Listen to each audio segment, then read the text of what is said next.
Okay, go for it again. Go for it again.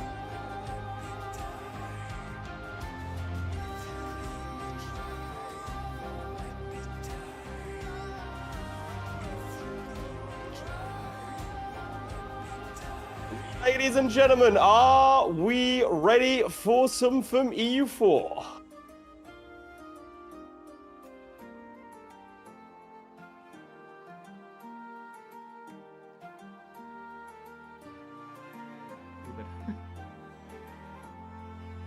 Okay, it's good now.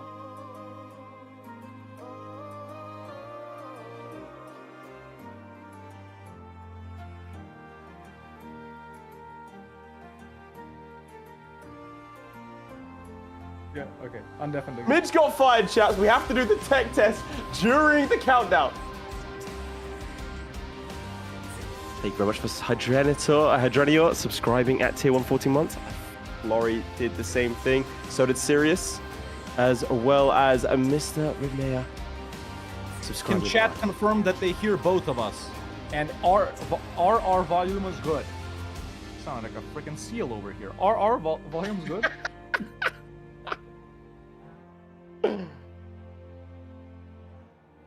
Let's see, chat. You hearing us?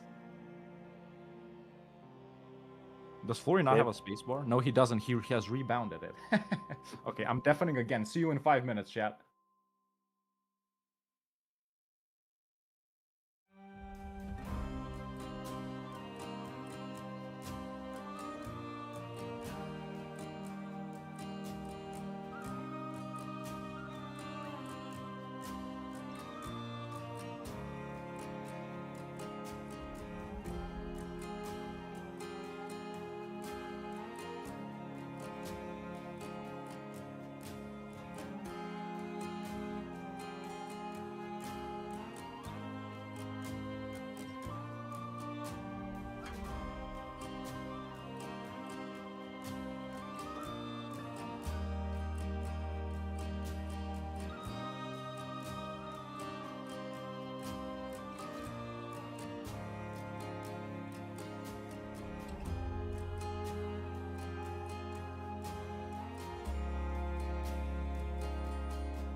The Jasmine Owl, thank you very much for subscribing with Prime. And for all the first-time chatters out there, are we ready?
Temporal Shrimp, thank you very much for subscribing to Tier 1. A Florry sweep might not be what you get out of this one. Just wait for the challenge.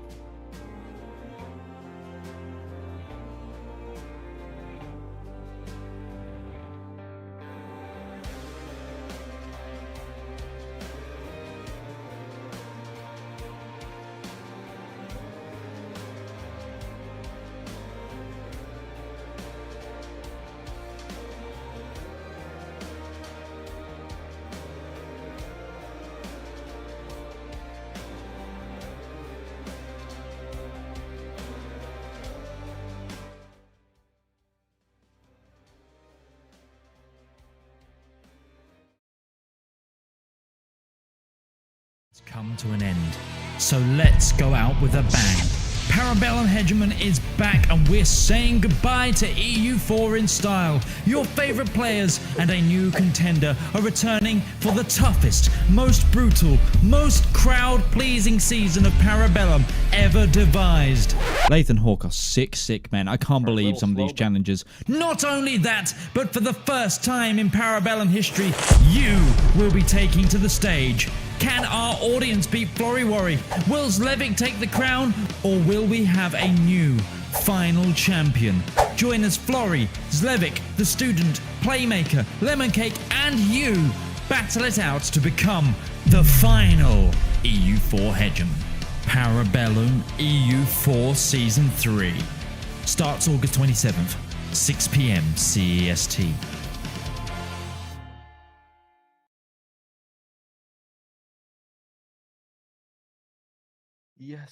Yes. We are live. I thought you were gonna go first. You said you were gonna go first. I would love to go first, Hawk, but you're not streaming to me in Discord, so I have no idea that we were on camera. But ladies and gentlemen, welcome back to the final ever EU4 Hegemon, EU4 Para Bellum. How are we feeling? Thank you very much for the subscriptions, the Twitch Primes, the YouTube members. How are we all doing? Spam 1 if you're excited. We have the greatest season. The greatest season of all time. The challenges. You would not believe what we have been cooking. We have been so excited. Remember, this got delayed from June. We had to go, no, give it a second. Let us cook. And we have, in fact, cooked, chaps. Our players are complaining about the challenges they've been given, which is how you know that it is good. Hawk, how are you feeling? How does it feel to be back here with EU4? It feels so good, ladies and gentlemen. Listen, I'm sure a lot of you guys in the audience know we were planning to have this season a little bit earlier, but then, you know, Paradox hit us with a curveball. They said, listen, EU4, that's old news, even though we still love it. EU5, we're cooking it. But we didn't know when it was about to drop, so we were like, listen, do we do a show? Do we then do another show? When is going to be our final show? And then we were like, listen, let's start up one in August. No matter when EU4 drops, it's going to be our final EU4 show. Let's make it the biggest. Let's make it the baddest, the bestest ever. And luckily, the timing worked out pretty well, huh? yeah, that's pretty good. But yeah, here we are, man, now, back for the final season, and it's going to be minute. I do want to preface this one thing. Midge, unfortunately, has been richly, well, I don't want to say the word, but he's not with us at this present moment. So we're going to be running these things domestically. Myself and Hawk run in the stream. So if there are hiccups, you know what to do. However, I think it's time we introduce our players for the first time. The lineups for today, the matchup. Who are we going to be following for the next 6 weeks of EU4? I'm excited. Let's learn that. I know you guys want to get into it. And boom, there are our matchups, ladies and gentlemen, as you can see right here. Laith, why don't you take us through the first one of the day, starting off with a bang, as always. Our first match, you see all 6 of our players there. Our first match is Florry versus Zlewikk. The 2 finalists from last season. You want to see them play, so why delay it? The first match, and arguably one of the hardest challenges. I'm so excited, I've gone out of focus. Yeah, right. Yeah, that's how excited I am. That's on his end too. Don't blame me. Blame Midge because he got fired. There we go. So that is the first match, ladies and gentlemen. What you're gonna see in just about 5 minutes: the clash of the Titans, Florry versus Zlewikk. You guys wanted it. We gave it to you. The first match, the biggest until the final potentially. I guess we'll have to see. But right after that, you're not going to go anywhere. We have Lemoncake. We brought him into the massive audience demand, an up-and-comer, well, more than an up-and-comer, already at this point established in the EU4 scene versus a fan favorite, one of our most chaotic players from last season, the Playmaker. So that has the potential. Not just the potential, let me tell you, it's gonna be a doozy. So, yeah, challenge 2. I'm very excited for that one as well. I am most excited for this. The student, someone who has been getting better and better every season, managed to secure his place last season by defeating the Playmaker. By all accounts, Playmaker shouldn't be here today, but he was voted in by the audience. But there's something interesting there. It says the audience. So for our final ever EU4 show, we decided to do something a little bit different. Something a little bit spicy. We've seen the comments from you guys at home saying things like, I could do that. It's so easy. I could do that. It's no problem. I could do that. Florry, who? Washed, gone, retire. So we have decided to let the audience participate this season. You can actually still participate. If you join the Discord, you can. Then you can sign up for it with a Google form. But today we have an individual that we will introduce a little bit later on, coming from the audience, representing the audience. Each week, for the next 5 weeks, a different member of the audience is going to be going up against our players live. And if they make it to the finals, you guys at home are going to vote on who that is. So if you're watching at home right now and you think, I'm a good player, I could represent the audience, now's your chance. Are you going to put Zlewikk in the dirt? It could be you. Make sure to join the Discord, and that will be the case. Just before we reveal the challenge, though, we have an extra special announcement. Oh, something very, very important, ladies and gentlemen, that we are delighted to share for this season is that for the first time ever, Para Bellum is being sponsored. That's right, ladies and gentlemen. That's right. Take a look at this. Mantis, Nightbird Skill, one of our most valued members of the community, someone who has supported us for the past 2 seasons of EU4 Hegemon and Crusader Kings 3 shows, and Hoi 4 shows, is officially sponsoring this season, the final season of EU4 Hegemon with, Laith, take it away. I will absolutely take it away. So again, as Hawk said, this is someone from the community that reached out to us and just sort of said, hey, by the way, I love what you're doing here. I'd love to support it any way we can. And turns out they are a very, very successful author.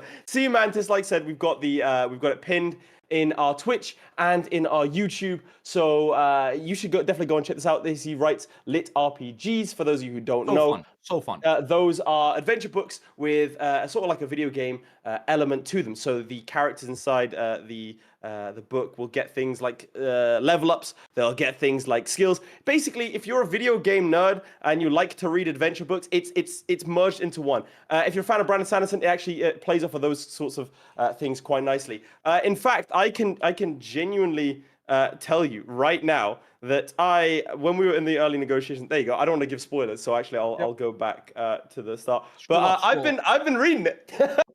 Good. So you love those kinds of stories? Well, you can get paperback on Amazon. Again, the links are there. The paperback on Amazon, if you prefer. It's on Audible, and if you have Kindle Unlimited, then it's completely free. You could be watching, reading, and listening. So massive shout out to Mantis. He also said he didn't want anything corporate. So we've already overstepped our margin. He said, I just want to support the show.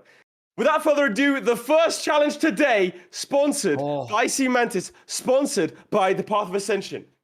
Let's reveal it. Ooh, chat, put your eyes in the middle of the screen right now, because this is the hardest challenge we've cooked up in the history of EU4 Hegemon. And I'm going to do a reveal right now. Oh! Oh! Oh, boy. Take it in. Oh, boy. Take it in. All right, you took it in? Below zero. Starting as below zero, own the most Arctic climate provinces. What is that? What is that? What are Arctic evil? climate But people saying evil? Evil? Oh, that's harsh. Oh, suddenly the audience developed the conscience. Suddenly the audience cares, huh?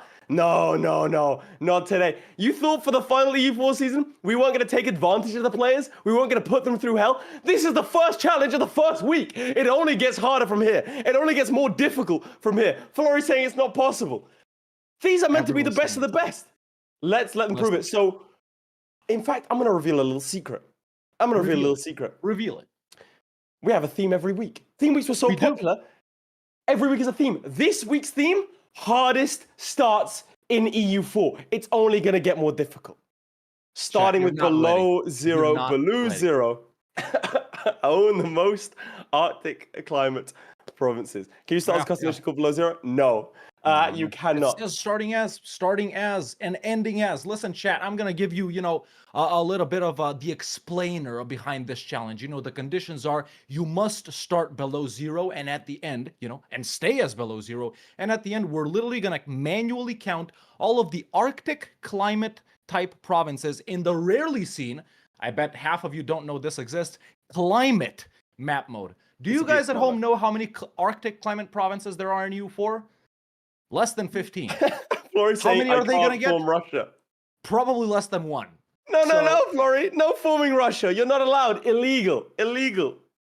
No forming Illegal. Russia. Ah. No forming Russia. That's it, ladies and gentlemen. Unfinished colonies count. Yes, say yes. Sure. Why not? Yeah. Why not? Yeah, why not? Yeah, absolutely. So that is where we're at today. But Hawk, I've seen a little something in the newspapers about our challenge. I've been reading the papers as well. Let's go meet them. I'm just going to read a little excerpt, right? Because there was L'Equipe magazine did a little bit of a once over of these guys. If you move a little back, half of your faces, So that's how intrigued I was. Yeah. Let's just remind ourselves of what the papers have been saying about our participants this season, ladies and gentlemen. First up, well, you know him, you love him, Florry. This is a direct excerpt. He can't keep getting away with it, can he? Despite close finales time and time again, Florry remains our only ever champion. And with this being the final EU4 Hegemon, will he end his career in EU4 with a perfect record? Will there be no other EU4 Hegemon champion ever? A Dutch man with ice in his veins is going to be hard to beat. We're starting off season 3 with a bang. It's Florry. And his opponent, I'm reading it right here, Hawk. What does it say about Mr. Zlewikk? Listen, they haven't only been talking about Florry. They've been yapping on about Big Z himself. And I'm reading this directly from L'Equipe right here. We had an x-ray done after last season's final, and the results showed that Zlewikk does in fact have that dog in him. A minor mistake, though, was all it took to lose out on the deciding match. But in Para Bellum tradition, these two heavyweights will duke it out to set the tone going forward. Welcome back to Zlewikk. Clap it up, ladies and gentlemen, not just for him, but for Florry as well. Our two titans going head-to-head in the first match of the season. Will this set the tone going forward? Will Zlewikk dealing a defeat to Florry right now crush his morale and make him lose out on the title altogether? Or will Florry win right in the first match versus what some say is his biggest opponent? Will that catapult him to the victory at the end? I guess we'll have to see. Let's also see what they have to say about all of this. Florry, Zlewikk, it's been a little while. Starting with Florry, how you feeling? Oh man, well, I saw this challenge and I was like, this is just not going to be possible.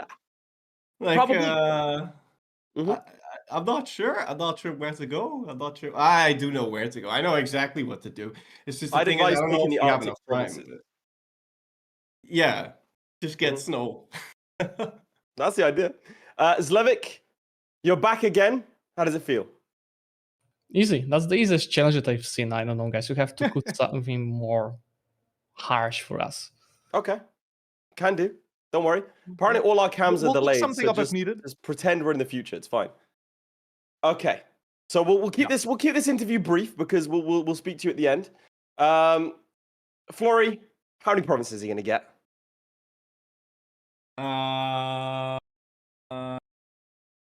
Hold on.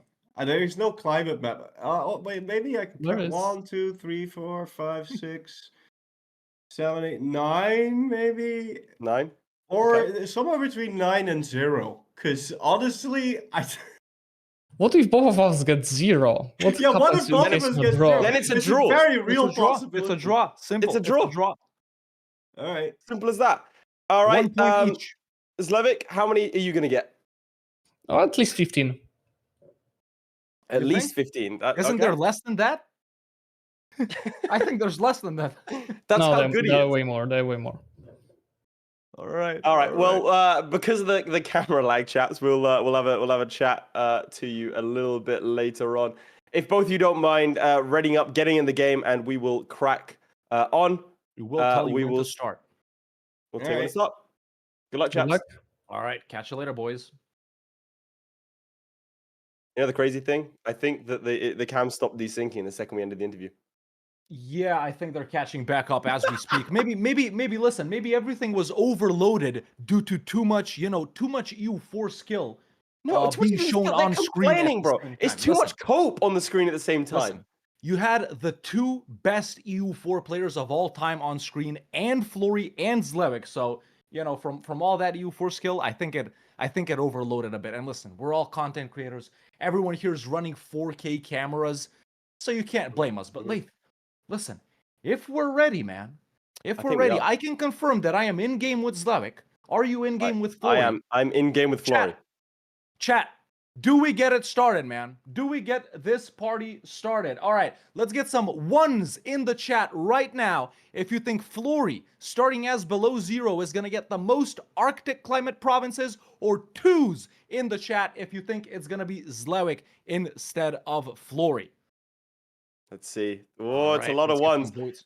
I would like to point out that in the first challenge last season, Zlewikk did defeat Florry. He did. It meant that Zlewikk was actually clear to go to the final. And Florry, for the first time, was in danger, but he did come back as an underdog to claim his title once more. right. Will it be the same story today? I don't know. I guess we'll have to see. But, ladies and gentlemen, let's start our first challenge, and get ready to at these guys. Our first challenge of the last season of EU4 Hegemon. And we are off.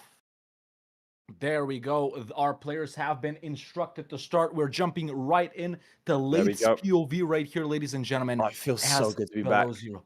Take us through the below 0 start for the I would uninitiated. love to. So the below 0 start, you start with a combined total of 12 development. You start wedged between Novgorod and Muscovy, and if that wasn't bad enough, you start as a vassal of Muscovy.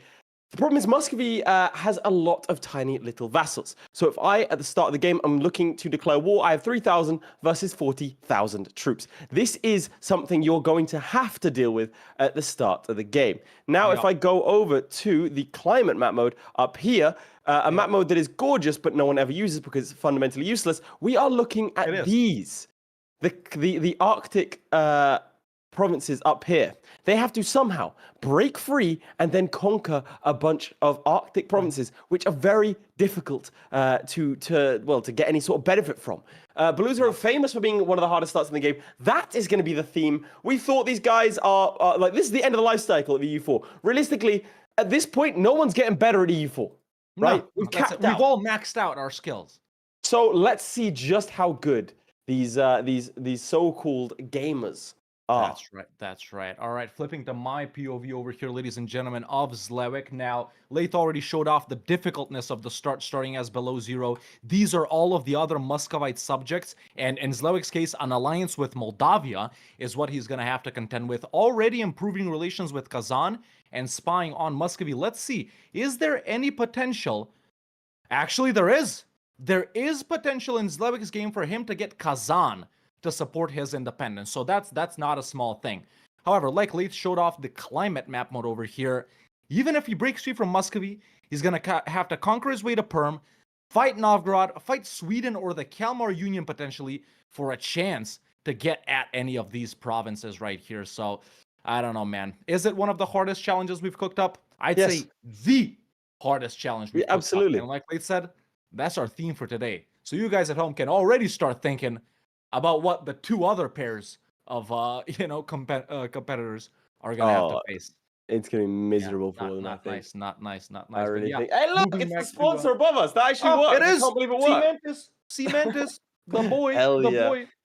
All right, chaps. I want every time that like little banner pops up of Sea Mantis, I want to type in Mantis W every time. Mantis All right. W in Again, the chat, I want to boys. be clear.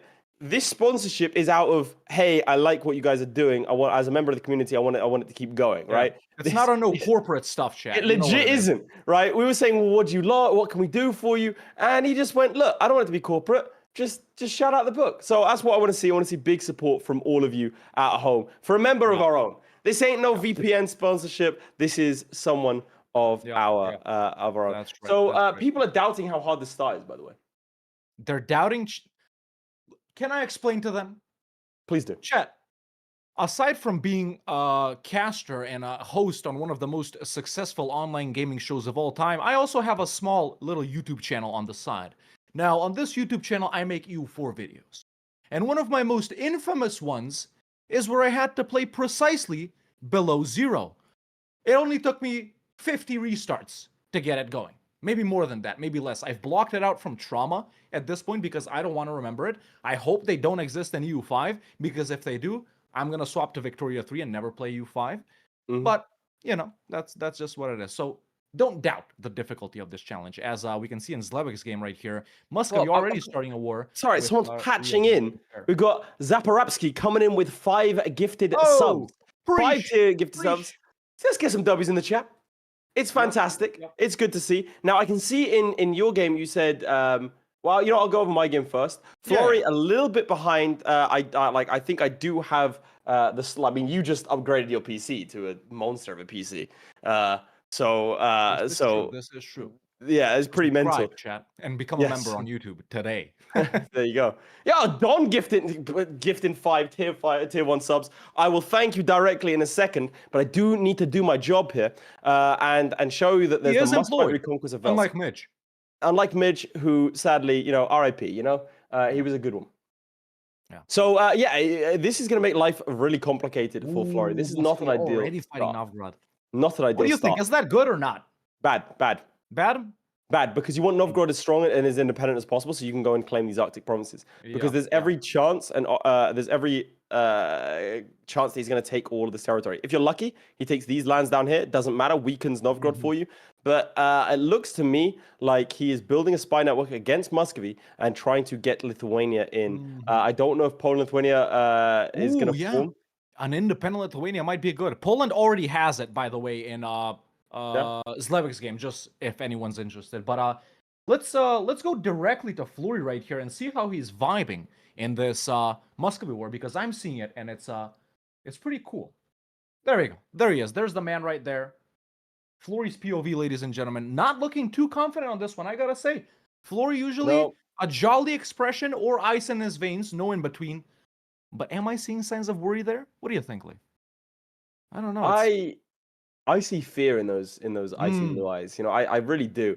I see someone who's disgusted with what's going on. I see someone who genuinely despises us. I'm not happy with what he's sort of projecting towards me. It could be disqualification, but that's fine. You know, chat. This man, we didn't mention it in the. I mean, it was mentioned in the papers. We didn't mention it because we don't want to, disparage Florry in front of you. Some of you, I'm sure, may know by now, but he was deported from Sweden for crimes against humanity. It was let's just say it had something to do. It was in the vicinity of the Paradox office.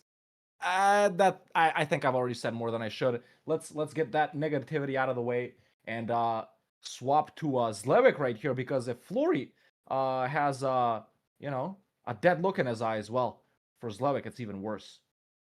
Look at that, man. Oh my god. Just not knowing what to do. Just hating us as well.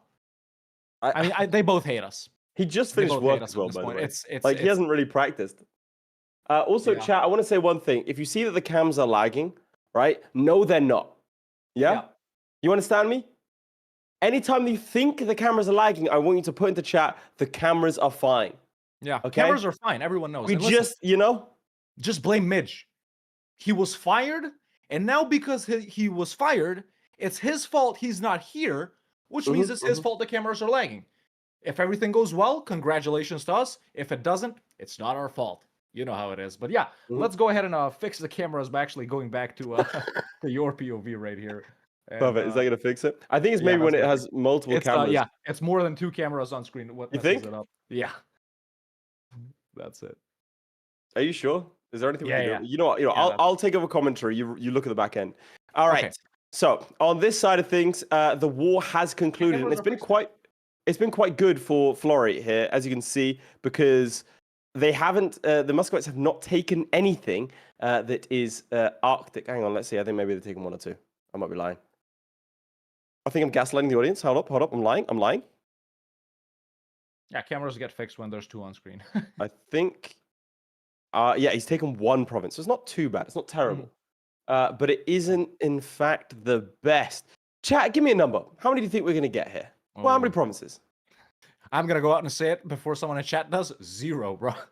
I think these guys can't do it, man. I think this might be the ultimate test of skill in EU4. If you can get even 1 province, shoot, I'll give you the throne right now, bro. I'll give you the crown right now. I'll make you EU4 Season 3 Hegemon now if one of these guys can get 1 province. That's how confident I am in the difficulty of this challenge, chat.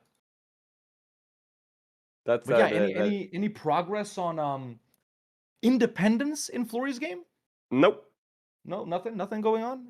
Getting someone to support him, potential supporters. Because Zlewick's pretty close to Kazan here, man. I gotta say, he's. Let me see. Is he threatened? So. Let me go to my POV right here just to show off something, ladies and gentlemen. Zlewikk, as always, making beginner mistakes right here. Everyone knows you need to be threatened towards Muscovy, who's allied Poland in his game. My God. Oh, dear. That's a restart, surely. Right? Surely, right? Yeah, he's allied Poland. My God, dude. Florry has high liberty Poland desire. that has Lithuania, Mazovia, and Moldavia. It looks like Florry's gearing up for something. I'm not gonna lie to you. Apparently, the stream is unstable because it has too high average bitrate. I don't understand what that means. I'm just gonna ignore it. We don't know what too high bitrate is, chat. Florry's gearing up for something. He's gearing up. Okay, let's go ahead and see. Yeah. Let's go ahead and see. Yeah. You flip to my POV, and I'll take you through it. All right, and then you look at the back end. See what we can do. Yeah. That can't be fixed live. That's fine. Fix it. Do what you can. Pray.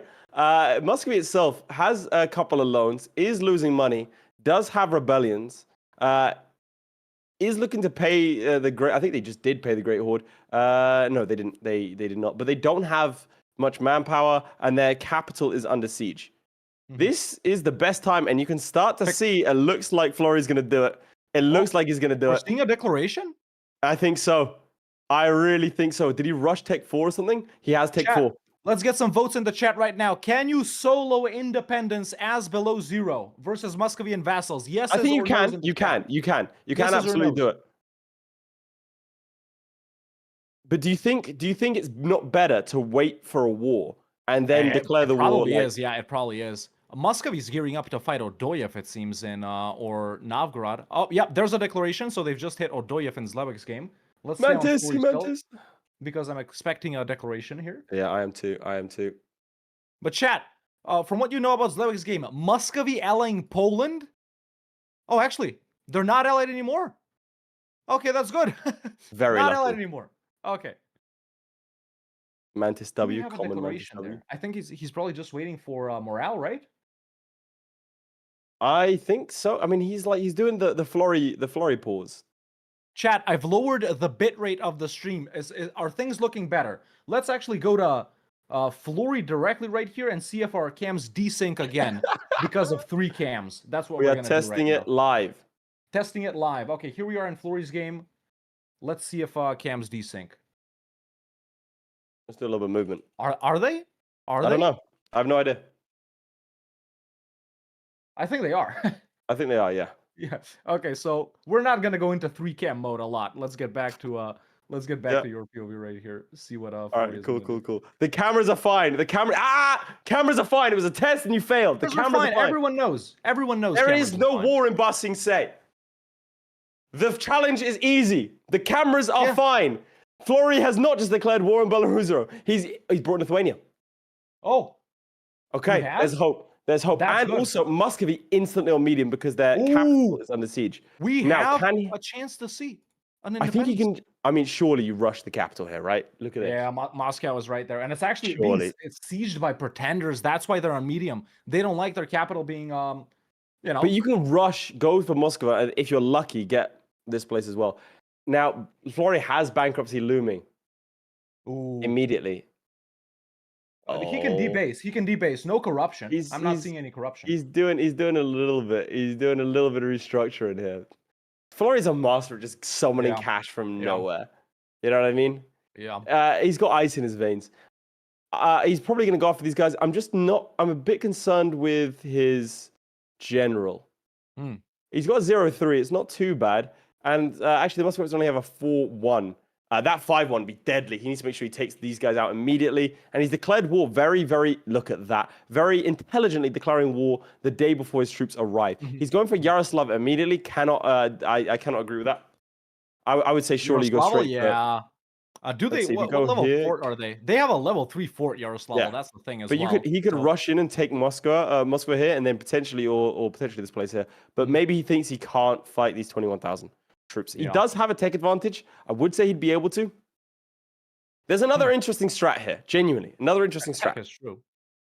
That I've thought of. What's the strat? Declare the war on Muscovy, right? And rush down, and then declare war on.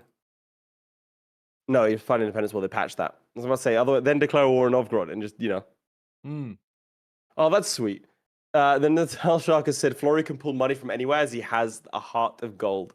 That is true, chat. That is true. That is true. Okay, so how is that going? Interesting. Zlewikk, man, he's spied up to 100 with Muscovy.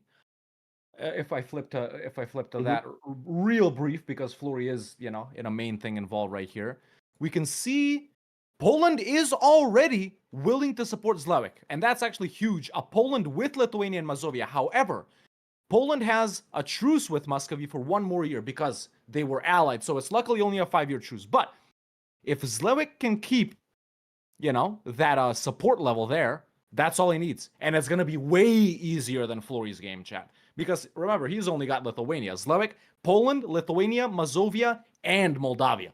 And this Muscovy isn't that big, let's face it. They haven't really expanded that much, or actually at all, almost, into Novgorod. They mainly declared on Odoyev.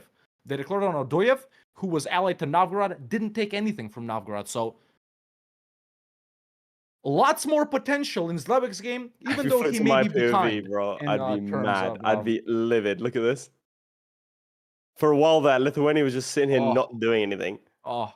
Look at that 0-0 general over here and a 2-1. But it's on 7% already. And Moscow has been won. And unfortunately, he is massively outnumbered now. That might be a restart, man. I don't know. I think he should be okay if this battle's won. And then the Lithuania's problem is, he's only got a level 1 fort too. And like you said, why did he go for Yaroslavl first? Does it really matter that much? I don't know. He can't actually walk to Moscow though, right? At the he can. He can. Look, from here, he goes here, here, here. Yeah. Yaroslav projects power here and here, not here. All right, well, the Lithuanians have bounced this lot. Let's see, it's on 0%. Still looking pretty good. The Muscovites have legged it. I mean, surely he's put on defense. They always put development costs on, okay? Presumably to try and get taste backs up. Let's 14%? Go to my POV here, ladies and gentlemen, while Florry is sieging there, because Zlewikk has acquired the support of Poland, who brings in, let me say again, Mazovia, Moldavia, and Lithuania. So that would be 26k, 21k, 6k, 9k. He's about to declare here, man. You think? He's about to declare, right? Unless he's trying to go for someone else, but he can't. He has full spy network as well. Yeah, full spy network. What is he waiting for? Tech, maybe? Tech 5 already. So he is over. No. A couple of bad things over here in Florry's game. Let's go. This does not color him in a good light. So a disease outbreak on 28%, breached walls on his capital, and look at that striping. It does appear that Denmark has declared war on Novgorod. Now that is very unfortunate. Let's see. It does seem Sweden's going to stay independent though, so that's very disloyal, which is very good for him. And also in a stroke of luck, the pretenders have gone back from Moscow. So if he wins this here, he doesn't. If he wins this here, goes and defends his land, and then rushes down to Moscow, this could be a big victory. Yeah. at these loans he's taking out. How does he do this? It's tricky. Luckily, we're still good on time, chat. You know, it feels like a lot of time has went on for me personally, but now just looking at the timer, we got more than 40 minutes. So yeah. These guys are doing fantastically. These guys are actually really quick, both of them here. Let's say if they spend a third or maybe even a little bit more, maybe 40% on getting independent, I think we're also going to see maybe some truce break wars versus Muscovy. Gotta get into it with Novgorod or the Kalmar Union. Look at this. He's actually going to fight them. He's trying to bait them off of this. Yeah, bait them off holding of that. Fort. Yeah, bait them off of his capital. Oh! They got it. Not good. We might see a restart here, ladies and gentlemen. Not on 7, he can't, and he locked in. He locked in. That's bad mistake, I think. Bad mistake. Ooh. Is this Does scorched? He still have tech over, but there's it's scorched. He does have tech. 13th, but they're coming in so quick. They're coming in so quick here. I think he has to retreat out of that into Yaroslav and hope he wins the Yaroslav fort. He's going to win this first one, or are they going to come in? Nice, he does retreat into Yaroslav. That does change things. He has to rely on the Lithuanians. They aren't doing too much. That is incredibly unfortunate. Now, let's not forget the time that he did beat Zlewikk on the back of a 7% siege tick or 14% siege tick to give him his first title. So, you know, what goes around comes around. That is unfortunate. He's been fully occupied now. If he didn't have Lithuania at this point, he would be dead. Oh, the Lithuanians do fight a singular battle. They are getting those victories in. Now, minus 35%. Muscovy has been distracted by these pretender rebels. Yaroslav taken. He marches north to reclaim his home. How goes it? Midge is also in the audience. Get him out of here. Again, he died in 2024. We just had the recordings of him. It was an unfortunate head-on crash with the lorry. Terrible. Some say he should not. If you want to see it, chat. I mean, it's very funny. He should have been riding his bicycle on a freeway or motorway. And it was a penny farthing too. You guys know the one with the big wheel at the front and the small one at the back? That's the kind of bike Midge rides, chat. Yep. Unfortunately, he went over the top because of how high it is. He went over the top of the lorry, landing actually in the compartment where he was then taken to a processing facility. They didn't think to check the back. Nah, they didn't. How do we know Chad, that if you want to help support the lorry that hit him, if you want to get that guy a new bumper, I'm gonna take at this moment right here while we're watching Florry unsiege his capital to remind you that if you haven't followed on Twitch or subscribed on YouTube so you stay up to date with the streams, then go ahead and do it right now because listen, we're just getting started. And if you want to support us in more ways than one by paying off, that guy's bumper, you can subscribe on Twitch or become a member on YouTube. You do gain many exclusive benefits, chief which among is exclusive access to the after party after this stream, which is going to be hosted in Discord. You get a special role if you're a member or subscriber to hear us yap on about the game in a chill fashion and maybe even learn something about the next challenges and upcoming weeks. Florry has taken over Moscow, much like the hit lit RPG adventure from Mantis, sponsor of the stream, has taken over my reading library. Go check it out with the pinned comment in either Twitch or YouTube. But it looks like he's going to get it. 49%. Let's see. Does he get it? He does! On a first tick. Breach Wall's up top. Breach Wall's down south. It looks like he's going to do it. We were considering maybe they weren't going to get a single one, but it does look like Florry is going to get one here. Do you think he goes for perm? He's gotta do it insta. Well, he might actually have time before the end to redeclare, but there it is. No, surely you do this. Surely. He can actually get a bunch of them right now. Surely you do this, right? Yeah, he's got to do that. Okay, you take that. Gearing up for the Independence War. I'm going to go ahead and there it is. There's the Independence, ladies and gentlemen, swapping to this POV right here. And there he is without even full morale, trying to chase down this two little Puskov stack, gunning almost straight for Moscow. He's dropped it down to speed 4 for this war specifically so far. Neither Zlewikk or Florry having issues with slowing down, obviously, thanks to me and Laith and our superior PCs and internet. But look at Poland, Lithuania, Prussia, Moldavia, all just pouring in to Muscovy. There's a little battle right there, and that's going to be easy pickings in Tver. That's a dub. Come on, move to Moscow. Poland's insane. already stood on Moscow, A but not a massive problem. dub for him there. Much like Not a Tech Media securing a dub and his spot in the after party in Discord with a subscription at tier 1. Thank you very much. Yeah. So It this is is how it's interesting to see working the out. year though. Look at what year he's in. Yeah. Zlewikk is 11 years ahead of Florry now. I don't think that is due to game speed. I think it's just due to Florry. I think Pausing a little Zlewikk is a little bit faster, but yeah. Also, Yeah, Don's could be. subscribed at tier 1. He forgot to resubscribe. He did gift 5 earlier. Massive shout out. But yeah, look, Zlewikk chasing down more stacks and Velsk right here. Easy dub with the help of Lithuania, chasing down the Muscovy army with Ivan III himself on it. This is going to be an easy one. Mate, this is going to be like a no struggle war at all, man. Mate, you talk about no struggle. Flip to my POV. Let's see. Oh, he is on the board. He's got 1, 2, 3, 4. We thought 0. Florry has 4. I underestimated them. I underestimated Florry, and Zlewikk is going to win this easily. I got to say, I underestimated Zlewikk as well. I have agreed to be spanked due to this behind the scenes. It's just, it's just that's what happens in the after party chats. Make sure you subscribe now. So yeah, become a YouTube member. Ass reveal at 10k subs. Jesus Christ. This is why we can't do corporate just sponsors. a PNG of a donkey, okay? Just a PNG of a donkey. That's why we could never get like Logitech to sponsor us. I love the fact that we are. This is officially sponsored. Like how base is Team Mantis? You know what I mean? How good his books that he's like, yeah, we're good. Let's do it. Yeah, check out the books now.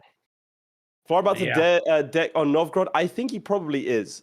Yeah. Novgorod has currently minus 70%. Do they still have a fort down here? You got to see how far Denmark will stretch, because that's an easy dub for them, right? And how many Arctic climate provinces does Novgorod have there, if you can count up? Many. Muchos, I think, is the 6, from what I can think. I can see they have 1, 2, 3, 4, 5, 6. Yeah, 6, yeah. Yep. Okay, it'll be interesting to see what Denmark takes here. But yeah, war is going nicely. Luki has been sieged down.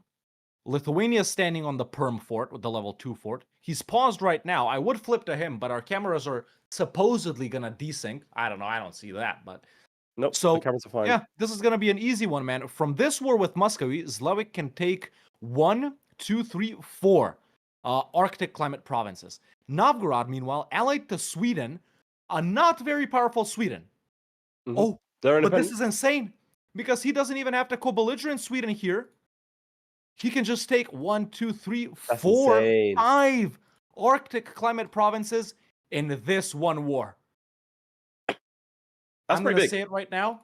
After doubting them, I think Zlewikk, at least, is going to get every Arctic climate province that we see over here. Now, the rest of them, chat, they're either over in Iceland or in Canada or in this uncolonized and unseeable terrain by below 0 over here. So, you know, how are they going to get more than this if they get all of it? Let's go ahead and go back to Flurry right here and see if he's so up. You can see that he has gone for Novgorod. It looks like over here, if I go to climate, 2 provinces were taken by Denmark that were Arctic. Yeah. The rest left behind. And this is frankly an easy dub. Yeah. Easiest dub you'll ever get. He just walked straight in. In fact, I think he can take it right now. Does he want to take more? That's the question. Does he want to take more? Grow your power base, man. Probably.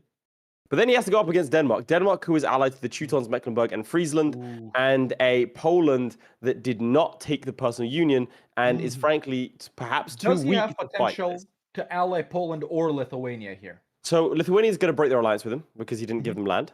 I think that's another thing to consider about, by the way, Zlewikk, is that he's not going to be able to give Poland land. Maybe Poland doesn't care, but I think they probably would. I'm just going to quickly check on this side of things. Yeah, Poland is actually outnumbered if they declare this war. So they're probably not going to be attacking the Teutons. This is bad for him. Yeah. Interesting. Okay, more potential, I got to say, in Zlewick's game. Definitely. What do you think, chat? Now that we've seen how things are developing, and with almost halfway through the match, do you still have the same opinion? Is it still 1 for Florry and 2 for Zlewikk?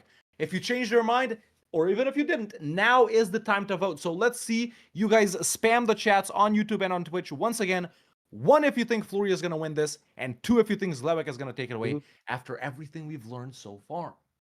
And also, Hotez, thank you very much for becoming a producer on YouTube. Where are our YouTube members at these days? You know, Preach. By the way, they a little don't care about technical us. question right here. Do you have the combined chat link? No, Where are you seeing the chats? I'm looking at them manually. Excellent. Well, there we go. There's a peace out, ladies and gentlemen, in Zlewick's game, and I will show you right now. Game's Also, I looking think the identical. bitrate has dropped to 4,000 over on Twitch. I don't know if we Yes, want to that change is on purpose. That is Okay, on purpose. do we want to change that, or are we happy? We are happy. This Okay, if you are ensures happy, a I'm happy. smoother stream. Yes.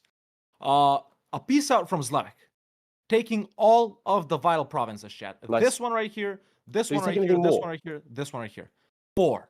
So right now he is on the same level as Florry, right? Unless Florry's pieced out. Has he pieced out? Not quite. He Not hasn't quite. pieced out. So both of our players at 4 right now. However, like I said, in Zlewick's game, this is easy, chat. This is easy. Has he given Poland something or Lithuania? No. And he only took the line to here and money, I guess. And the same thing, Poland threatening to break the alliance. Does he have favors to trade favors for trust? He doesn't. Yeah, that alliance is going to go. But yeah, looking pretty stable so far. Both of our players in the midpoint of this game, you know, getting their jobs done. Going back to Florry now. Take us through.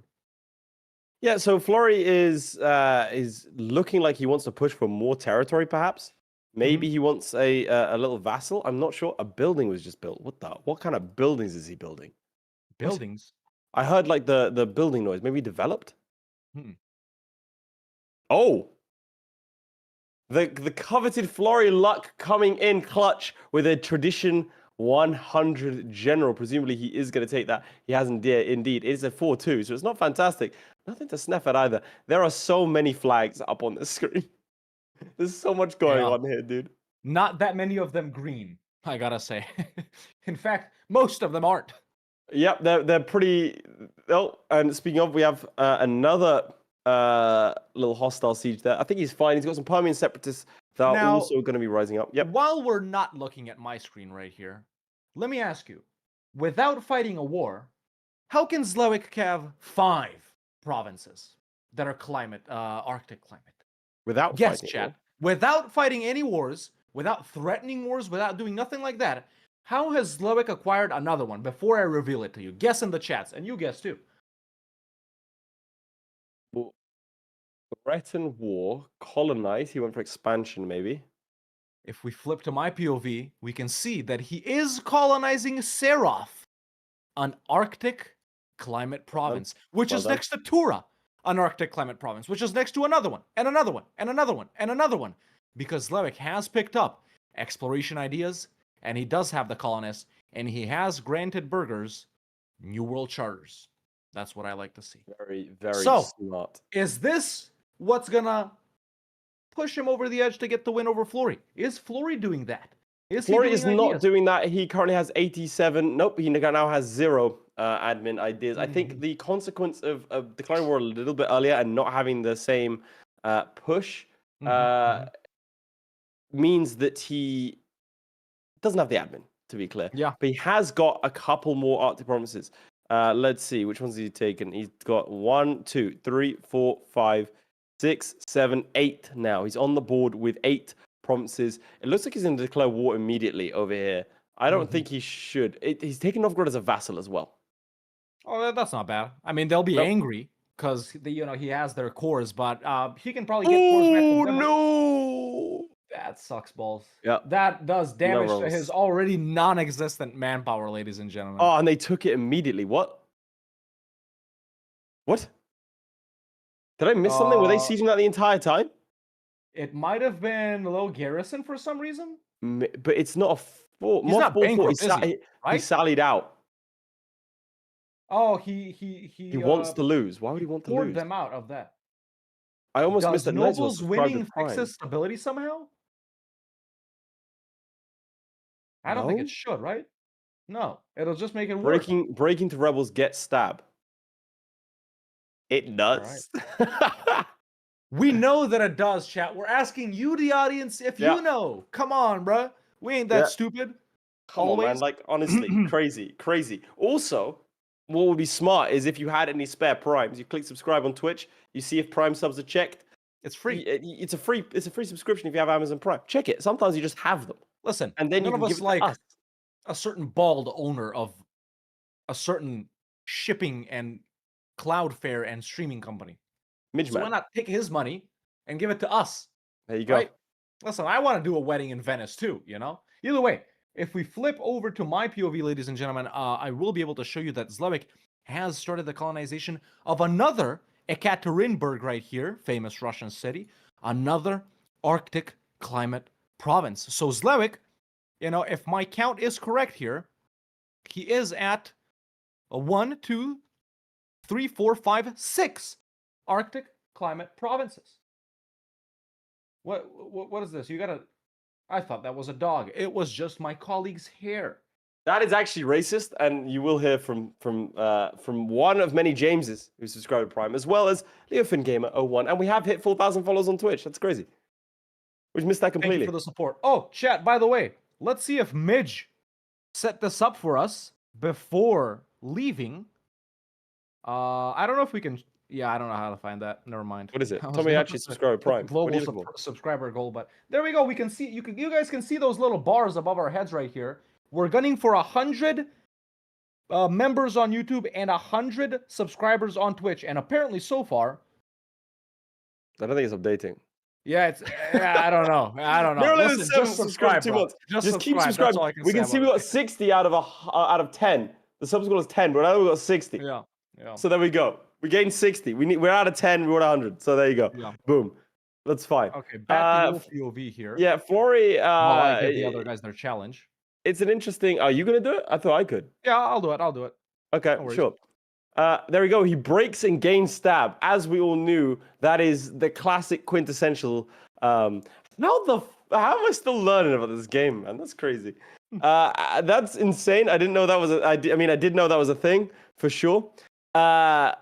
What? Okay, so now he's presumably going to try and declare war over here somehow. Now, Denmark aren't as scary as they look because of this liberty desire of Sweden, but they're still quite scary thanks to their alliances, particularly with the Teutons. That's a lot of people to fight. He's now at the Peasants' War. So all that stab he gained, he's now lost. Ah, wonderful. Was I that love the planned as Peasants' well? War. Meanwhile, chat, I have shared our second challenge to our competitors that are coming right up. Just as a reminder, Lemoncake, you've all been asking for him, versus the Playmaker, a fan favorite from last season. And just to give you a little sneak peek, it's also a fan favorite nation that they're going to be playing. There are many of them. Which one is that going to be? I guess we'll have to see in just about 30 minutes right here. But before that, let's stay on this below 0-1.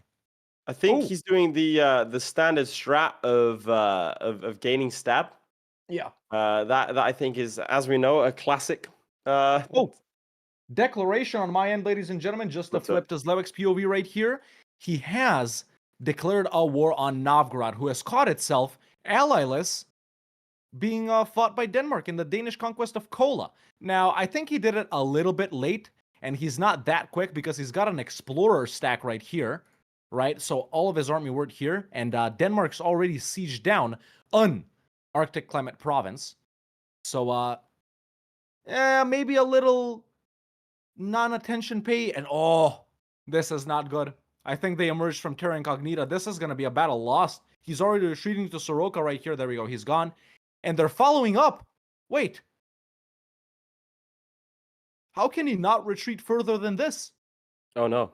Because he clicked on it, and Zlewikk gets stack no. wiped. Zlewikk gets stack wiped, but that's okay. This should still be an easily winnable war. He does look more healthy. Is he going to be able to get anything? Denmark's going for the same things, you know? I don't know. Either way, something. Well, how could he do this in front of Armin Hergel, our newest YouTube member? Yeah. I don't know. What are you neglecting? Is it above your head right now? No. I've been neglecting to tell our players the time. How much time they have left. So we're gonna give them a 20-minute warning. Yeah, I'll handle that. We can stay on this. I'll take ownership. This fort, Novgorod, their capital, sieged by Denmark, so that's gonna make Novgorod sad. Muscovy has also just started walking into Novgorod, so these guys are getting ganked from all sides, looking like Bonnie Blue up in this bitch, ladies and gentlemen. My God. Novgorod is not gonna be. Let's just see how much he can get, how much Zlewikk can get. Going back over to the Laith's POV, as we make some non-advertiser friendly comments. Of course, Big Corpos would complain about that. Not the sponsor of this season. Don't of know football, ladies and that. gentlemen. See Mantis. That's why we love him. Okay, well, yeah. What's chat Yeah, saying? right. I can't read chat. Was it a funny Yeah, one? no, it's good. I don't. Let me see how chat's responding. Was it a funny one? I don't have chat open. Was it a funny one? Chat looking. Mantis W is people spamming in the chat, which is good. That's great. No idea what anything Ho says means. Yep, stay off the internet. Manuton has just subscribed Prime. Thank you very much. 2 months, Mantua? 1 minute streak. No, Manuton. Oh, major luck in Zlewick's game in the meantime, folks, because Denmark has pieced out for nothing, and Zlewikk has occupied all of the Arctic That's climate provinces owned by Novgorod. He's about to double up here. He's about to double his score. So right now he was on 6, I think. 1, 2, 3, 4, 5, 6, and he's gonna acquire 1, 2, 3, 4, 5, 6. Yeah, exactly. Zlewikk after this war is gonna be at 12. Chat. I don't know, man. Here's Historia, by the way, coming in with 10 gifted tier 1 subs. Ooh, Make sure to thank preach. him. Big Yeah. W. I have some news from the front lines. Tell us. Flip to my POV. Let's do that. A declaration on Denmark as we On Denmark? approach the 20 Who's their minute allies? mark. It looks like the Teutonic Order have had their Danzig disaster, which is presumably what he's waiting for. So the numbers aren't terrible. He is outnumbered 2-1. He's facing around 50,000 men as the Teutons disappear completely. Now, what's he going to do? What's the plan, you know? Yeah. I genuinely don't know. Yeah, There's that's a gonna lot be a of tricky one forts. because no boats. He can't get to Copenhagen. It's fort up in They put a Finnmark. fort in Finnmark. Yeah, Who puts a Norway I think fort in has a Finnmark? mission to do a fort in Finnmark, if I'm not mistaken. Oh God, attrition Yeah, there. yeah, yeah. Oh, local fortifications plus 25%. The stuff. I wouldn't bother with that, frankly. I Right. really wouldn't. I'll I really flip to wouldn't do that. Zlewikk right here as we count up the provinces. You can go ahead and give both of our players a 20-minute warning. So there you go, as Laith goes to tell our players where they're at. Zlewikk just pieces out versus Novgorod, ladies and gentlemen. And I'm eating my words live, chat. I thought they weren't going to get a single one. Zlewikk up to 12 because, you know, provinces in the process of colonization do count. We have established that at the start. These, even though they aren't finished, do count. So Zlewikk not only doing the conquest strategy by moving, you know, west, also doing the colonization strategy by moving east.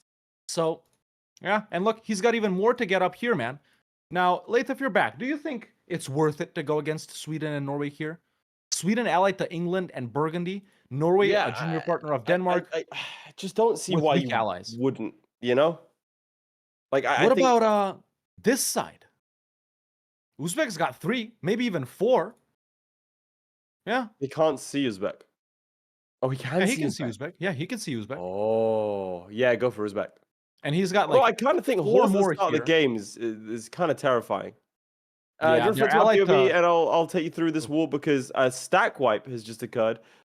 He's destroying these woke Danish and Norwegian troops. Oh. He is sending them back with flax and logic. It looks like everyone's trying to go up against him, which is probably why he was standing still. It looks like he's gone for the core and is going to just sit on the provinces. I don't hate that as a strategy. I really don't.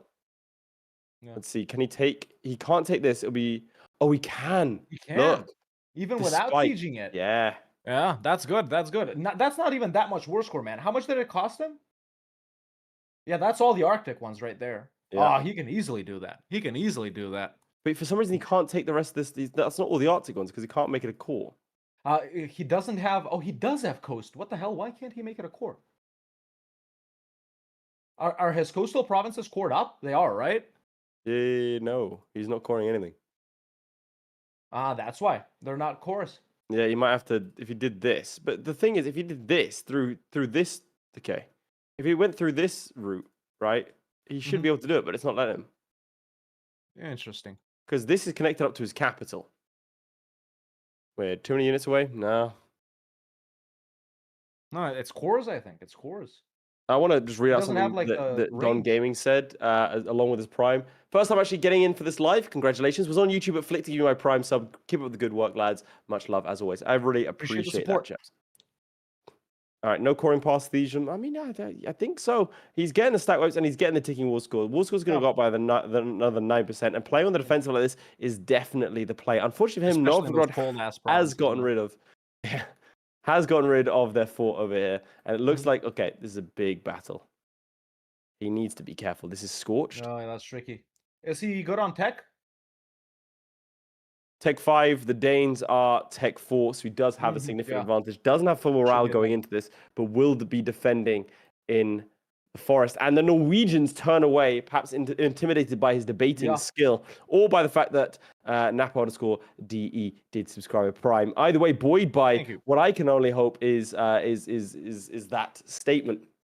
I think it's going to be an easy win. Yeah. Let's see. The stats are in his favor. 105% discipline. Icon of St. Michael. That's going to be nice war score. That's huge. That's huge. No. That's good stuff. It's good stuff. And wait, does he have a 2-6? He does have a 2-6 on the Novgorod company. That is huge. All right, chaps, as we enter into the final, close to the final 15 minutes, let's put a 1 in the chat if you think that Florry is going to win, a 2 if you think Zlewikk is going to take it away. It is neck and neck. We expected nothing less. Actually, we expected a lot less from both of these. Yeah, we expected a lot less. We expected quite significantly less. Some might say Zlewikk and Florry might be better at the game than me and Laith. Well, I don't agree. I know you guys in the chat don't agree as well, but... Firstly, he's got another Gainer General with 100 tradition. Nice.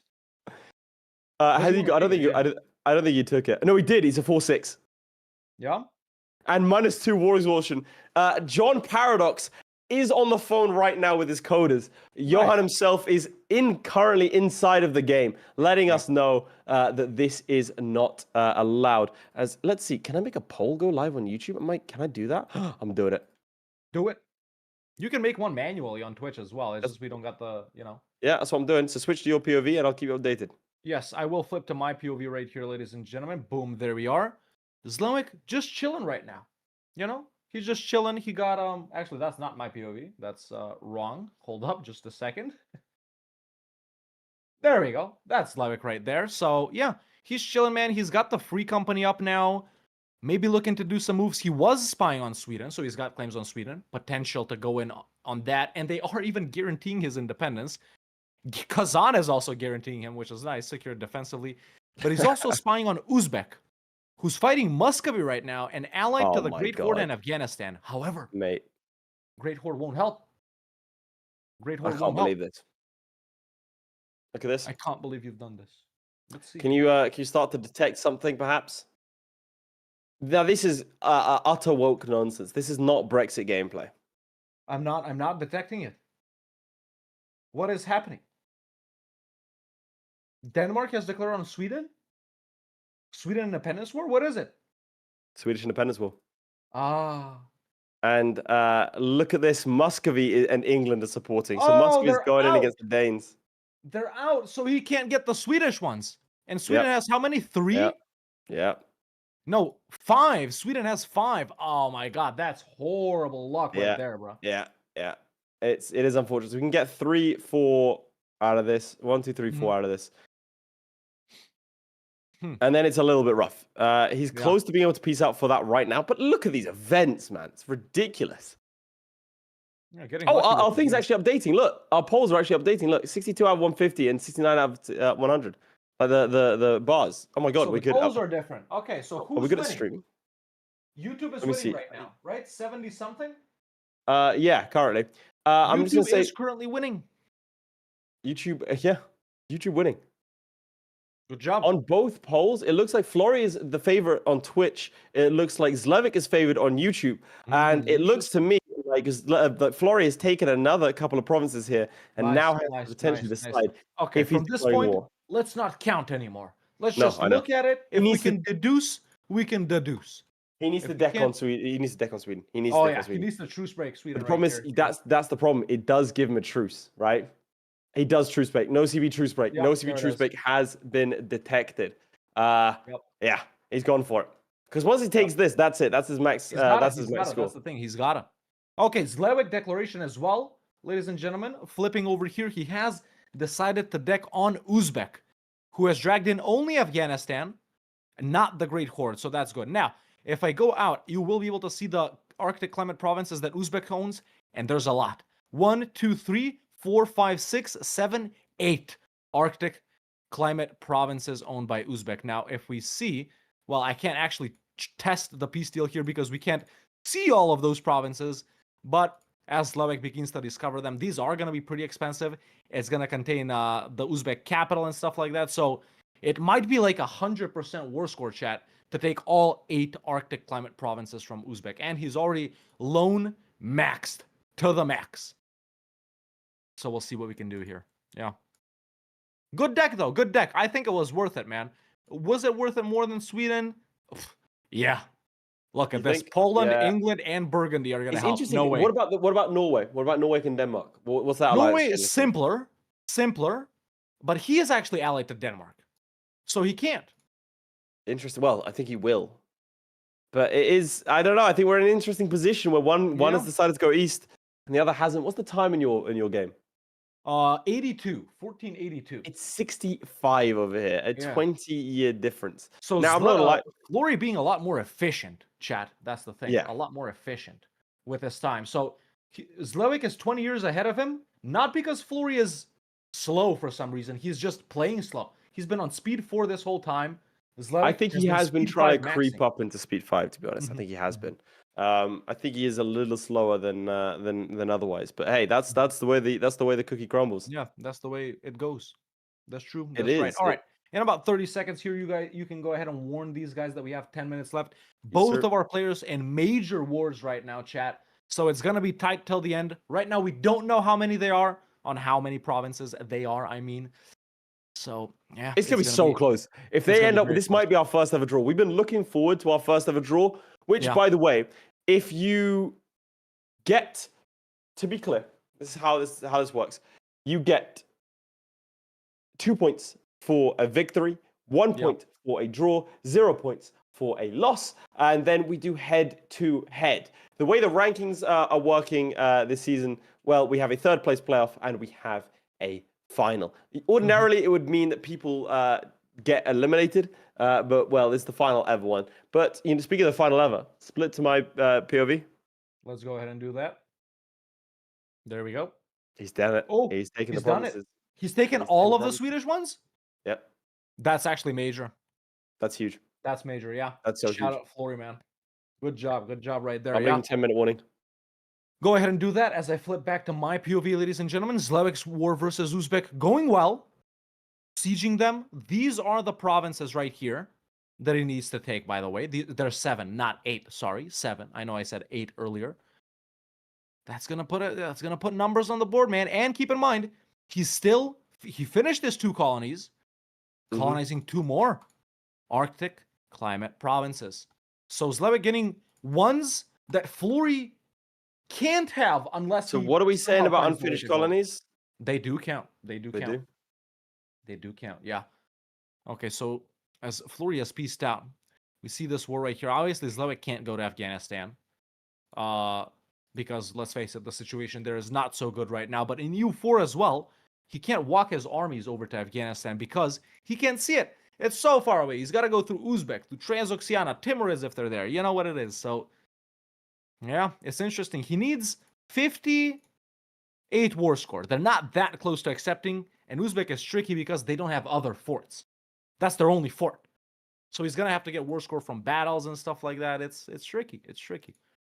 But I guess we'll have to see. Oh, also, we missed out that Pans has gifted 5 Para Bellum memberships on YouTube, ladies and gentlemen. Thank you. Let's not forget that immediately after the show, we are going to have an after party that is only for paid members, whether you've been gifted one, whether you got one yourself. So make sure to join the Discord where we're going to host that this week. Next week, it'll be live on YouTube as well. But with the fact that Midge isn't around, we are just we're waiting a little bit. So on my POV, you can see it does look to me like Florry is going to be sitting on his laurels here.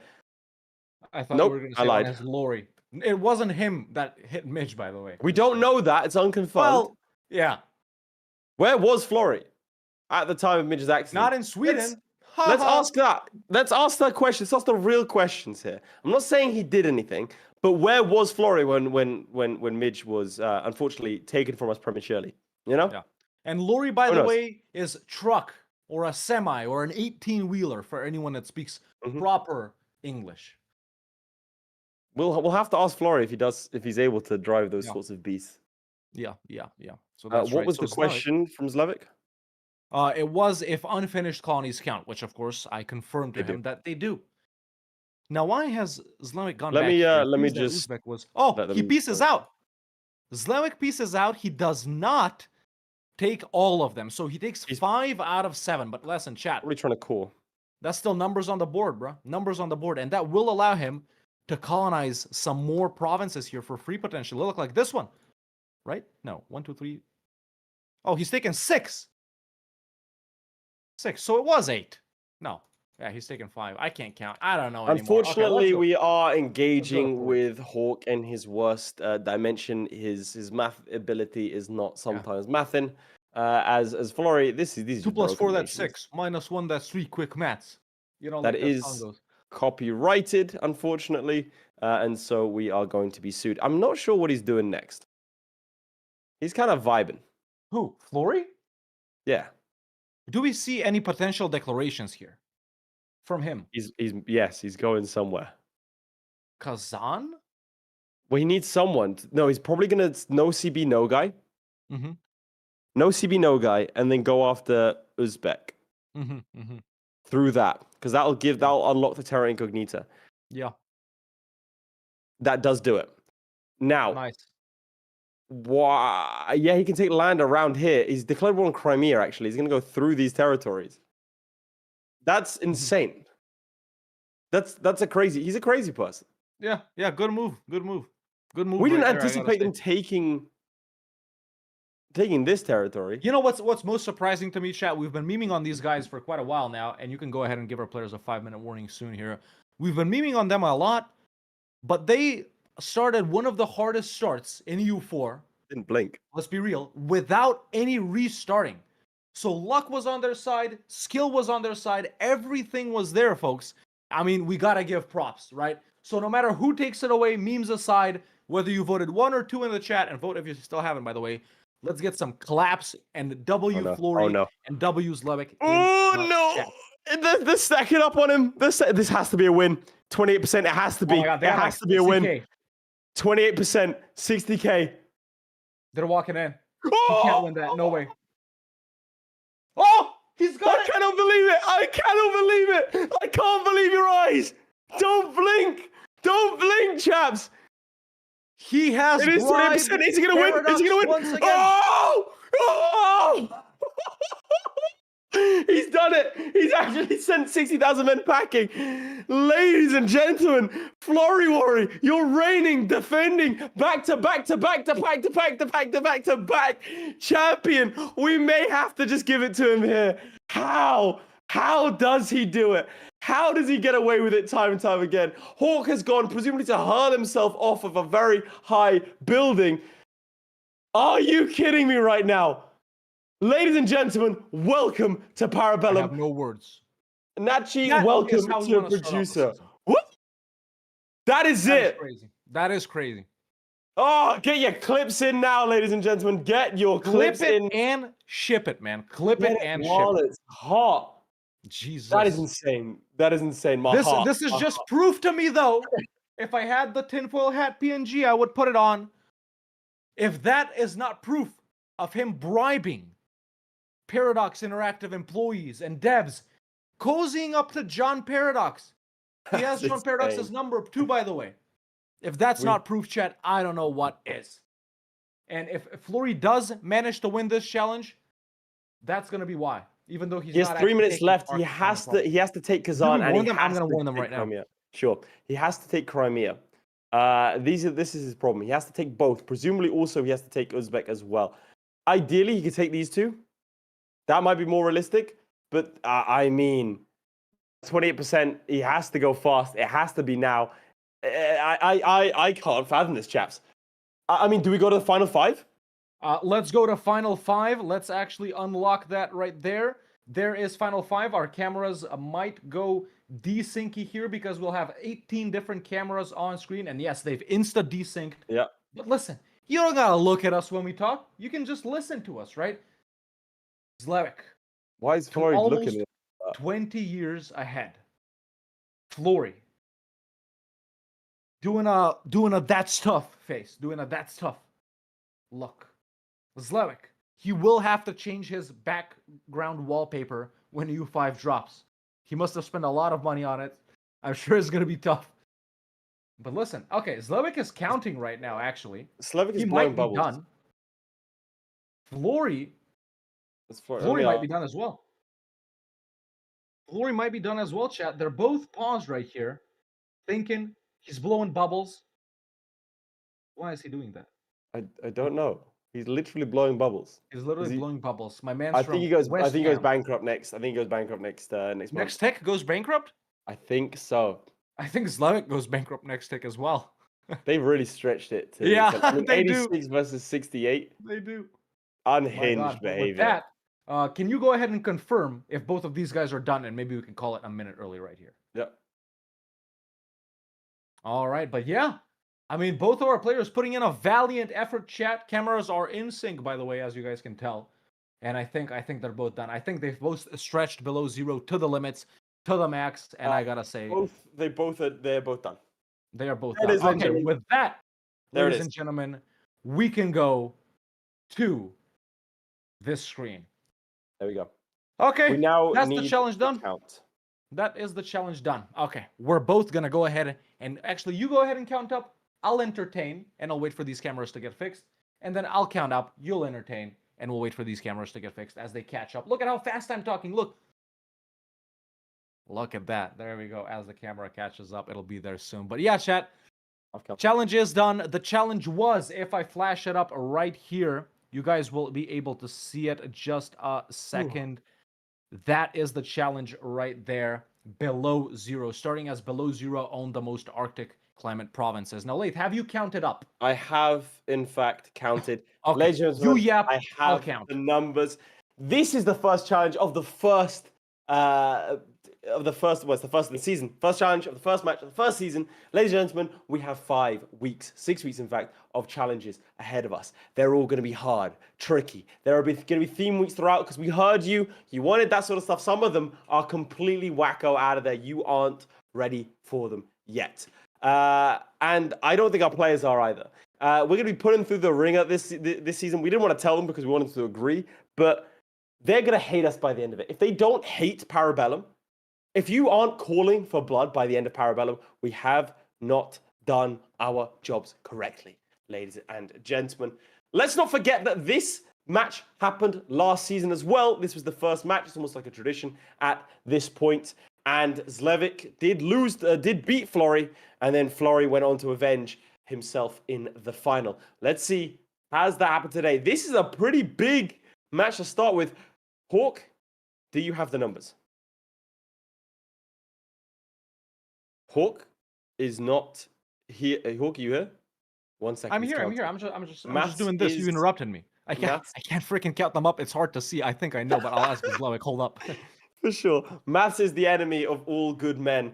Unfortunately for Red Hawk, he's neither a good man nor good at maths. So that saying is null and void. But are you enjoying Para Bellum? Are you glad it's back? It's been so long, chaps. And by the way, we had our 1-year anniversary. No one wished us happy birthday. You can wish us happy birthday by subscribing on Twitch or becoming a YouTube member. And you do, in fact, get to join the after party where we'll discuss the challenges and go, hey, what's going on? Also, I want to point out that Zlewikk would have won last season, but he made one critical error. For those of you who are there, you know what this was. It was to get as many provinces in China as possible. He declared war with the wrong CB against Oirat, and that was enough to mean he lost the entire challenge, lost the entire final, and therefore the entire season.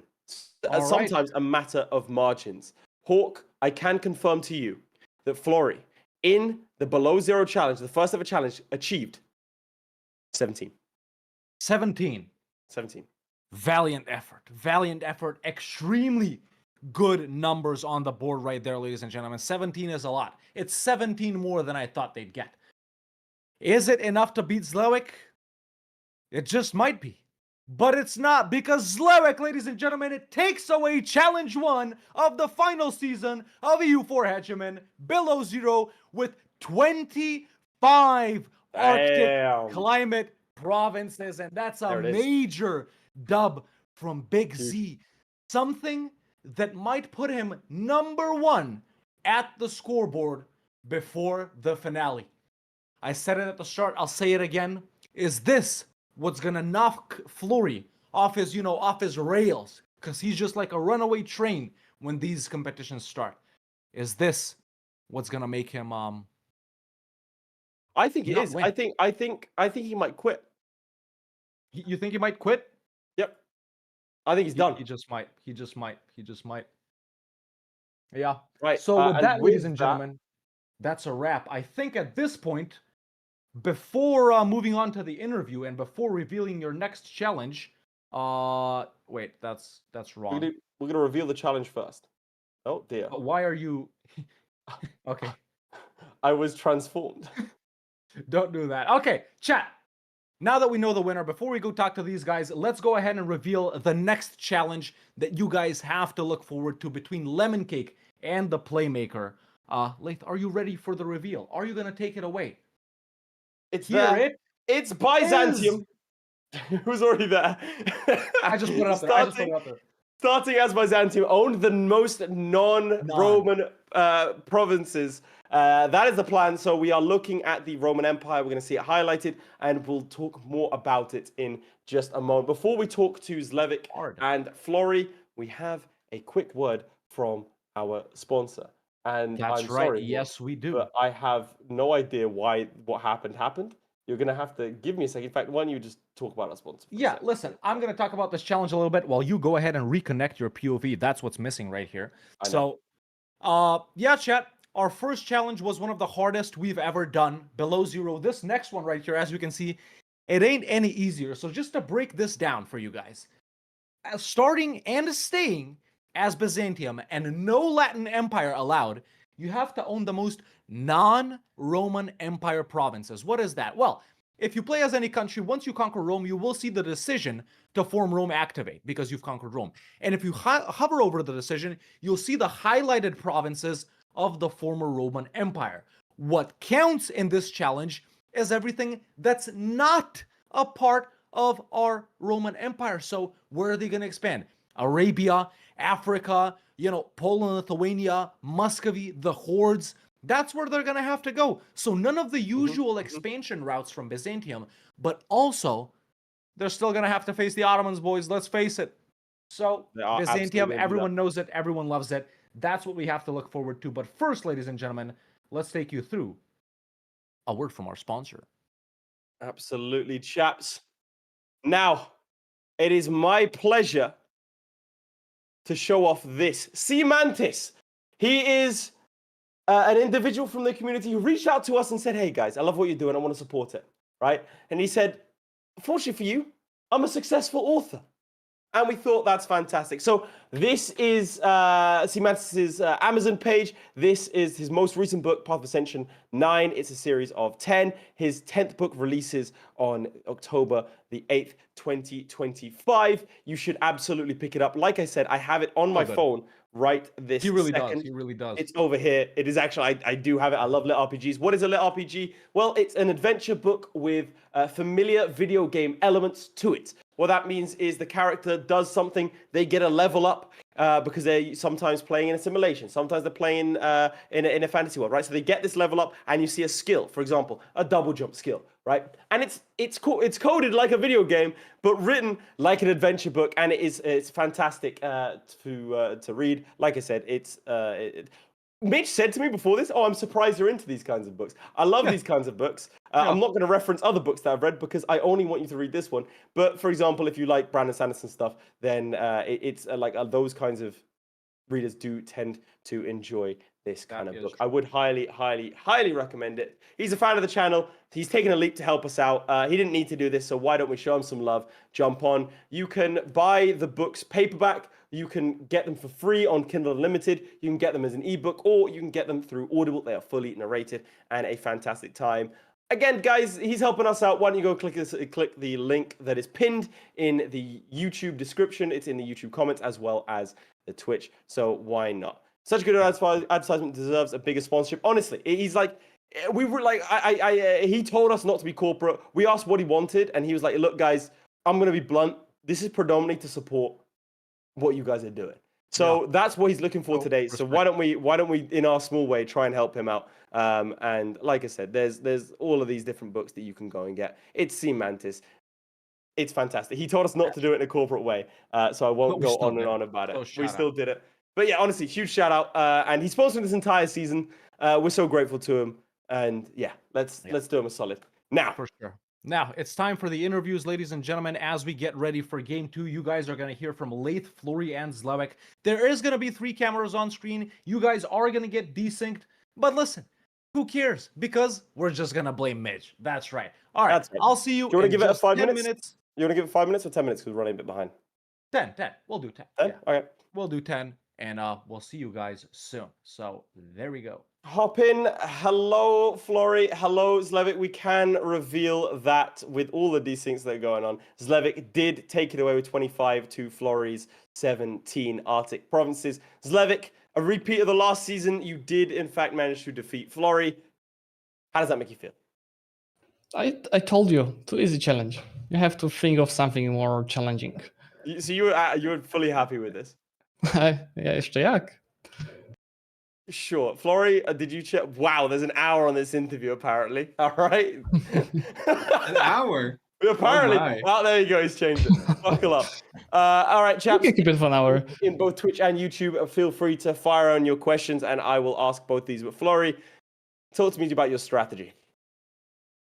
Well, I was going to speed 5 or speed 4 until tech 6 and then fight Muscovy. But I got Lithuania to like support independence. So I was like, okay, well, in that case, we'll go a little sooner. Yeah.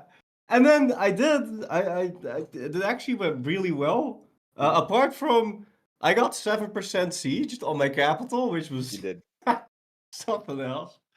But yeah, I totally forgot about Uzbek and colonizing. I didn't think I'd be able to get both the tech and the colonization going. So yeah, I was really happy because I was like, oh yeah, man, I got Sweden, I got every province of Denmark. Ain't no way he got more than this because it's all I can see. Zlewikk, I mean, your response to that, I mean, you did go the colonization route. How was that? I mean, obviously you won. Was that something you wanted at the start? Is something you came up with on the fly? Yeah, I planned it from the start. And I didn't actually expect to colonize that much. But, you know, if you go into war with the Uzbeks, which is not easy, but I got pretty nice alliances there. If you go to the war with Uzbeks, you can like colonize 3 extra provinces, or even 4. So that gave a lot. I just didn't have enough money saved. I actually could have gotten like 3 more, or even probably 5 more, because also more from the Uzbeks, if I left some privileges available for the burghers, so I had some more interest per annum. But the loan cap limited me to more. Yeah. I mean, do you think so? What was the upper limit for you? What was, because you seemed quite confident going into it. I mean, as much as I could get more from Uzbeks plus 3 more colonies, so like it's 5 or 6 more. Yeah. Okay, fair enough. I'm not gonna lie. On the back end, Hawk and I were sitting there giggling to ourselves, and we're sitting there like, yeah, you know, this might be our first ever like draw. This might be our first ever one where we're like, you know, they're not getting any. So I mean, props to you both for doing that. Florry, you were in this situation last season, right? You initial loss to Zlewikk, and then a couple of dicey games. I'm not going to lie to you, only to then win it in the end. How important is it to you to deny? Because if you win this season, you will have denied there to have been any other king. There is no other king of EU4 ever. If you win, how important is that? I mean, obviously, That's what's gonna happen. I mean, I gotta keep it a little Surely, bit Frolly, exciting. surely. I gotta keep it a little bit exciting. Of course, not ever the showman, ever the showman. I mean, what was it? 8 titles now? Uh, 8? Yeah, I guess so. I Well, don't. yeah. I need to go check my. Oh, I've got too many. Doesn't matter titles. because you lose all of the titles if you lose this season, Florry. So you don't No, even have to no, count. no. There's no way that's how it works. Yeah, I so talked that's to the John con- Paradox himself. He told me that. It's 7. It's 7, but it would be 8 if I got this one. So There you go. So it this would could be 8 for eighth me final. this season. You're saying. No. It doesn't work like that. Hey, Florry, where's your trophy that we lovingly gave you? Where did I put that? Wow. Away. This man's Oh, got too many titles for him. He's got too many titles. They're up here. Oh, he has it. He has the 2 trophies. There we go. I'll tell you what. You do this one. If you win this one, we'll get you something big. we'll right. get you something big. All right. Maybe we get you a boat to match the hat. We'll see. Ooh, is the sponsorship that good? Wow. Yeah, the sponsor is that good. We're gonna buy you a yacht, bro. Don't worry. Oh You're man. good. I actually kind of want to buy you like a little like boat trip now. It's like a $15 like I'm you like a little excited. rowing trip. There you go. Zlewikk, how confident you've won against Florry, right? But this did happen last season. How confident are you that you can keep it going throughout the season? well, the people that are in this season are again top tier, so it can go anyway, right? Lemoncake, you don't know that, guys, but he's very experienced MP player, which is helpful in this kind of challenges. Obviously, we know what Playmaker can do, and let's see what the audience can also do this Yeah, season. how do you feel about that? The little wild card of the audience. Do you think you're comfortable in beating audience members? You're like, no big deal. They don't know what it's like under the pressure, under the big lights, or are you? I mean, what are you doing? I mean, you remember? Wow. I see Venomite on the Twitch chat. He was in one of the Masters Universal season as an audience member. Mhm. He did beat Florry back then, so I'm counting on the same happening this season.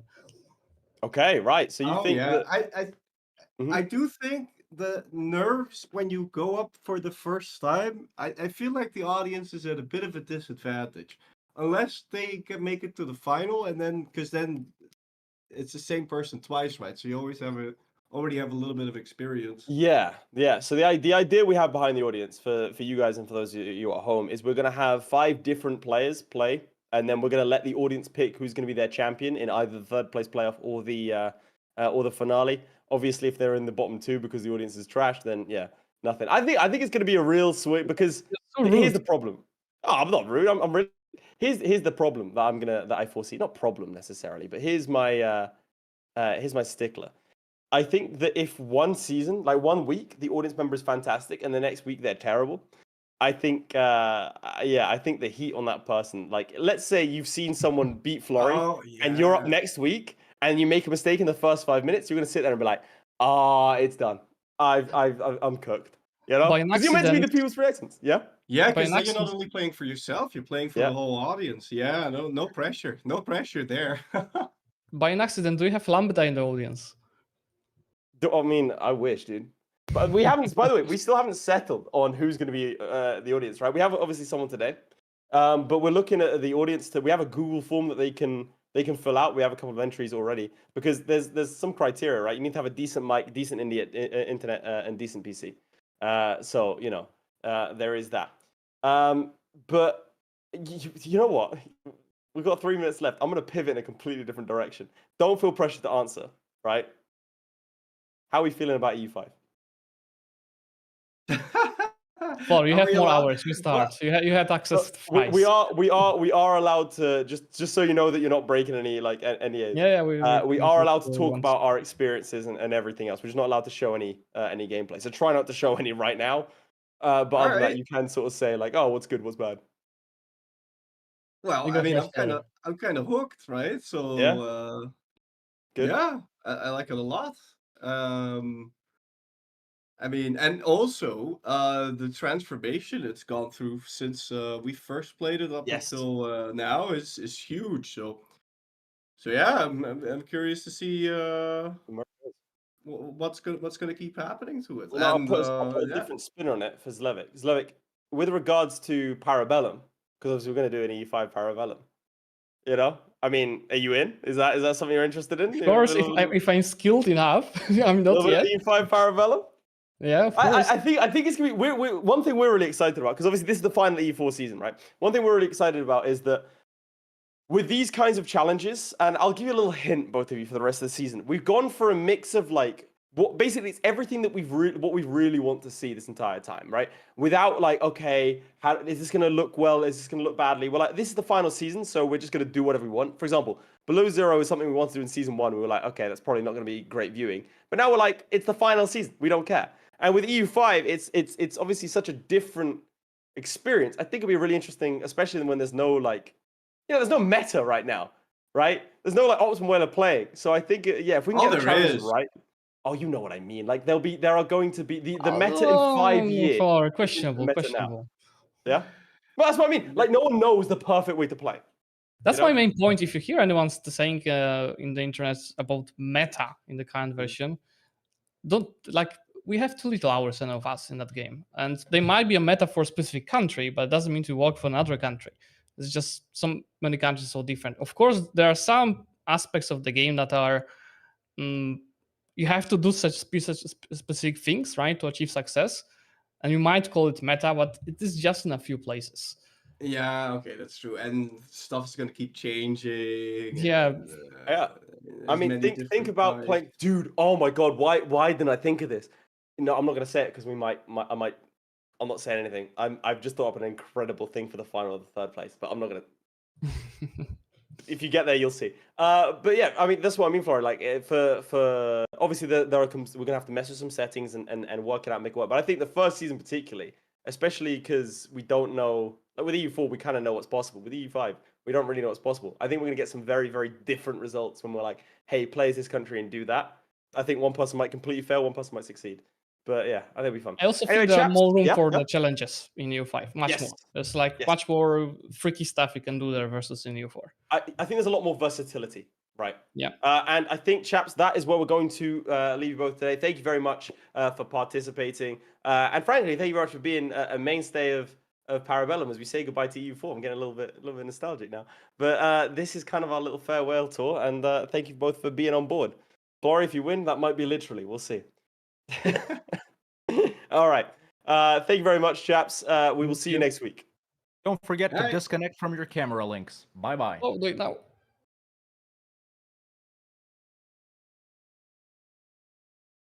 There we are, folks. That was an interview with Zlewikk and with what you call it? Florry. With Florry. That's right. Now he loses once, and you're like, that's it. I don't recognize this man. Yeah, that's right. I don't know, man. Was that a shock to you? Honestly, was that a shock to you? That Florry lost to Zlewikk? Yeah. I think Zlewikk has established his credentials. I'm not shocked.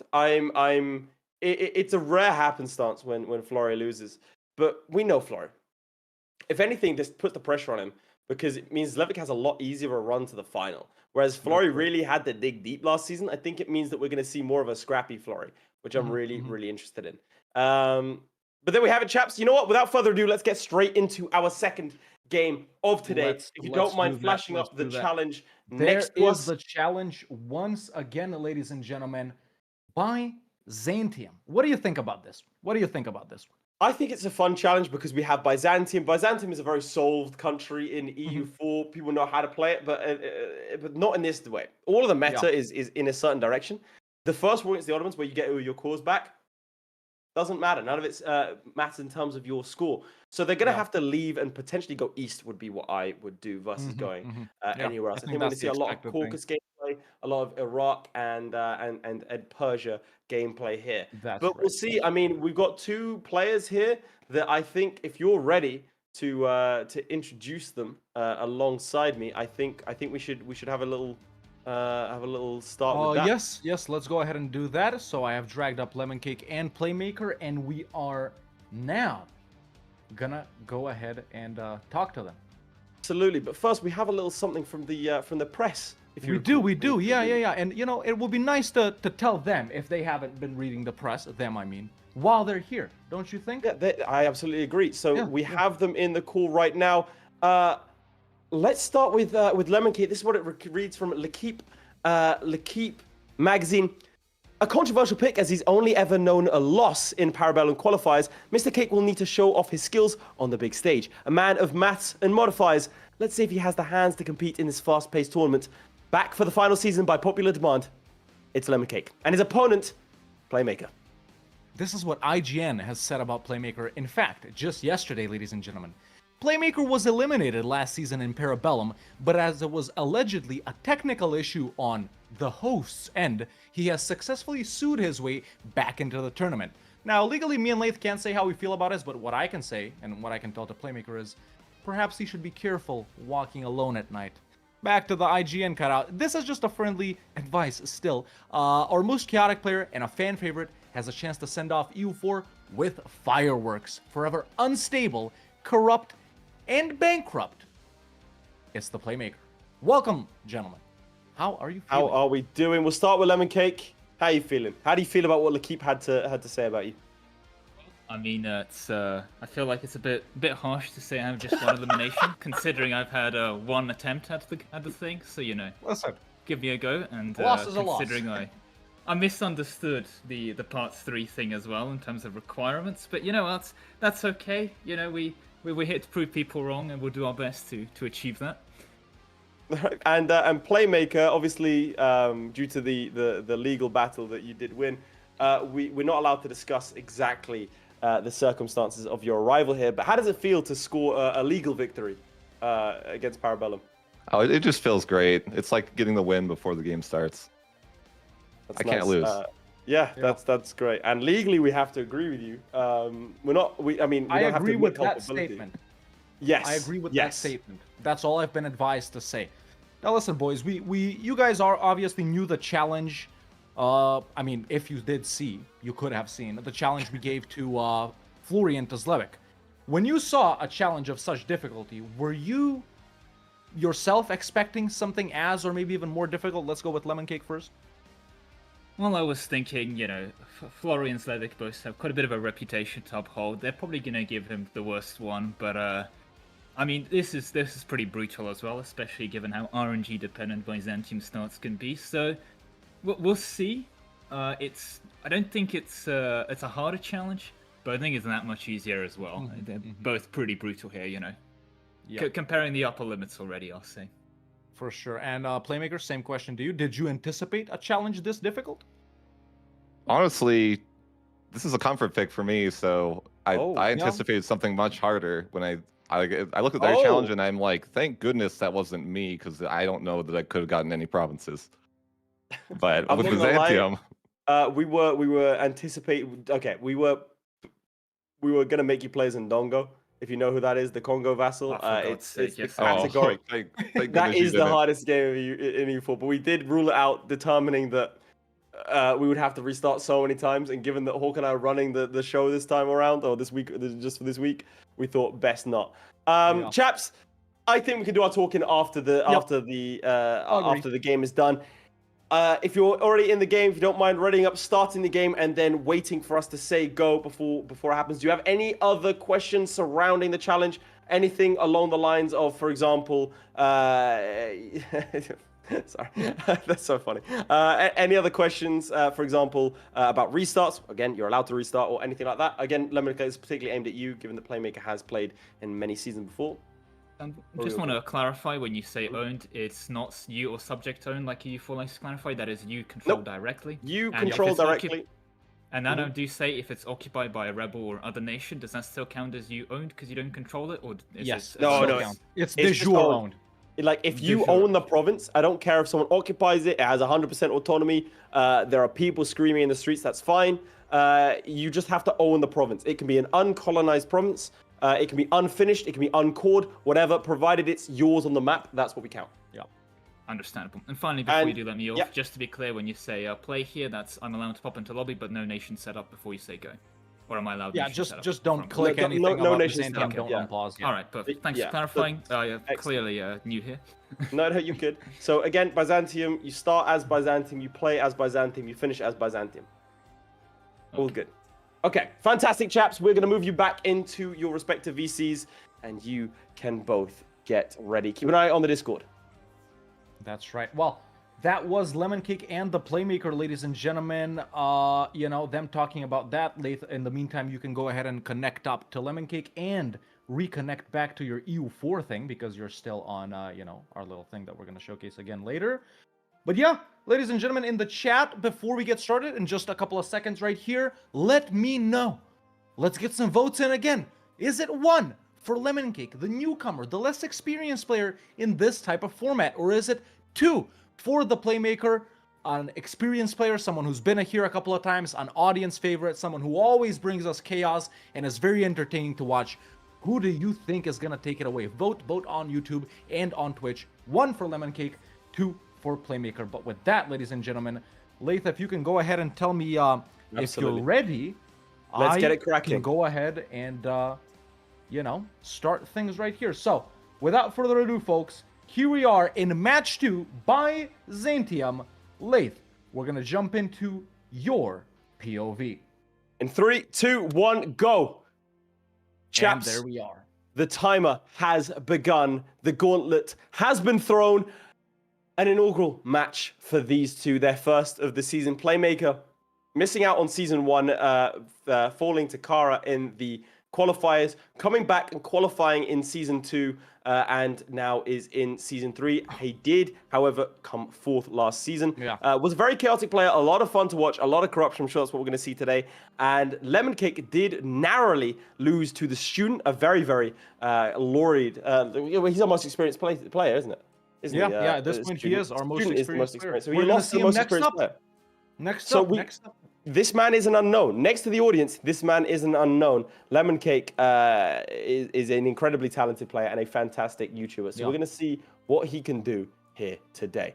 Yeah, I'm excited. I'm very, very excited. Same. Do you want to go on to your POV and show off what we mean when we say Roman Empire provinces? Sure. So if we go over here, ladies and gentlemen, to my POV, well, I can't actually do it without, you know, being someone who owns Rome. And by the way, an insta-declare on Epirus right here.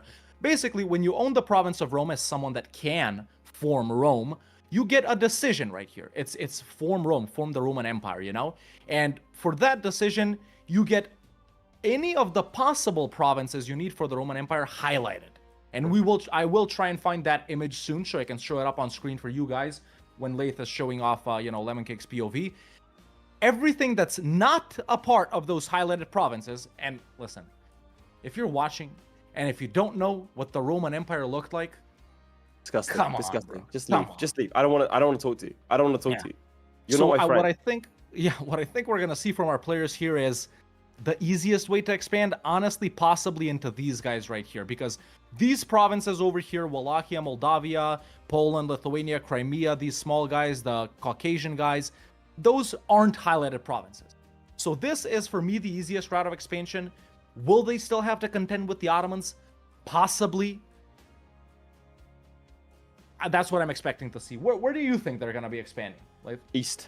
Has to be East. I'm setting up some polls now, chaps, so then you can vote right now, both on Twitch and on YouTube, to see who you think wins. Is it going to be Lemoncake or is it going to be Playmaker? But I really, unless you're going to go down into like Ethiopia, which I think is also an option, you want to head somewhere that doesn't have, that has inferior tech. Somewhere you can also core like with relative safety. I think Byzantium has a lot going for it as a start. Do you even fight the Ottomans? Honestly, I think if you can find an easy way to do it to at least get your cores back, I think it's worth it just from a power-based perspective. But it's not like you have to. If you find a strong Ottomans linked up with like AQ and Tunis, maybe it's just best to avoid it. But as for alliances, man, it's not that difficult to get allies at the start as Biz. You can get the Pope, Austria, Hungary, Muscovy sometimes, because you're Orthodox, it's easy. So yeah, Muscovy especially would be helpful versus like the hordes over here, or maybe some of the small northern Caucasian guys over here. I guess we're gonna have to see. But yeah, is Lemoncake done with the setup now? What I was gonna say about him is he is traditionally, at least from what we can tell from his videos, his playstyle, sort of a slower player. Maybe someone that's not that used to speed 5ing. So he is speed 3 maxing right now. See, yeah. speed 3 maxing by choice, you mean? Yes. Mm-hmm. Yes. Yeah. So any difference? Yeah. I think he's just building a traditional build over here. He's building down south. He looks like he's improved. He has a free diplomat right now. He's improving relations with Wallachia. Has allied the Serbians. He's allied Theodora and Herzegovina as well. He's trying to build up a larger everyone power. he can to not get decked. Yeah, I think so. Let's have a look. He is focusing Mill. I believe he's probably going to fight the Ottomans. I think he's probably going to fight the Ottomans. Again, to fight the Ottomans, chaps, you need a superior navy, and you need to rush Gelibolu. Yeah, that's true. If you're going to fight without larger allies. If you're going to fight with the larger allies, you still kind of want to do that. But you have a little bit more leeway. Another traditional start is, as Playmaker did, is to WC Mantis, is to declare war on Epirus and vassalize them. You take one province and vassalize them to take their navy, which then basically guarantees a victory. But the problem you have to contend with is the Ottomans tend to keep their armies on at least one army over on the European side, and Gelibolu as a fort is kind of rough. At the same time, usually what you do is assault the fort, you bombard and assault, but the problem you have is that Paradox has now tried to fix that with some nasty modifiers. A declaration on Epirus over here, a little bit slow on Epirus. on this side of things. I can't quite find it. It's usually here, but I've sort of changed it. Anyway, so the idea that you don't want to be fighting the Navy. The idea, don't do it. Don't fight the Navy. The idea is that with you can still assault this fort, right? You can still assault it, still take it immediately. That is generally speaking. No letter. Oh, do you want to explain what's going on with Playmaker? Oh, so sorry. Okay, we'll be pausing the timer here soon. Oh no, he is restarting on purpose, so we won't be pausing the timer. That's right. Okay, so yeah, Playmaker has decided to restart, ladies and gentlemen. Sorry for not noticing that quickly. I was trying to get the Form Roman Empire decision for you guys, but yeah, quick restart from the Playmaker. Honestly, I don't know what really went wrong. I think it was mostly his alliances not being in favor, because he was looking to get with some big guys, but it didn't work out. So yeah, I guess we'll have to see. But as we speak, I'm jumping back into his game. He's getting a spy network on Jared. He's getting a spy network on Tunis. I don't know if Jared and Tunis. I don't know if that's an idea that I'd really want to see. I don't. Yeah, like that. I don't know about that, honestly. Like, also those are a part of that decision, right? I don't. Huh? Those are a part of that decision, right? I think Jared isn't. Maybe Tunis isn't. Let me see right here. Actually, you're right. So pretty much and actually I'll show it off right now as I'm in Playmaker's game right here. I'll swap to my POV, ladies and gentlemen. As he gets his game ready, I will go ahead and show you guys this right here. So this is the Form Roman Empire decision. Everything that they conquer inside of these, orange provinces here doesn't count. So from what you're seeing from Lemoncake right there, yes, there is quite a lot of provinces south of Tunis and of Morocco, basically, Fezani, Jared, provinces like that. But still, I think it's an option, hard to right? enter. It's hard to enter into that region. Yeah, it's an option. It's an option. At the same time, the Ottomans might declare war on you. Like, I'm not liking the fact he has free diplomats. There's a lot that I'm not too happy with. Do you want to get rid of the map, and I can show you something a little bit interesting? Yeah. Okay, let's go ahead and see what's going on over there. Okay, can you notice something that you wouldn't usually see? It's an occupation. Where am I supposed to be looking at? Castile is getting occupied by someone? That's what I'm looking at? Austria, Yep. Why? Some early PU? England is a junior partner of Austria. In 1447? Damn! Damn. Now, this is when you try and get an alliance with the Ottomans immediately, with the Austrians immediately. Yeah, it's possible. Dude, naval supremacy, done. Instant. And England will probably come and help out, too. They've done better in recent patches. Yeah. Okay, shout out Austria, I guess. Shout out Austria. Yeah. Shout out Austria. They are, I mean, they are currently winning. They don't have a legal. No, that's the Trastamara. Enrique's dead, ladies and gentlemen. He just died. Rip Enrique. Yeah, well, so that's all we have to say about that. That's an interesting one. Oh no! But at the same time, And it seems that Austria's luck has run out, ladies and gentlemen. Austria's luck has run out. For those who don't know, if these pretender rebels win, then the Persian Union ends, and I don't think the Austrian AI will put troops there. Nah, although the English might. Austria has like 5 boats at the start. Yeah, but I mean, we'll see if England does something about the situation. Yeah. Anyway, just wanted to dial that bit. No CB war against Fazan, Mazab, and Tunis. Fazab, yeah, okay, let's see that. Does he have the navy to land, man, or can he here's walk the thing. over?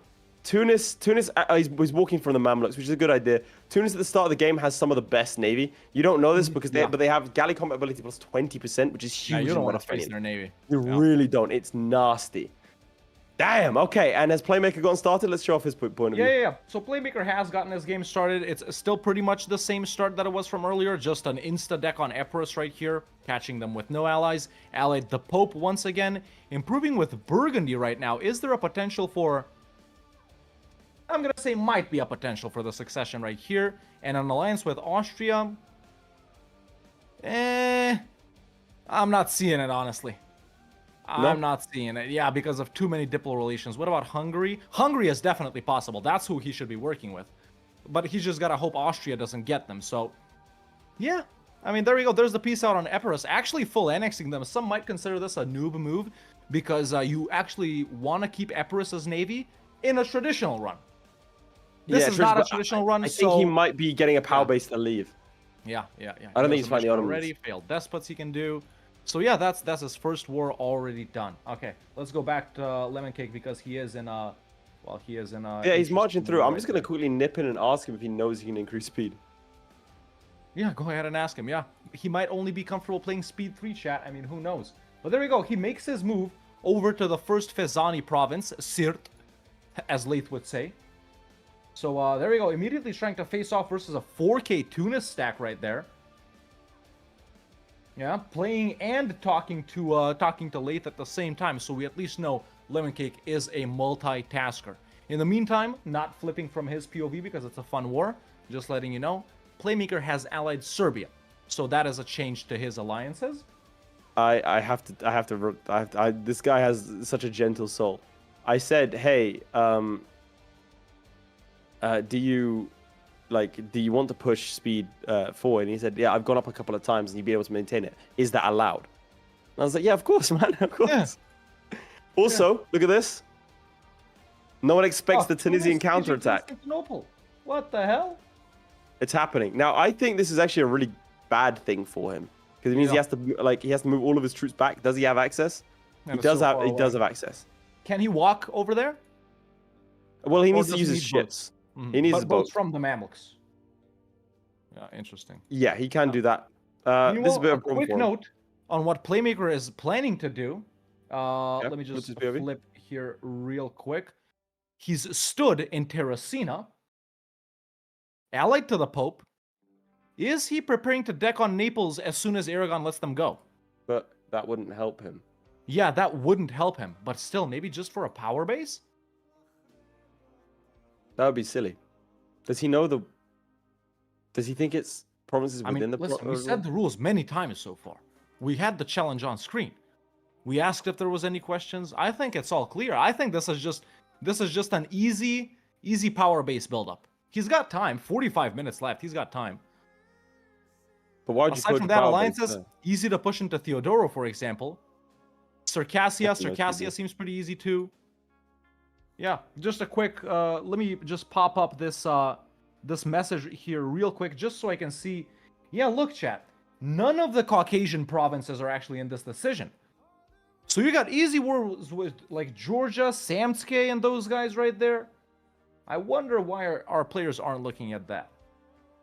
Either way, I'll let you know if something is up over there. We can go back to Lemoncake's war. People are asking about Austria and England. I mean, to be clear, Castile has to occupy London. He's not seeing it. Playmaker can ally Austria. He's not seeing it. Just a quick note. Yeah, what's going on with Austria and England?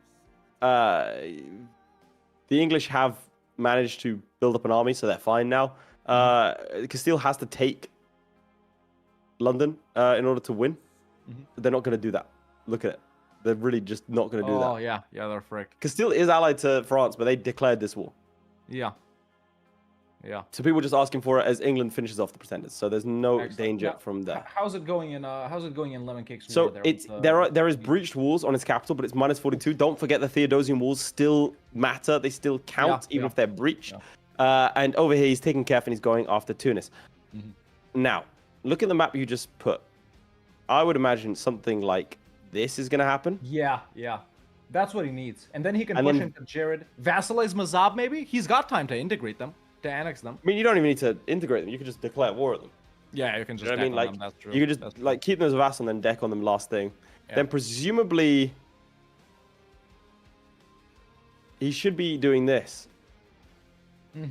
Yeah. You know, he's improving relations with Epirus and yeah, he needs to be... Oh no. What's going on? Oh, Ottoman deck!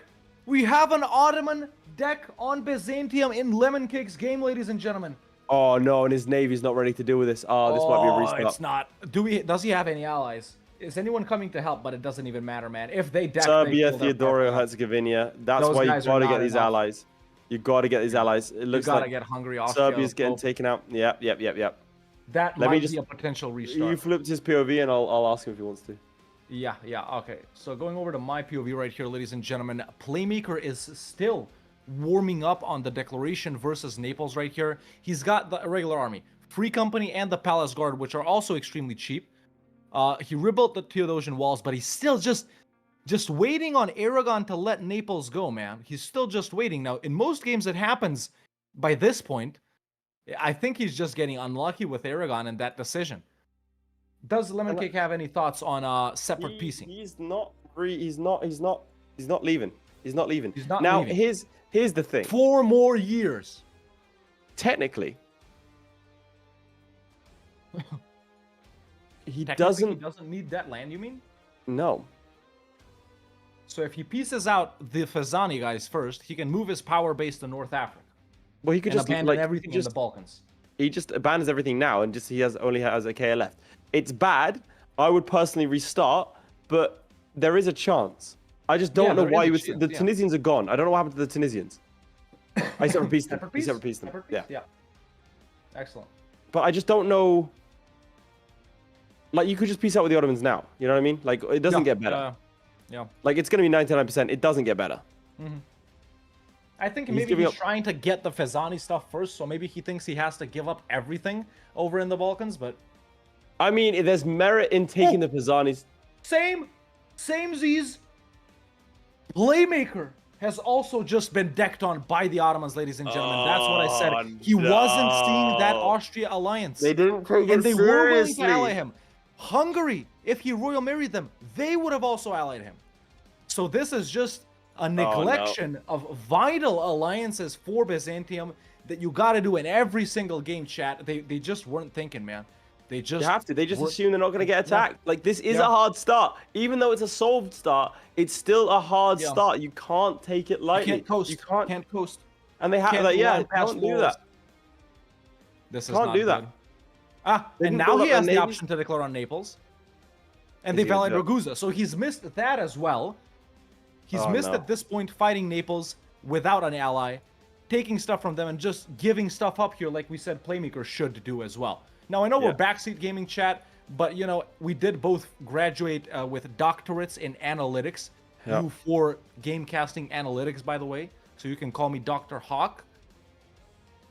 I don't know, man. I really don't know. Okay. Are we going to see more restarts, chat? What do you think? Yes or no? Vote yes or no. Are we going to see more restarts? Surely. I'm concerned that neither of these players are like, you have to make a decision, right?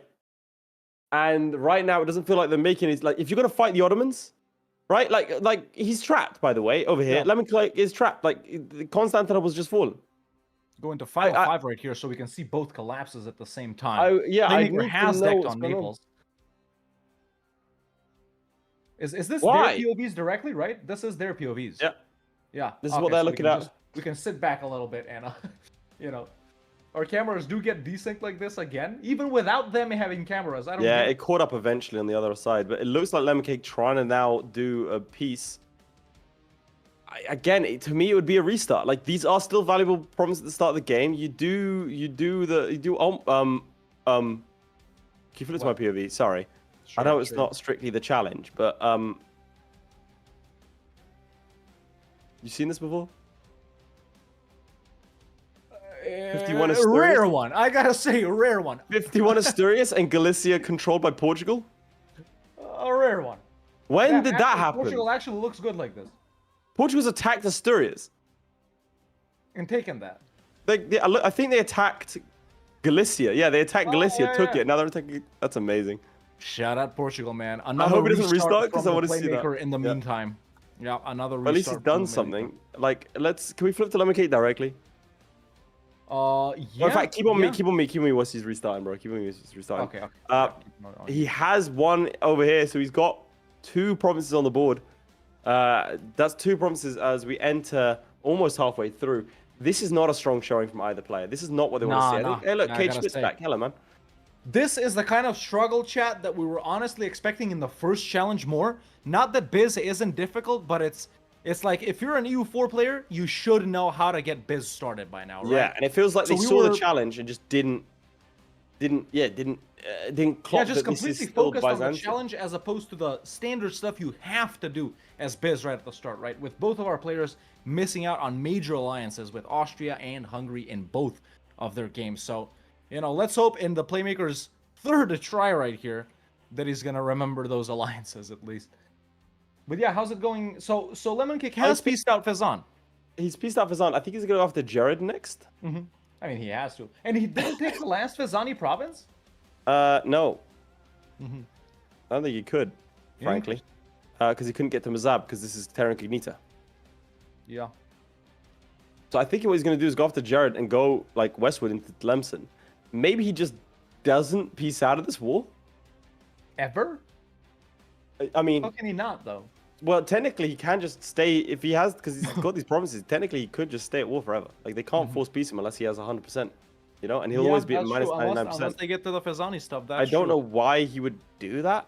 I mean, frankly, if that was the plan, then he should have taken out Max Loans whilst it was unoccupied. Listen, it's a lot of thinking right now. It is. With almost halfway into the challenge, ladies and gentlemen, if you're enjoying some good old-fashioned Biz gameplay, we do Byzantium every season. I mean, we know it's your favorite country. Come on. We gotta follow if you're on Twitch and you haven't followed already, so you can stay up to date with when our shows drop. We are live every Wednesday for the next 5 weeks with this, so follow, turn on the notifications. Same thing on YouTube. Subscribe, hit that motherfucking bell button, and listen. If you want to support us more, you can always subscribe on Twitch and become a member on YouTube to join the exclusive after party that's happening after the stream in the Discord. You will have access if you're a member or a subscriber to maybe learn something about next week. Maybe hear us, smack talk our participants, because we do that. Smack talk Midge because he got hit by a truck and he's not here this week. Yep. You never know. So go ahead and do that. Look at this. But yeah. Peace out. It's there. The peace out. It's done. So he doesn't lose any score for this. That's the key part. Did he just... Oh, no. I think he sees lands. Yeah, he sees land whilst someone was disloyal. Critical mistake. Not good. He still kept his navy. Playmaker, another restart. Just letting the audience know. All right, he's restarting again. Now, if you don't know Playmaker, that's why. If you don't know Playmaker, this is a staple of his gameplay. Statistically, we have seen him play the least amount of EU4 per challenge ever. Now, to be clear, that doesn't mean he plays badly. Like, he almost beat Florry. He was very close to beating Florry after playing, 14 minutes out of the hour? Yeah. And he finished 14 minutes in. It was like, cool. And Florry won by 1 or 2 provinces. It was kind of ridiculous. So we have seen that. Now we're seeing more of a student-like gameplay coming from the student school of thought over here. Slightly slower, more methodical from Lemoncake. I would like to see him make decisions a little bit faster, but I think he's gonna, he's gonna gear up as the show goes on. This is only his second game ever. In don't forget, guys, if you want to participate yourself, the audience is invited to participate in any capacity. If you want to post to the Reddit, if you want to post to our Discord, if you're trying to get some stream, I've seen no stream memes in the Discord. Make your stream memes and we'll post them in. Join the we'll put Discord, them live. by the way.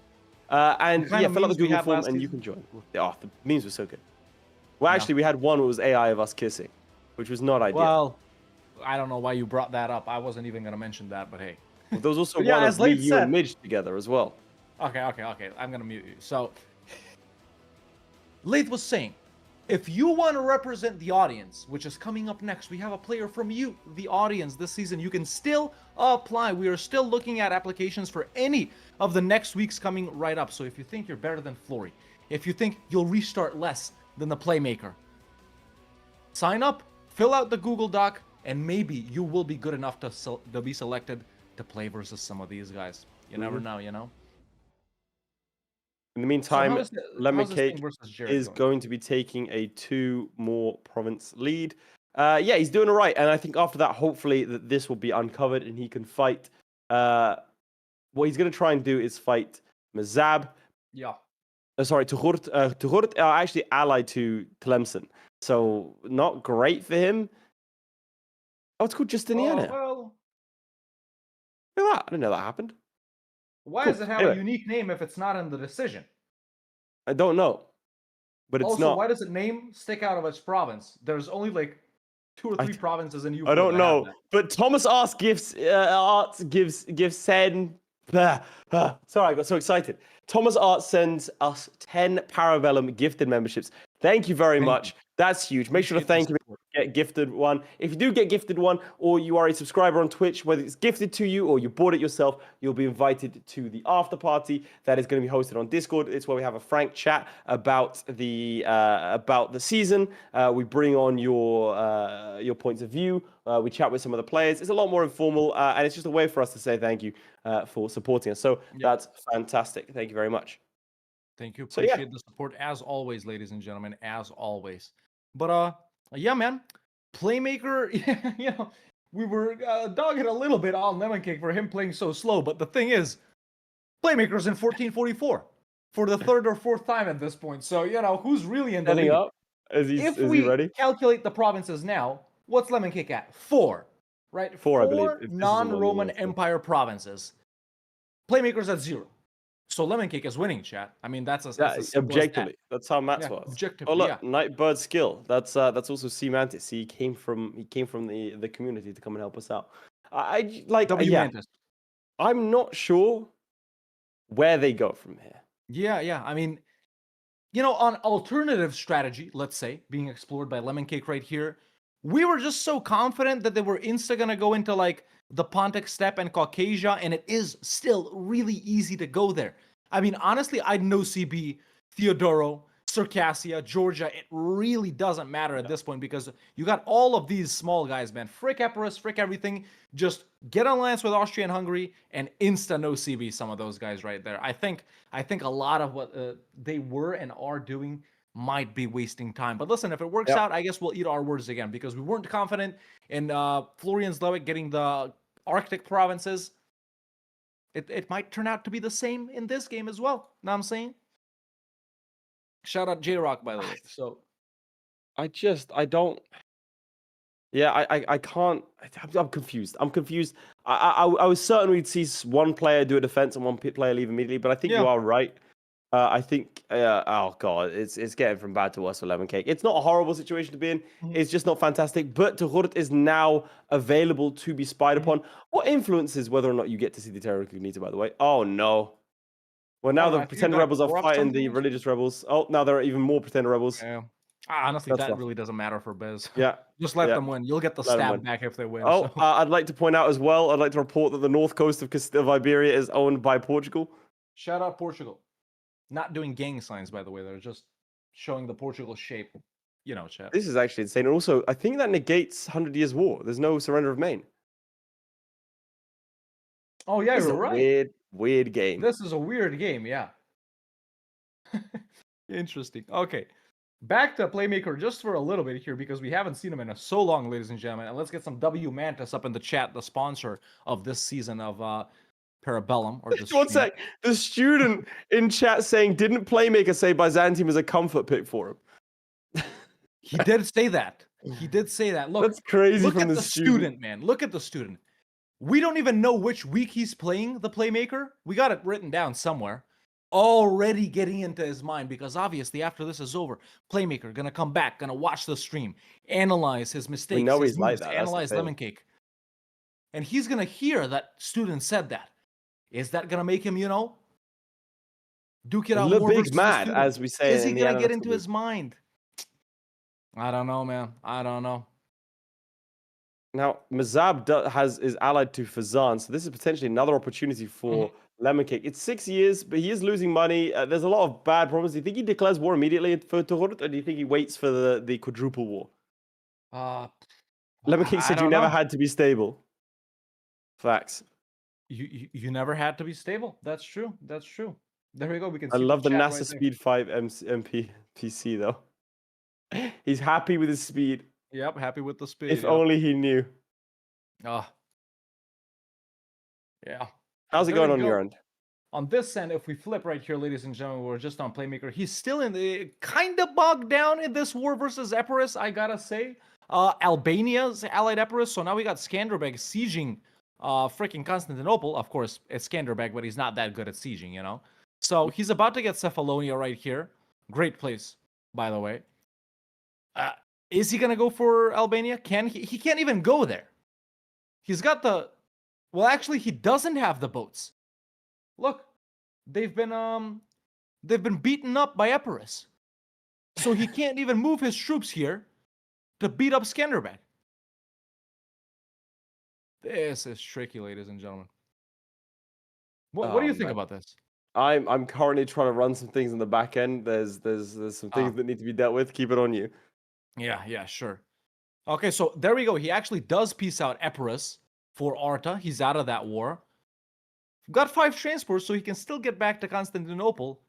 Let's take a look at alliances now. Okay, allied to the Pope again. Improving with Serbia. I'm just wondering why they're not seeing it, man. Still. Well, okay, Austria is not an option right now. Could become one later, but Hungary is. Actually, similar-ish situation. Muscovy. Yeah, Royal Marriage Alliance right there. I don't know.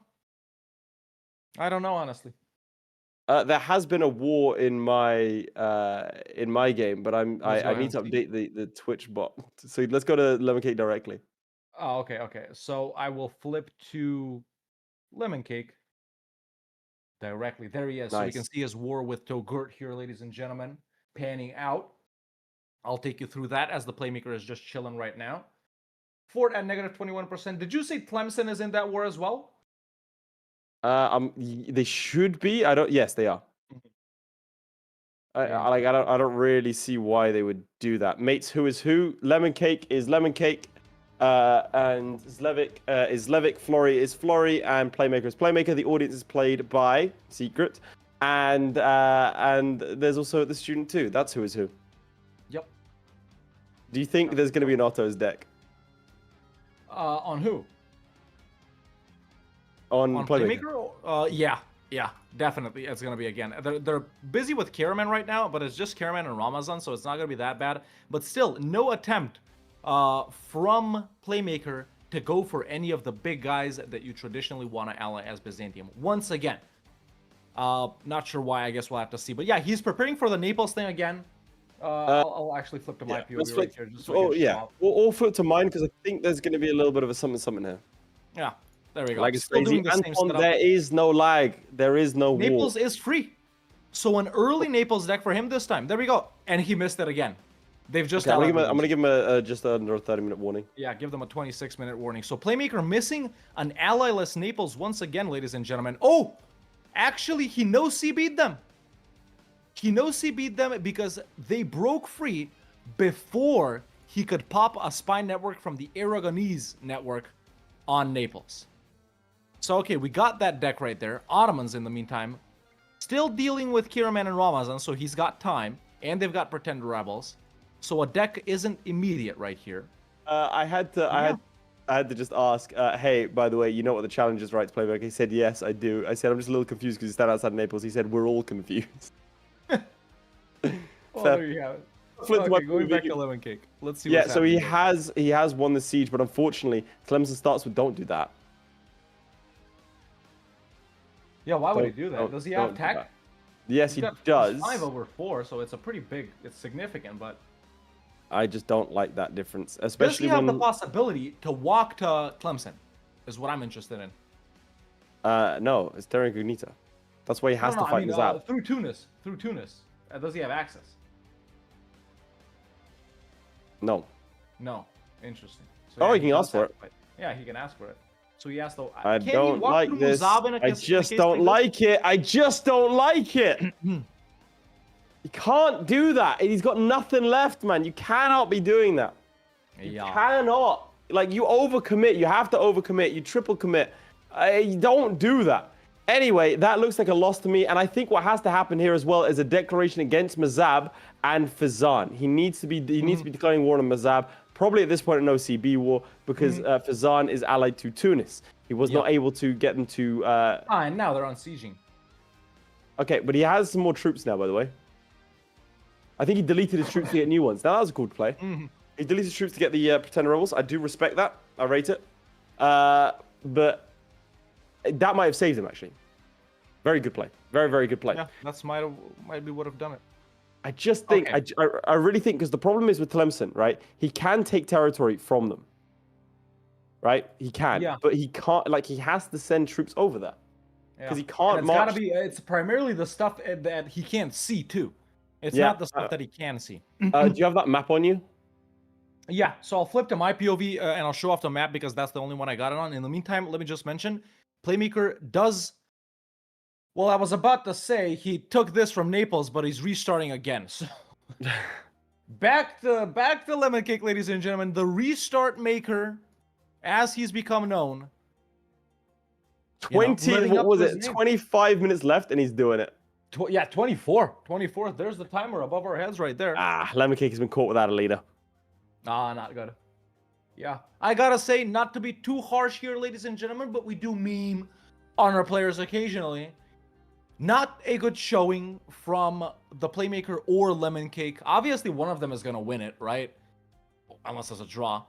Well, I really don't think that. Like, let's see what the Playmaker does now. I can't fathom what his strategy is. I expected more because he won against Naples, and he still restarts. Did he not win hard enough? He took max. He took what you would take normally. Where's the rest of his of Lemoncake's troops? He had 8,000. Dead. All dead. Dead in the northern Sahara Desert, ladies and gentlemen. Scorch Earth. Okay, he's good. Oh my god, this is hellish. What is chat saying about this? Let me. While you're looking at that, I'm gonna read chat is saying Lemon got caked again, which I don't really appreciate. I don't everyone. Yeah, our king can make it. This is honestly shocking over here on Twitch. Yeah, can they both lose? Says Medicus the Wise. This is There are points on the line. It looks like here it goes. He's gonna get stack wiped. We might have another restart. This is why, all from that one battle, as we get another subscription from Prime. Let's see. Can Lemoncake pause here? Yes. Restart forced rip. Okay. Right. Flip to your POV. He's restarting. I mean, nothing to flip. It's just. Wait, who's restarting? Lemoncake. They're both restarting. I'm not seeing Lemoncake a message. He said it to me. He said it to me. He said it to you. Okay, so let's flip to my POV right here, ladies and gentlemen, which I do not have connected. How amateurish of me. But no worries. There we go. We're live with an insta no CB from the Playmaker on Sligo. Chat. Do they not know they can go here? Yeah, he's restarting. I honestly don't know what to say, man. You're seeing this? We are 40 minutes into the challenge, and yeah. You need to reconnect your game, by the way. But look, that's what I was saying before you were here. Playmaker has no CB to Sligo in Ireland. But that okay. Like, do they not know they can go into Caucasia and Theodoro and the Great Horde, Georgia, Samsky, Avaria, Gazukumuk, Circassia? Chat, help me out here. Am I taking, crazy water or something? What am I drinking? Freaking Flint, Michigan tap water? Oh man, what a brand. Ah, dude. Like, I don't get it, dude. I really don't. There we go. I mean, we see this war with Sligo. And yes, this is a province that's not a part of the decision. But there we go. I'll throw it up on screen. What? No, Playmaker's restarting. He is restarting. He got caught in a battle. We gotta go to my you. POV. Can we go to you? Yeah. Yes, we can. Okay. Jesus. We can. Chaps, I'm going to give my... in fact, you might give our players a 20-minute warning. I said we'd give them 10, 25, and 2. Yeah. Ladies and gentlemen, welcome to EU4 Byzantium. Let's see if this time our players... I mean, we did say it was going to be a hard challenge. We did say hard challenge only, so we can't really say... It's harder than the previous one. Yeah, we can't really say a hard challenge and then put our hands up and go, Soy Jack, and be like, oh, look at the hard challenge. Like, yeah, like it is hard. But at the same time... I didn't think we'd be in a situation where both players are restarting 40 minutes in. Some multiple times. I don't get it, man. I don't get it. Hawk, we gotta ask them. Listen, you're doing the interview after this. You have to ask them. I will do. Did they know they can go into Caucasia and Theodoro in them? Or can you look at stream memes when you get a sec? I'll take a look at stream memes. It's the worst thing I've ever seen. Yeah, I don't want to take a look at stream memes anymore. Chat, I know I was saying go to the Discord and post stream memes. You guys can join the Discord, sure. Don't look at stream memes, okay? Do we show that? Don't open up or do they have to join? They probably have to join the Discord. I'm not showing that on stream. I'm not showing that on stream. No. They're gonna have to join the Discord to see it. You guys, join the Discord. Don't go to stream memes, please. That's kind of crazy. I didn't want to see that. Honestly, I didn't want to see that. All right, let's see what chat is saying. Who won the first game, Zlewikk or Florry? Zlewikk did win. Took it away. He is currently up. Lemoncake should have paused and locked in his four-way. He has no way of knowing. So someone said in the YouTube chat, "What are we doing, bro? Lock in all caps." Yeah, bro. Come on, like for real. Do we just ban these two from playing ever again? I've just gotten an unusual activity alert. Yeah. Because so many of you are joining the Discord. Chat, I said it. Don't do that, man. Playmaker's stuff is there, by the way. Don't. Come on. If I see any more memes like that, I'm going to nuke the channel, I swear. That is horrible. That is the worst thing. Right, now everyone's reacting to it. Well, yeah, that's just lovely. Lemoncake's going to restart with 1 minute left. He has declared war on Epirus. Like, at what point do you just, like, go for the points, you know? At what point do you just not declare on Epirus? That's what I'm thinking. It's not that deep. You don't really need Arca or Cephalonia. They're not... Chaps, with both of them restarting from 0, I ask once again, put a 1 in the chat if you think Lemoncake's going to win, a 2 in the chat if you think that Playmaker's going to win. We are losing our minds right now. What? Like, 0. People are spamming 0. Yeah, I believe you. Unprompted spamming a 0. That is insane. The stock of both of these players plummeting. Oh dear. Yeah. Oh dear. Oh dear. It's an interesting one. At this point, you gotta hope that someone gets disqualified, right? I gotta flip. Okay, so we're here. We're back in my POV, ladies and gentlemen. This is the Playmaker. Actually, we're not. Hold up. Misclick. Misinput. Got the right idea. Declaring in Ireland again. So these provinces are valid. They're not a part of the decision. But it's so much further away than declaring war on someone else, like Circassia or Georgia. Look, it's free real estate. Wallachia's there too. Moldavia, all of this. And does a tie coin toss decide the winner? No, it's then they get 1 point. So for those of you who don't know how this sort of show works, we are going to be playing for the next 6 weeks. I just remembered. 5 weeks of playing. Each of these players that you see today will be playing each other on a week-by-week basis. They get 2 points for a win, 1 point for a draw, 0 for Another a restart, loss. by the way. Yeah, another restart. Yeah, I mean, I can't do it anymore, bro. I can't. I just want to get to the next challenge. I can't. Like, do we just call it? Do we just, like, say you both suck, stop the challenge? Why is he going to Ireland as well? He doesn't have the coring range. Yeah, he can vassalize and take next to it. Oh, no, he can't. Oh, actually, he can. It's same content. It's same content. It's so... all right. Well, Lemoncake looks like he's doing something. He is getting... he's improving relations with Serbia again. That does give him money at the start of the game. It looks like he's improving relations with the Mamluks. Can't imagine that's going to... Nope, probably won't get that. Hungary is right there, bro. Hungary is right there. He's like, literally, I am the guy in the pick. Could get Hungary, right? I'm sad I didn't take a save of the previous game because I wanted to see what happened with the English PU, but oh well. Over here, he could get Hungary. Like, it's there. He could get Poland as well. I'm sad. That's all I'm gonna say, Chad. That's all I'm gonna say. This is like our final EU4 This is game. not even the hardest challenge that they're gonna get this season, man. No, it's not. This is our final EU4 game, and I don't want to play EU4 anymore. Yeah. You know what? Since I'm in such a privileged position to say this, and honestly I am, and you are as well. We have been given the honor of having EU5 by Paradox. We currently have it. I'm EU5. playing on a separate monitor right this second.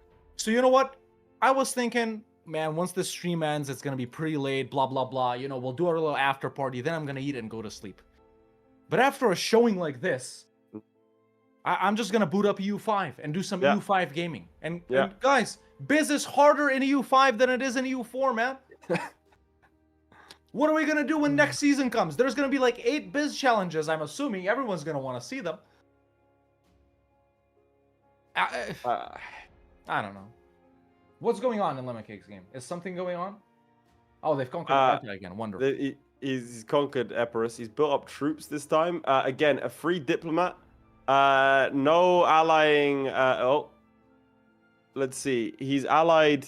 I'm seeing it again, boss. I'm tired. He's allied Serbia. He stopped the alliance with Herzegovina, perhaps, to try and get the alliance with Skanderbeg.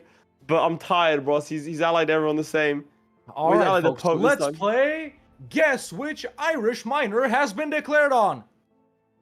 Is it cut off? You have the choices of Ulster, Tyrone, Tyrconnell, Sligo, Clanrickard, Thomond, Desmond, Munster, and Leinster. Ormond, Offaly, and Kildare are in the center, so they can't be declared on. Vote now. Sligo. I think Sligo. Laith, you are the winner. He has declared on Sligo. Congratulations. You win another 13 minutes of agony. Mate, there are some fantastic memes. Please, flip to my POV and I'll take over because a war's just been declared. But you need to put some of these on the screen, bro. All right, I'll post some stream memes, chat. I'll post some stream memes. One is just a screenshot, and it's the best screenshot of Para Bellum history. All right, so now we have a war declared. I'm seeing double. It's Tahor to Vezan and Tunis. He's going for it again. You're talking about the time?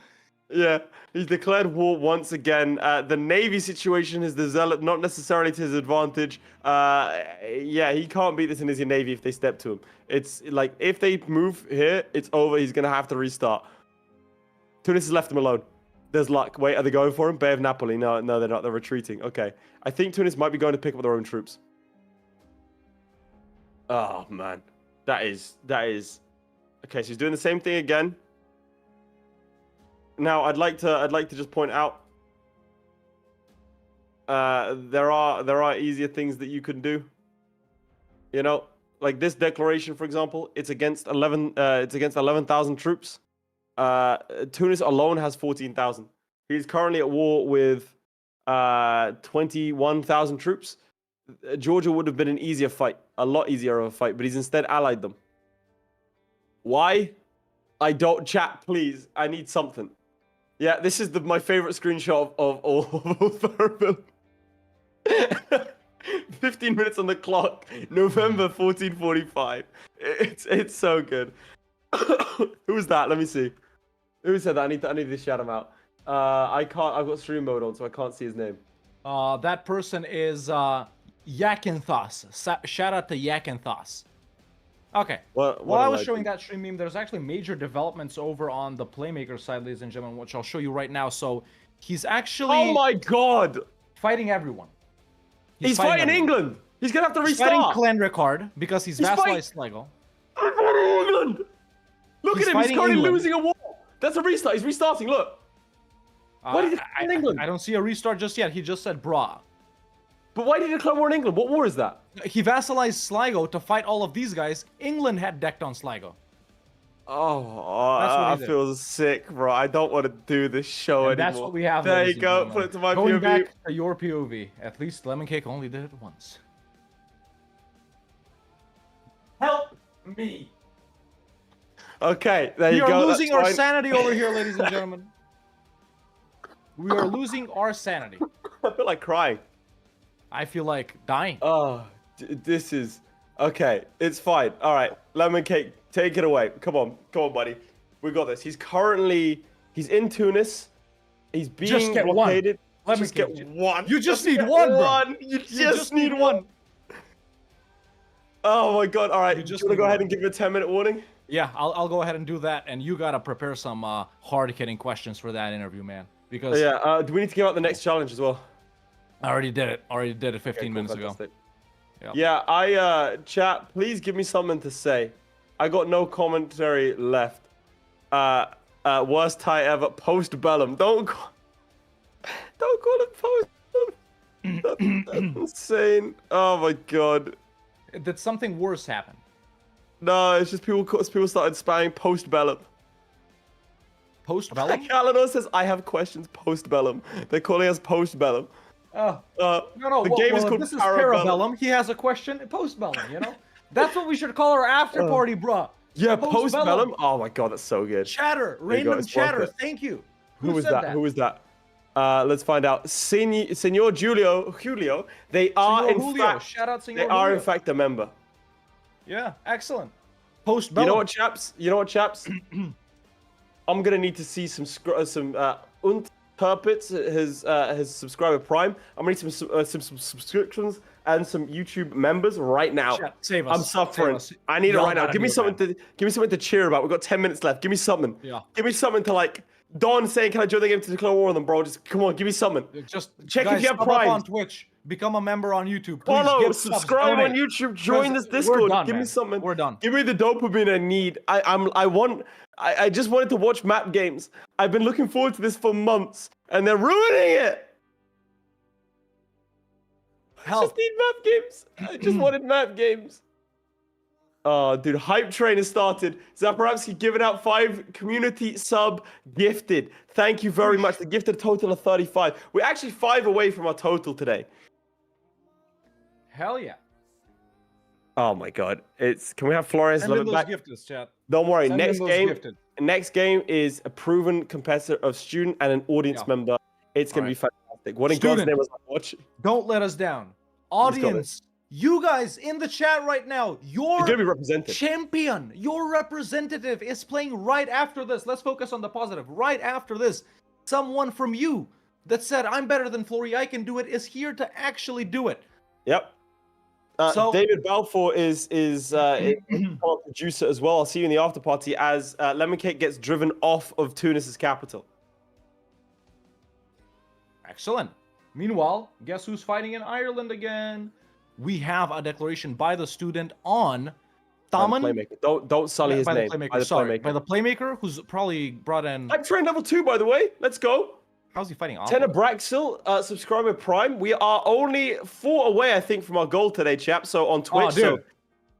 we're very close. What's up? Yep, standard. What's the point? I don't think. Why I'm does gonna he show keep my trying Florry it? anymore.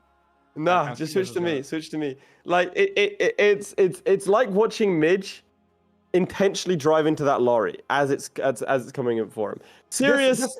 This has broken the record of restarts, right? Yeah, it has, absolutely. Serious Historia gifting 5 tier 1 subs. You know what? Let's reveal. Serious, by the way, is going to be your champion today. That's He right. signed It's up him. It's on him. the Google form. It's him. He is going to be your W champion Serious in the today. chat. He might be your champion in the final if they make it all the way. Next week, we're going to have a different audience member. If you want that to be you, make sure to sign up with the Google form that's in the Discord. It's there. So massive W's for Sirius. That is your guy. He is embodying the audience. He wants to do better. Harder, better, faster, stronger. That's what I'm hoping to see. There's our goal for today. Oh, man. I got nothing. Can you see? We got nothing, man. We got nothing. You know what? I think for the next 1 minute, we just go here, and me and you just shut up. There we go.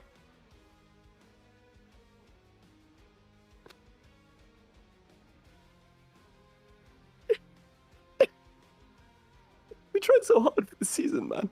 I can't do it. I can't do it. The only thing that can save me now is money in the form of Twitch subscriptions and memberships on YouTube. Dude, we turned into those TikTok subscribe, like, you know, those TikTok live streams where it's like, no, stop subscribe, stop giving us money, no. Yeah. Listen, if you want to get jacked, guys, every time Playmaker restarts, you do 1 push-up. Yeah. We'd all be freaking swole by now, bro. Why is he doing it every time? What does he think is going to change? He somehow got an award France? How did he do that? There's another war over here. It looks like he pieced out with... Okay, I'm going to give a player a 5-minute warning. It doesn't matter. Yeah, so over here, he's won his... No. Hawk,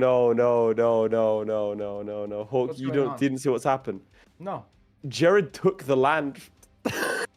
Oh my god. Look at my POV. Chat. Jared took the land. Jared took the land, dude. Jared took it. So he's declared war on Jared. He's declared war on Torod. This is actually, weirdly enough, a good thing because it means he's gonna get land from Torod. He's gonna get points on the board. Chat, oh my god. 4 minutes away from not only the first ever draw in EU4, but potentially the first ever time someone could get 0 on their score. Like whatever the metric is, whether it's conquer provinces, something money, something Diplo related, there's always some number to be gotten. And this is the first time we might have someone do 0. And this is for both of our players, by the way. And this Jared war is good though. It is a good war. It's a very, very good war. Decked on by the Ottomans.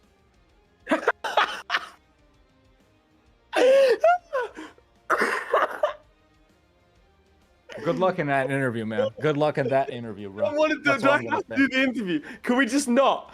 I don't want to. I don't want to talk to you. No, you have to. You have to. If I suffered here for 60 minutes, if the audience is experiencing levels of pain not seen since bamboo under nails torture. Oh god.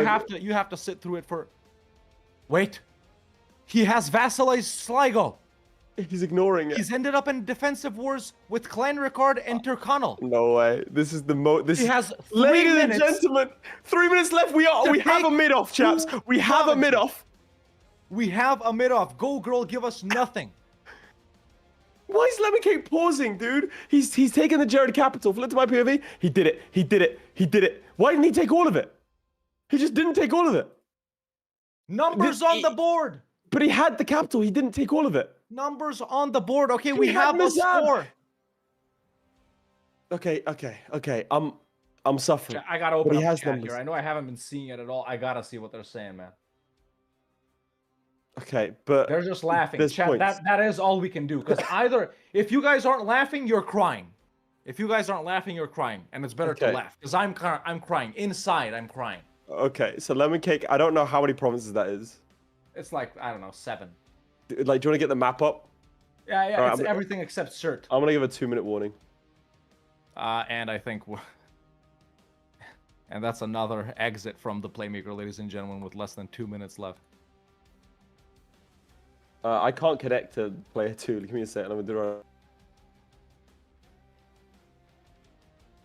Well, Playmaker has quit. Was it a rage quit, or is he attempting a restart with 1 minute and 40 seconds left? I don't know, chat. Leave? Sorry, what? Did he quit? Yeah, he quit. Yeah. Is he restarting? he I'm is. not seeing his password. Yeah, he just loaded up again. Okay, there we go. Well, he has a minute 30 left. I don't think we're gonna see him get anything. I'm just being real here, I think. Here's how Playmaker can still win. Lemoncake wants a countdown.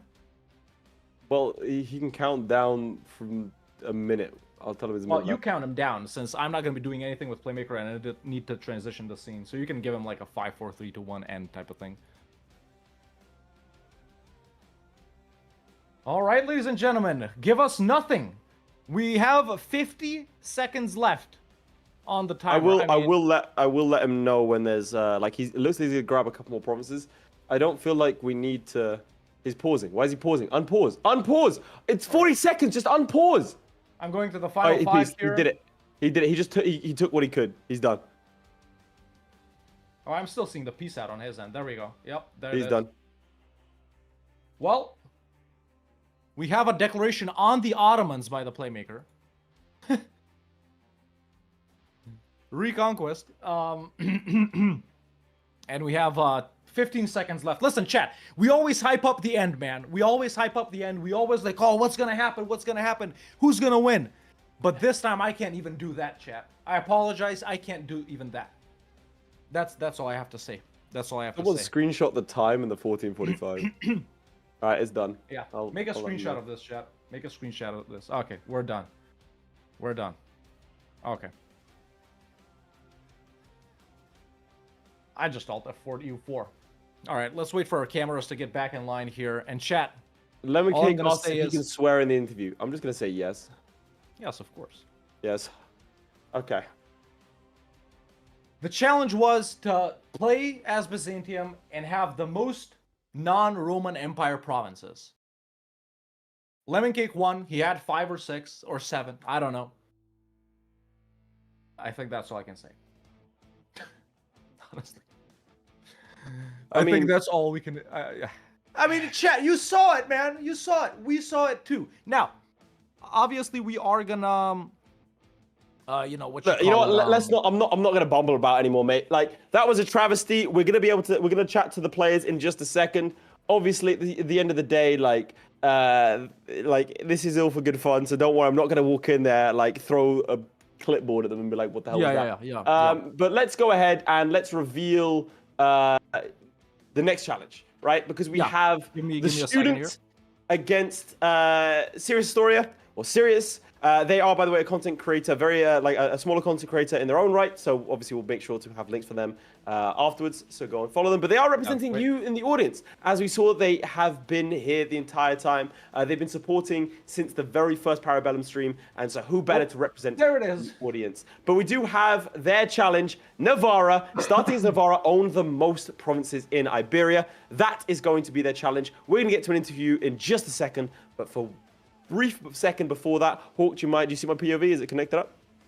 Yes, I do. Before that, ladies and gentlemen, a word for our sponsor.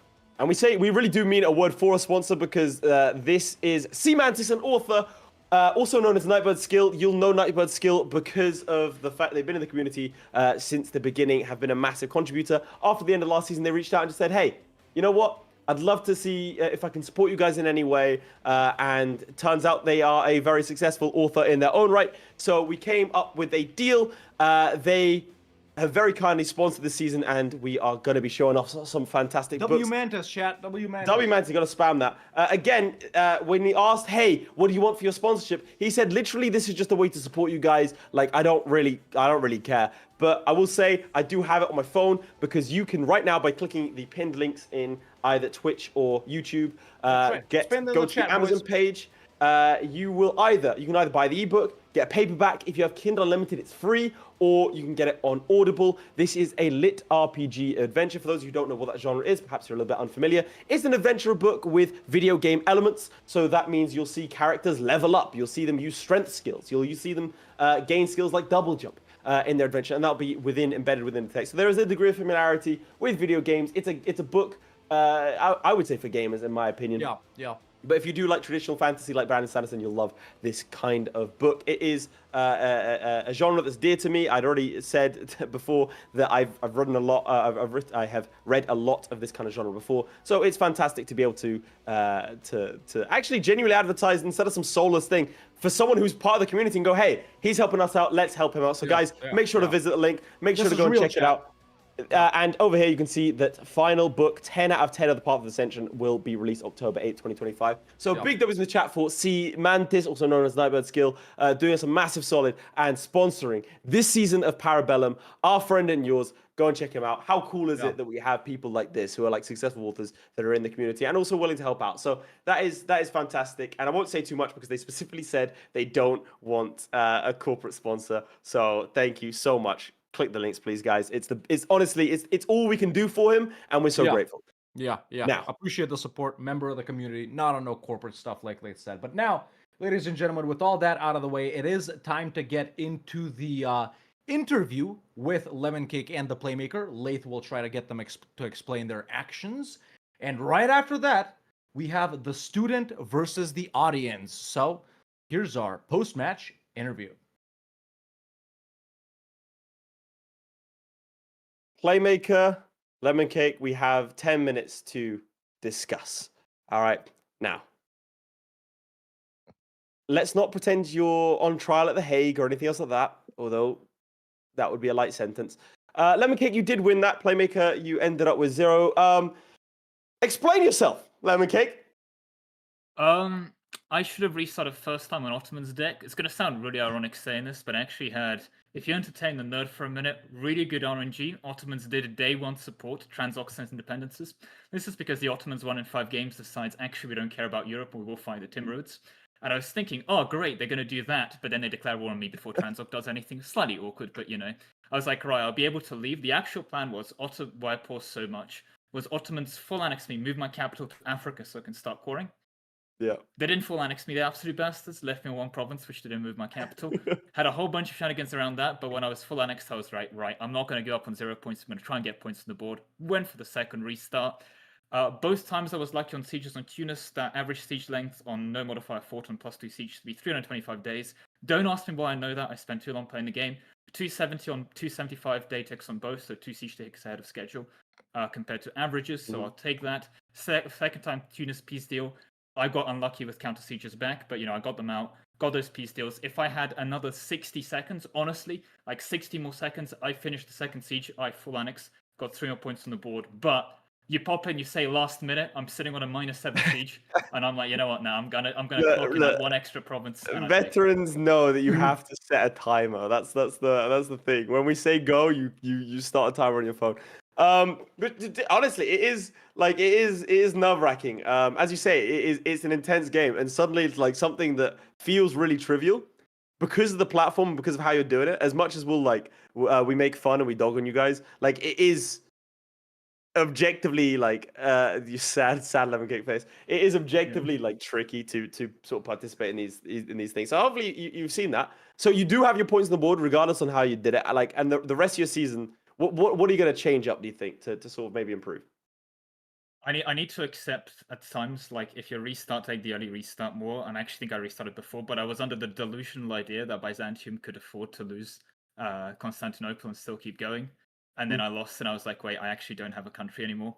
So that's going to be the big takeaway here, I think. Don't be scared. Have a country. Restart. Nice.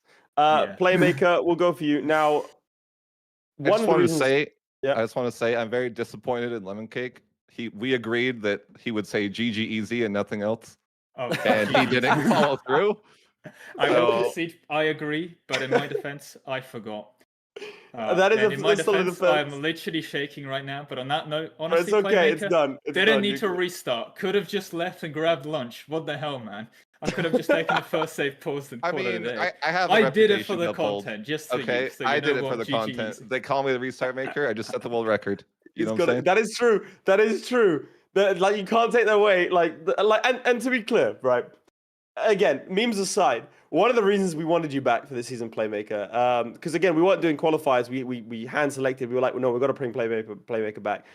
One of the reasons why we had you back is because of a chaotic playstyle, and this is part of it. Like that is part of it. But I have to ask, Why did you not go east into like Georgia? Why the like 16 different Irish wars?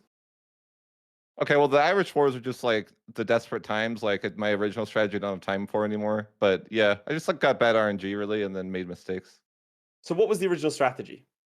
Just go to Italy, repair the army, and then invade into Africa, and then go south after you take some land from Tunis. Just take whatever else you can down there.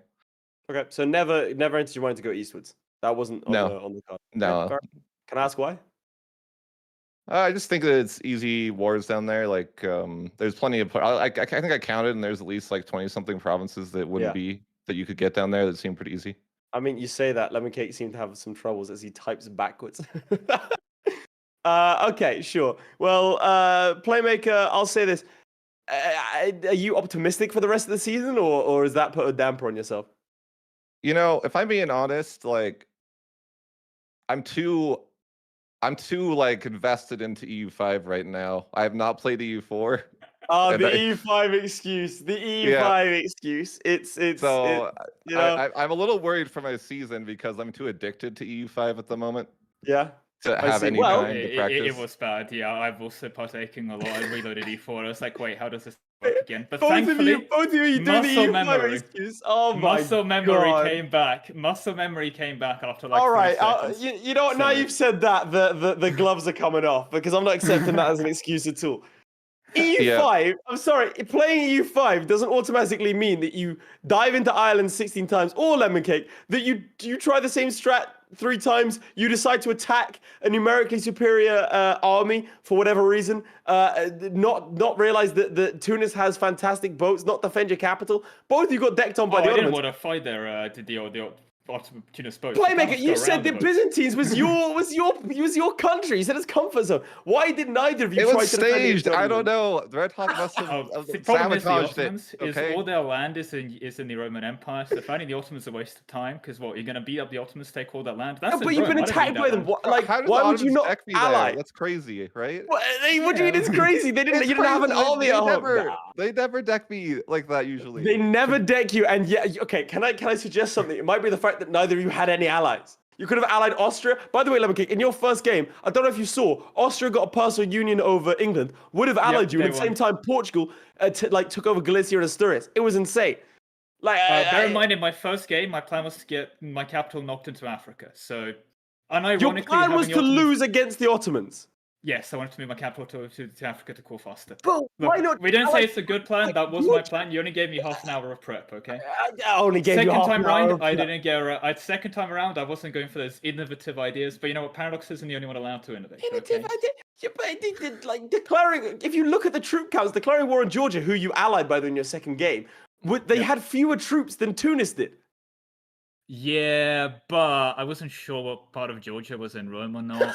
It's obvious none of it's in Rome. You had 30 minutes. You didn't think to check the map to see what. I did, but I kind of looked at like, okay, either go Horde or I either go Africa. So I decided to. Go Horde. Caucasia was there. You know what's crazy though? Yeah. Not even getting one is actually crazy. Not even getting Not even getting Theodoro one. at the end. Theodoro was in Crimea the last time. Like just to salt in the wound. Just salt in the wound at that point. It's not great, boys. I'm not accepting EU5 as an excuse for next time. However, we will talk about EU5 from now. This was I'll put it this way. Yeah. This was a throw, but I will say, thankfully, Playmaker threw harder. So, sometimes a stoppable object does need a movable force. I'm very whelmed by both of your performances, but let's start with that with Playmaker. When it comes to EU5, like for an EU5 Para Bellum show, right? Mm-hmm. Do you think you'd perform better in that than you have today? Oh, I don't know. I mean, oh yeah, wait, hold on, let me lie. Oh yeah, definitely. They would, yeah, for sure. I'm full confidence. Yeah, that's great. Lemoncake, same question. Sorry, so I performed better in what? I missed it the first time around. Didn't want to restart the question. I'm even having to restart questions, interviews. You asked the question to Playmaker. Yeah. Lemoncake. When it comes to EU5, do you think you'd perform better in EU5 than you have today for like a Para Bellum thing? It can't be any worse, right? I mean, it's 0. Well, I mean, I think I can perform better than Playmaker. I'd like to think that every game I go into, I want to get points on the board. At least, like, I'll accept losing. Let's not talk about my very first Para Bellum qualifier, where I got annexed. But, you know, I want a performance like the Austria, my second qualifier, if anyone remembers that. But in terms of EU5, the reality of the situation is that it's a very complicated game, and I'm still learning a lot of it. And apparently, even though you can tax the peasants at 100%, for example, you probably shouldn't.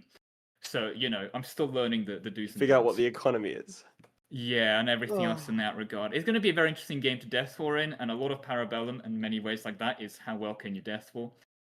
All right, so I think that's chaps, going to be a big part of that. We have a minute left. I will say, regardless of what's happened, thank you both for turning up today.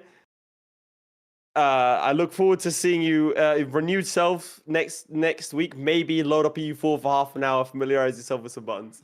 But I look, I'm sure both of you, now that you're back in the swing of things, I'm sure both of you will put on a much better performance next week. I look forward to it. Do you have any final remarks, starting with Lemoncake? No, I mean, I think I definitely throw a lot there, but I'm happy to get points on the board, and that was enough. Okay. You do have 2 points. take You the are win, currently so joint thank you. top. You're currently beating Florry. Playmaker, anything from you? That sounds wrong. Yeah, I just intentionally lost so that I can make Florry feel better. That's nice of you. And are you going to beat him when you play him? Yeah. You almost did last season. Maybe if you play more than 50 minutes. I mean, this time you played, I think, a grand total of a minute and a half of EU4, which is it's a record. Yeah, but luckily you won't give me shit for that at all later, I'm sure. Oh, absolutely not. I never would. Look, here's the thing. If you win, I don't say anything. If you lose, that's when you get dogged up. Wait, so all of this dogged on me and I still won. What is this? No. I want a refund. Right, I'm kicking him out. He's gone. No, he's gone. Right, chaps. Again, I have actually kicked him out. Playmaker, thank you very much. We'll see you next week. And yeah. Oh, get me away, Hawk. They threw the interview as well, mate. There you have it, ladies and gentlemen. Definitely one of the games of all time.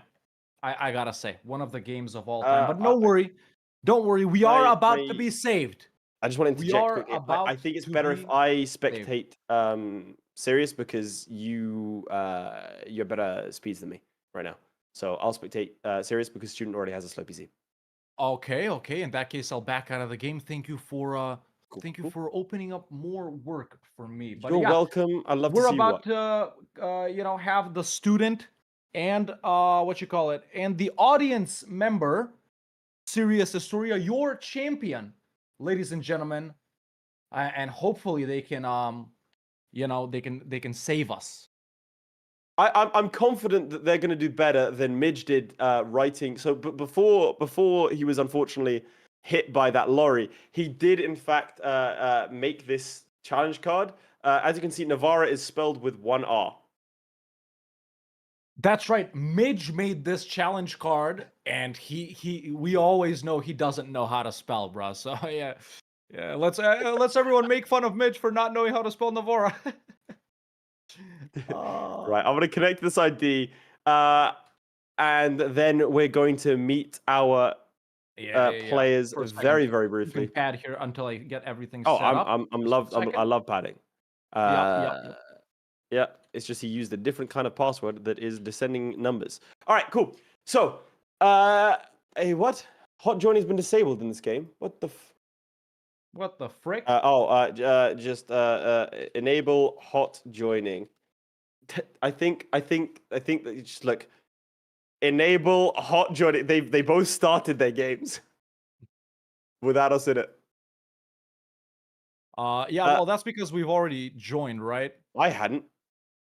Yeah, I had joined into our champions game, ladies and gentlemen. But yeah, just a quick reminder, man. That was challenge 2. This is the final challenge of the day. The student versus your audience champion. In this case, it's Sirius Historia, a valued member of the community, always participating, always here in all the chats and the discords, gifting subs, donating subs, memberships, and whatnot. And the challenge is Navarra. Starting as Navarra, own the most provinces in Iberia. So another sort of localized one. Sure, as Navarra, it's pretty easy to escape up into, the English provinces. We're in the main war, but that doesn't matter. Sure, you can build up your power base in Bordeaux. You gotta fight Castile, gotta fight Portugal, gotta fight Aragon, and gotta fight Granada. Only 5 nations in Iberia at the start of EU4, 9 in EU5. I can let you know that. And yeah, it's all gonna be good fun, ladies and gentlemen. But yeah, you know, we were talking about press earlier. I'm gonna drag up our participants now, and then after that, Laith, if you're ready, we'll go ahead and read some headlines about them and what the press has said about the student and the audience, because listen, they haven't been quiet about that either. They have not. I mean, you want to drag them up? Yes, I have dragged them up. Okay, let's go ahead and see. Let's see what they've been saying. Well, first up, we have a L'Equipe special on the student. It says the student just keeps getting better. At this rate, he'll win the tournament by season 6. Unfortunately for him, this is our final EU4 show, so no incremental growth for him. We're going to have to see if he can come up with something to up the timeline, something that may be tricky given that he's up against our wildcard, you, the audience. Polls put him as a surprise contender for the final this season. It's the student and his opponent. The audience. Listen, I was reading Dexerto yesterday. This is what they had to say about our audience champion. In a Para Bellum first, you at home will be participating. This week, representing the masses is Sirius Historia, an individual boasting thousands of hours in the game and a deep hatred for the rest of our competitors. We've had to implement a special mute button to cut off his mic before he says anything about them. That's legally troubling. Ladies and gentlemen, your champion this week, Sirius Historia. Welcome, gentlemen. Welcome, chaps. Welcome to the student. Welcome to Sirius. How y'all feeling? Let's start with Sirius. How does it feel to represent the audience? Well, you know, I've been a big fan of all of you for years, really now. I think I found you all through Alzabo first, and then Laith, and then Red Hawk, and then the whole community as a result. So I would say the hatred, Hawk, it really comes from a big sense of inferiority and trying to learn everything that you know. And he's funny too. We got a good one. hey, yo, we did good. Doing my best out here. I love the challenge you've got for me. I've never played Navarra before, by the way, so this is going to be great. Okay, that's good stuff. Student, how do you feel today? Welcome back. You are, of course, our most experienced competitor. You've played across different games as well. How does it feel to be back? You are, I would say, you are Mr. Para Bellum at this point. How does it feel? Yeah, of course. I mean, if you ask me to join, I'll join because I like the competition. That's all. And yeah, all I can say right now that hopefully, yeah, makes things a little bit more interesting. I haven't played EU5 in the last 3 days, I think. So only EU4. There you go. You have been preparing hard. Someone taking it seriously for once. And have you played Navarra before? Yeah, countless times, but I always go the path where you colonize Newfoundland and then move your capital there and all that stuff. So yeah, it's not really the ideal scenario to conquer Iberia, but I think it's just a straight up conquest. Yeah, unfortunately, that is the challenge. It might not be ideal, big man, but that's what you have to do. Back to I would have liked the Byzantium one. You would have liked the Byzantium one. I would have liked the Byzantium one. Would you have got more than 0? Maybe, yeah. I will say, I'm surprised no one like no CB Theodoro or anything. Yeah, that's what we were talking about the whole time. Thank you. Or Georgia, or Circassia. Or anything else other than that. Or just restart Ireland. your PC. And Epirus, please. I never want to see Epirus again in my life. Come on. No, it's done. Right, well, chaps, I mean, are you both starting with Sirius? Are you clear on the challenge? You happy with it? I just want to confirm, we have to stay Navarra the whole time, right? Yes. You have to stay as Navarra the entire time. Okay? Okay. Yeah, no, I'm clear then. Student, you good? All right. Yeah, what, you wanted to form Spain or what? No, was just not certain about matters. You know, there's the whole secret. The whole fact that Basque can maybe flip into France, and well, Can it? Well, I mean, don't think look, it that can. would have been ambitious, given that the Yeah. challenge is to conquer all of Iberia. I like it. He's flexing, and I like the student immediately calling you out. I for only it. know. I only know because of the student, so thank you for that bit of knowledge. Oh, and don't thank you thank also, him. lads, for You have to crush it. making this slot available for me. Well, chaps, this is going to be 60 minutes for Sirius to prove himself to you as his champion. He is representing your interests at home, and if he does well and you vote him back in, he will be representing you in the finals or the third place playoff. Chaps, you're both in the game. You're both ready. We'll put you into your relevant slots. Student, just connect your gameplay again, student. Yep, connect up your gameplay, connect up everything else. It's not connected? It's not Yeah, when you connected, quit EU4, you got to do it again because you share window. Oh, yeah. Yeah. So, we'll let you do that. And chaps, keep an eye on the chat, and we will tell you when to go. Good luck to you both. Sounds great. Good luck. Good luck. And there it is. There you have it, folks. That was the student and Sirius Astoria, your champion for this week. Now, as soon as a student has connected up his gameplay right here, I can confirm that he has. Yep, now he can go ahead and hit play. Perfect. We are almost ready. Ladies and gentlemen, with our final challenge of the day, and Laith, I'm going to go to your POV here first. The final challenge, Navarra, starting as Navarra, own the most provinces in Iberia. A continuation of the extremely difficult starts mini theme we've had this week. And I think with that, folks, we are ready to go. Laith, is everything good on your end? We are absolutely ready. Chaps, counting down on the count of 3. 3, 2, 1. We begin our final challenge of the day. I don't think it can be worse than the last time. Back with some quality EU4 gameplay. And in fact, you know I'm allergic to poor EU4 gameplay, so I have to blow my nose real quick. Yes, do it. Oh man, it's when it's bad, it's bad. You know, I had to leave during the interview to throw up. God. Oh man, I'm not gonna lie, I pissed myself. I'm just sitting it. It's just horrible. Anyway, this is Navarra. How do you get stabbed instantly? Who got stabbed instantly? Student got insta stab.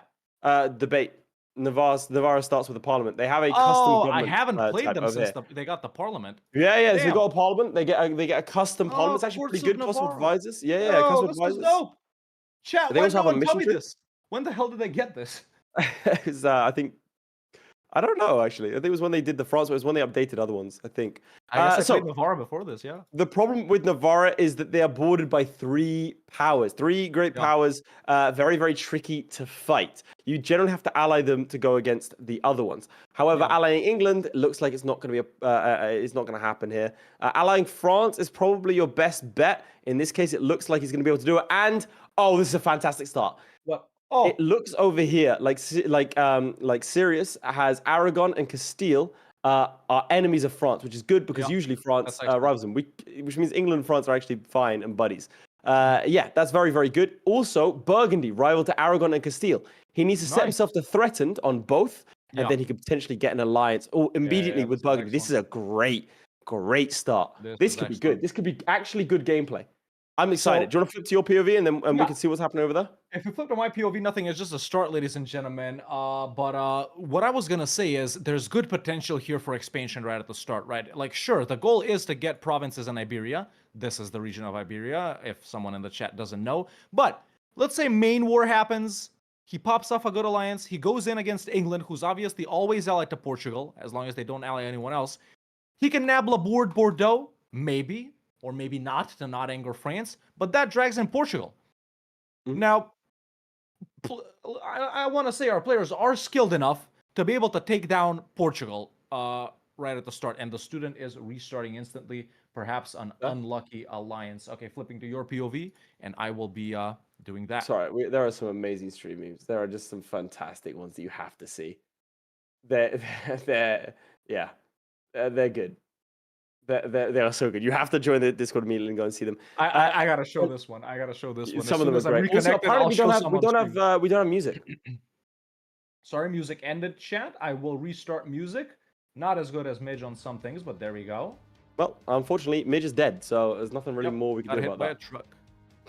Yeah, a lorry even. And that wasn't even the thing that killed him. Like I said, he got taken to a secondary location, but we're not allowed to talk about that. It is still ongoing. We've been advised not to, at least. Well, yeah, I don't know, man. Like, should we do you want to say one? I mean, chat. It's even worse than you think. After getting hit by a truck, they dressed him up as Pinocchio and made him participate in the play. And the costume is very uncomfortable, and you can actually see him. Well, let's not say where, but that's amazing. It's also not like factually incorrect. I don't know if you wanted us to say that, but surely he was fine with that, right? Yeah, I'm sure. It's great. It's great. I mean, listen, we meme on each other all the time. That's true. That's true. A lot on Midge today, but hey, he's not here. Okay, so it looks to me like let's see. Because by the way, you can, if you follow this mission tree, by the way, you can get Aragonese inheritance. So if you take these areas, you actually get permanent claims on the entirety of Iberia, and you will. How does this work again? I can't quite remember, but you will get something like a. You get claims for a person. You get like a claim nation, claim throne CB on Aragon at some point. It's a little bit strange. It's a little bit weird, but he has in fact allied over here. He's allied the Castilians, and he's trying to make England friendly. Now, England are hostile, so they will not ally him unless he gets them over 100 relations, in which case they will. Surrender of Maine has happened. I'm surprised he's not going for Burgundy. I'd have gone for Burgundy and France because they're not rival to each other, and then use them to attack Aragon first. Yeah. Let's see. His debate is done. He's gained 5 crown land. Let's see the estates. Nice, good estate setup. Yeah. Chat, how are we feeling about Sirius as your champion, huh? How are we feeling? Let's get some hype in the chat, man. Let's get some votes. This is your guy. 1 for student, 2 for your champion. Come on, do it. This is your ride and die this week. Yeah, that's what I'm saying. I really want to see some support for Sirius this week. He is your champion. If you want to be next week's champion, make sure to join the Discord and use the Google form. But he is your champion, chaps. He's your chosen individual. He is the person that will lead you into the light. And if you do vote for him, because again we'll host a vote at the end of the 5 weeks to see if you want him representing you in the grand final. That's right. And listen, 5 weeks, 5 different players. Yes, he is. If you guys ever, not just today, in any scenario, if you guys don't vote for the audience champion, I mean, what are you guys, cannibals as well? That's like what the hell are you doing? You know? That makes me feel physically ill. You always gotta support your champion, and in this case, it's Sirius. We have over here the restoration of Union another restart as soon as he hopped in. Damn. I think he's going for some alliance sets up, man. Ooh. That's not good. Those are crazy Aragon. Yeah, I'd restart. Austria, Genoa, and Venice. Your only route of attack is this, but Castile. Oh, Castile allied with England and Portugal. Good. Restart. Yeah. I think it's that. Now, what screen do we go to here if both of our players are restarting at the same time? I wonder. I don't know. Maybe the sponsor of our video, because speaking of individuals from the community, let's not forget C Mantis Nightbird Skill, as you know him, is sponsoring this season. Use the links that are pinned to go and check out his books. Look at that. The official season sponsor. Would highly recommend. Have them on my phone right now. I'm currently making my way through the books, so I think you should do too. Yeah, you can get them for free if you have Kindle Unlimited, and even just like checking them out does help him and us. Like I said, this is less about him trying to like promote what he's got going on, and more about him trying to go, hey guys, I want to help out the channel, so why don't we just show him some love and do that? If you don't mind, chaps, it would be great. It's the least that we can do for him. He's been a long time supporter. Now, a slow start, I have to say. He's currying favors with Castile, potentially to break an alliance, but that wouldn't make any sense. For that, that's way too many favors. Yeah. Take a look, Nightbird Skill. That's how you know he's here. Senior executive producer. I don't know about this, man. I really don't know about this. I think it would be a restart from me. I don't know. I mean, I wonder what alliances the student is looking at here in his restart to where he can decide if he needs to restart, but he didn't restart now. That's the thing. There we go. Both of them get one. If both of them get one, do we just cancel this season of Para Bellum? We just gotta pray that next season will be better. Listen, chat, when we devised these challenges for today, right? We were like, okay, the hardest starts with super small nations that can't really expand in Europe. And by the way, we were originally gonna do below 0 for the finals, but we were like, frick it, let's start off with a bang. We were thinking that's the hardest one of today. He's restarted, by the way. You're in? Yeah. I'm in. He wants to. Okay, so I'm seeing what he's doing. Student, by the way, chat, is currently restarting until he can get Castile friendly, and that is a possibility. So that is what he's trying to do. And by the way, obviously, with these choice restarts, we're not pausing the timer. Obviously, we have an ability to pause the timer, to pause the other player's game. If someone has technical issues or something like that, that's going to take like 2, 3, 4 minutes to fix, right? But when someone like this is restarting by choice, obviously, we're not going to limit the other player by stopping the timer, telling him to stop the game and whatnot. So, yeah, this is a valid strategy that the student is doing right now. He's not messing anything up. He just wants to get Castile friendly. I guess we'll have to see. I just want to point out something from the Panther saying in YouTube chat. By the way, I just went on Kindle Unlimited and instantly picked up the first book in his series for free. Appreciate that. You'll enjoy it. Again, I can personally vouch for it. I am reading them. I will tell you this from now. It is good. It appeals to the gamer in me. It's an adventure. It's an adventure book. It's a lit RPG. If you know the subcategories, I would highly recommend it. The reason I keep on going on about it is because, again, chaps, you're going to hear this the entire season, and I'm going to get more excited. I want more people to talk to about these books. So I appreciate the support there. Now, what do you think? What do you think the game plan is here? Because improve relations with Portugal as well. I don't know what's going on. Agreeing with Portugal? Can he link with Portugal? I think what he's trying to do is ally these other guys to get him to break their alliances with Castile, so he's isolated and attack them. I don't hate it. Yeah. It's a slow strat, but I think it means... But he needs to have other allies as well to attack Castile with, and they'll have truces. Yeah. I don't know. I guess, yeah. He's already got the Restoration of Union, obviously, but man, those alliances is the thing. Thank you very much, Aldrich. The Aragon alliances, you know? That's what gets me. I need to change the challenge thing. You want to flip to your POV and I'll... I don't have a POV. Is it still restarting? Okay. Yeah, it's still restarting. What's the no one use exclamation mark challenge. It's in stream. Yeah, it's the wrong challenge, by the way, Chad. It's Navarra. As Navarra own the most provinces in Iberia. That's it. A tough one. A tough one. Listen, How many would you realistically expect to get yourself, by the way? Almost all of it. Almost all of Iberia? Yeah, almost all of it. It really all depends on the start. And if I were doing this challenge, I'd probably maybe restart once or twice or 3 times right at the beginning, you know? But yeah, if you can get it rolling, man, my strategy would be, like I said, to go into England and Portugal. If I can catch England in the main war. And then off the back of that, try and get with France or someone, or one of the Castile and Aragon to go against the other. So. Yeah, this would have been a good. I think again, allying France and Burgundy, I think would have been a fine thing here. Or in this case, allying Castile. You can ally Castile. I back Castile to beat Aragon and Austria in this situation. Venice and Genoa are tricky, but again, the troops will spread out. And let's not forget that this is what they start with, plus 15% morale of armies. It's very good. 25k at the start. Maybe he's carrying favors to attack. I think he's probably going to attack Aragon. You know.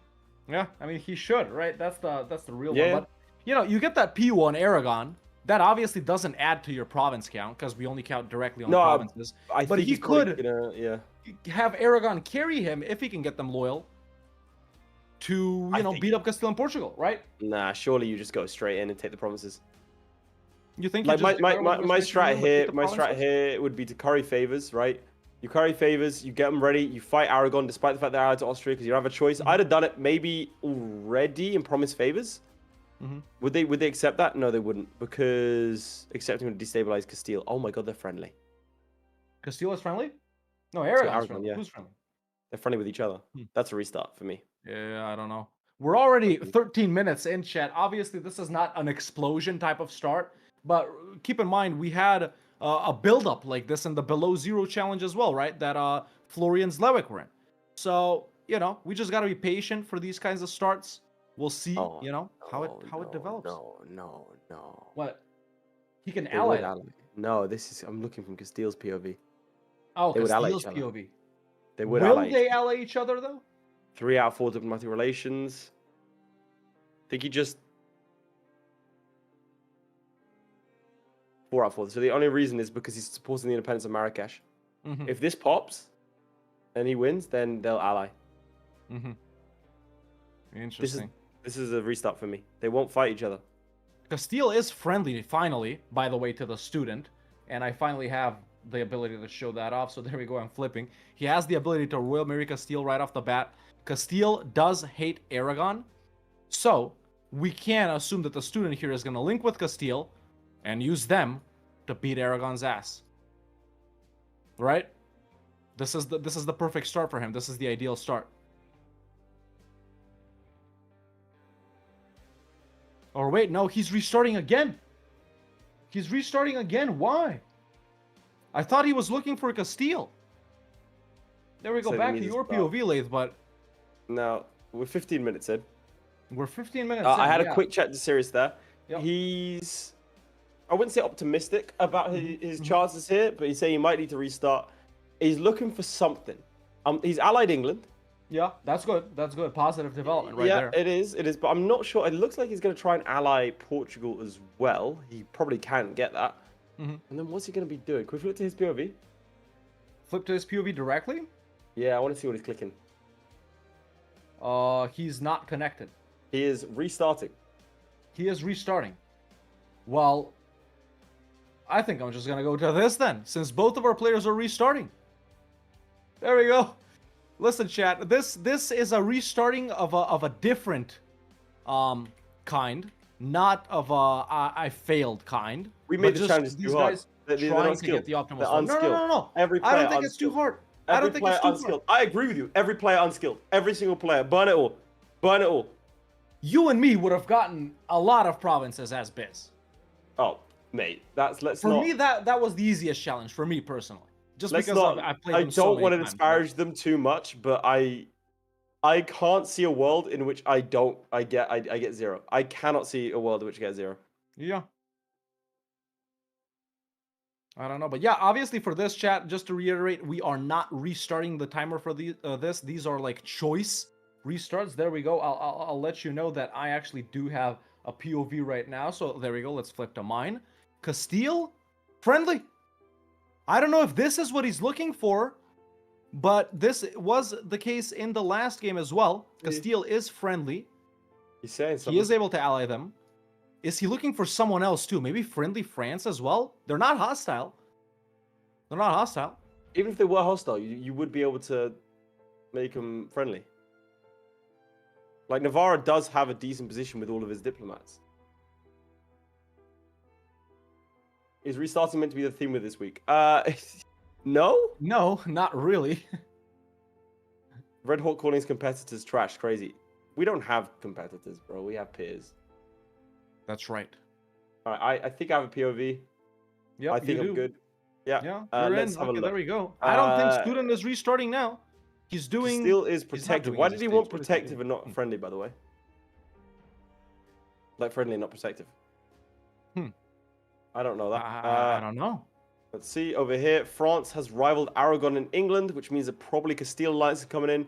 What you do is you ally France as soon as you physically can and declare war on Aragon. Yeah. It's simple. Now, something I'm wondering about here is, are players not looking at things again? Because Castile is friendly. He can Royal Marry them. But they're not friendly. Which will enable the alliance, mostly. But why did he just start improving with them when he could have just Royal Marry them and then improve? They're not friendly. But he can Royal Marry them and then he'll be able to ally them. Maybe he doesn't want to Royal Marry them? Big man, I don't know. Aragon, he can do Aragon as well. Nobody hates him. Nobody hates him. With some improving, he could probably get with like England too, France too. So he's improving with Castile, Burgundy, and France. Bro, the stream. Obviously, the goal is to fight.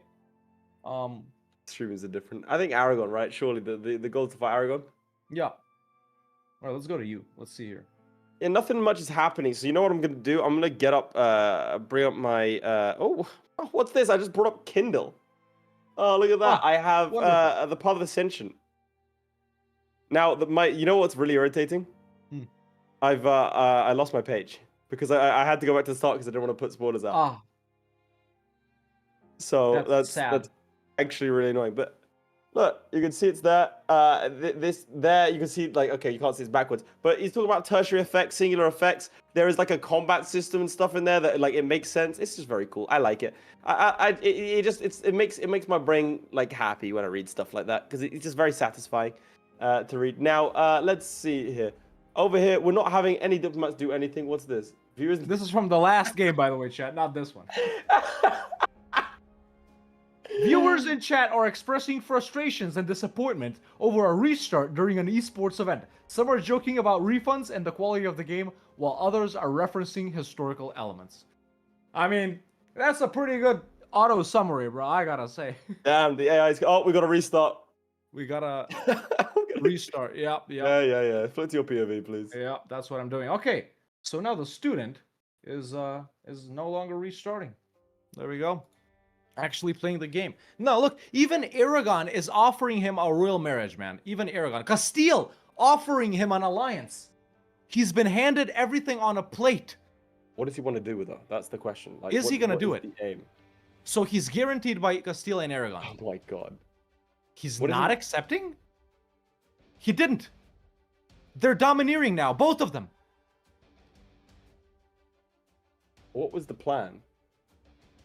Chat, what am I looking here? Surely you ally Castile to fight Aragon, or ally Aragon to fight Castile, whoever's weaker, right? You remember when we were getting super hyped about Florry winning that siege? You know, 28%. Yeah, I missed that. It was cool. Remember when we had like decent, cool plays? Yeah. And that's the challenge we were most worried about. We weren't worried about these two. Yeah, these were like, these are easy. We wanted to do Ndongo for one of them instead. Yeah, we were like, imagine we were gonna go for Mazab as well. Okay, let me just check to make sure he's actually. I don't know, chat. I mean, yeah, maybe there's some Galaxy Brain strat right here from the student. He did say he has played Navarra many times, so perhaps this is the play. But yeah, okay, Castile is friendly again. Actually, they're what you call it? What is this? Protective. Aragon is protective as well. Is this what he wants? Tell me, chat. Is this what he wants? Getting a sore throat here.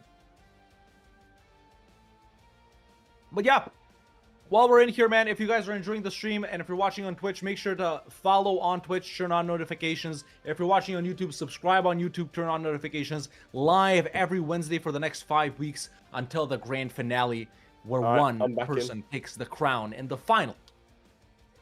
I actually conducted a really brief interview because I was like, hey, you know, what's going wrong? I was like, and he said he's trying to get one to batter the other. Like he's trying to ally one to hurt the other. But the Aragon Austria alliance is too strong.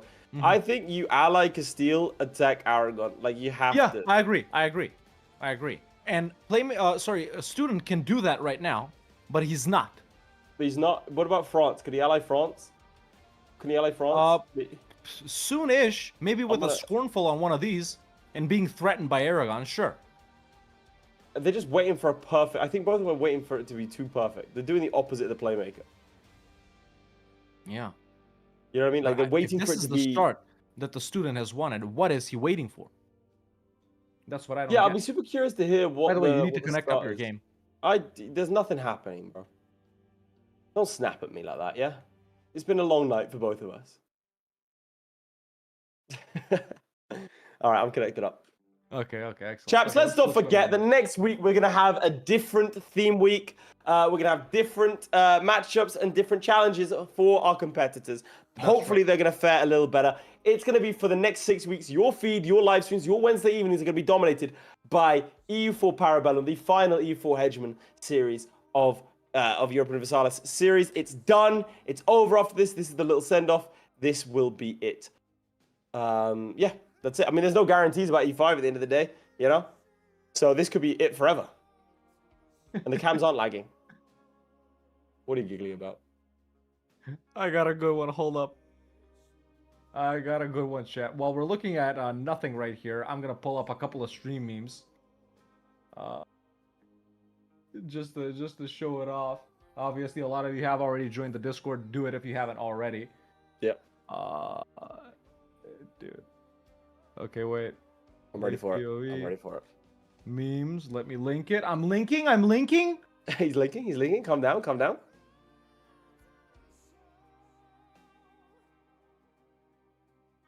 He's suddenly went into Sorry, this super is speed. huge. Hold up. I gotta resize it. Someone made it at 8K quality in a fucking in a freaking AI generator instead of just using Photoshop or Paint like a normal person. That's a good one. Starting as Byzantium, restart the games the most times. Nice. Hey, Playmaker would have won if this was the challenge. Huge. Playmaker would have won if this was the challenge. Big if true. Big if true. All right. Okay. On this side of things, we have an alliance between Austria and Castile. That's not too bad for him. I mean, he needs to get an alliance early, and then he can attack over here. Genoa and Savoy, both things he can deal with really nicely, and he can even get an alliance over here because he is threatened by England. If he gets himself, he's already threatened by Aragon. So he should absolutely do this. He's minus 36 away. He can do this. No, very nice. He's got the over Diplo on this Replivisor. end, he is still not allied to anyone. He does have tech advantage. Got a claim on Aragon too.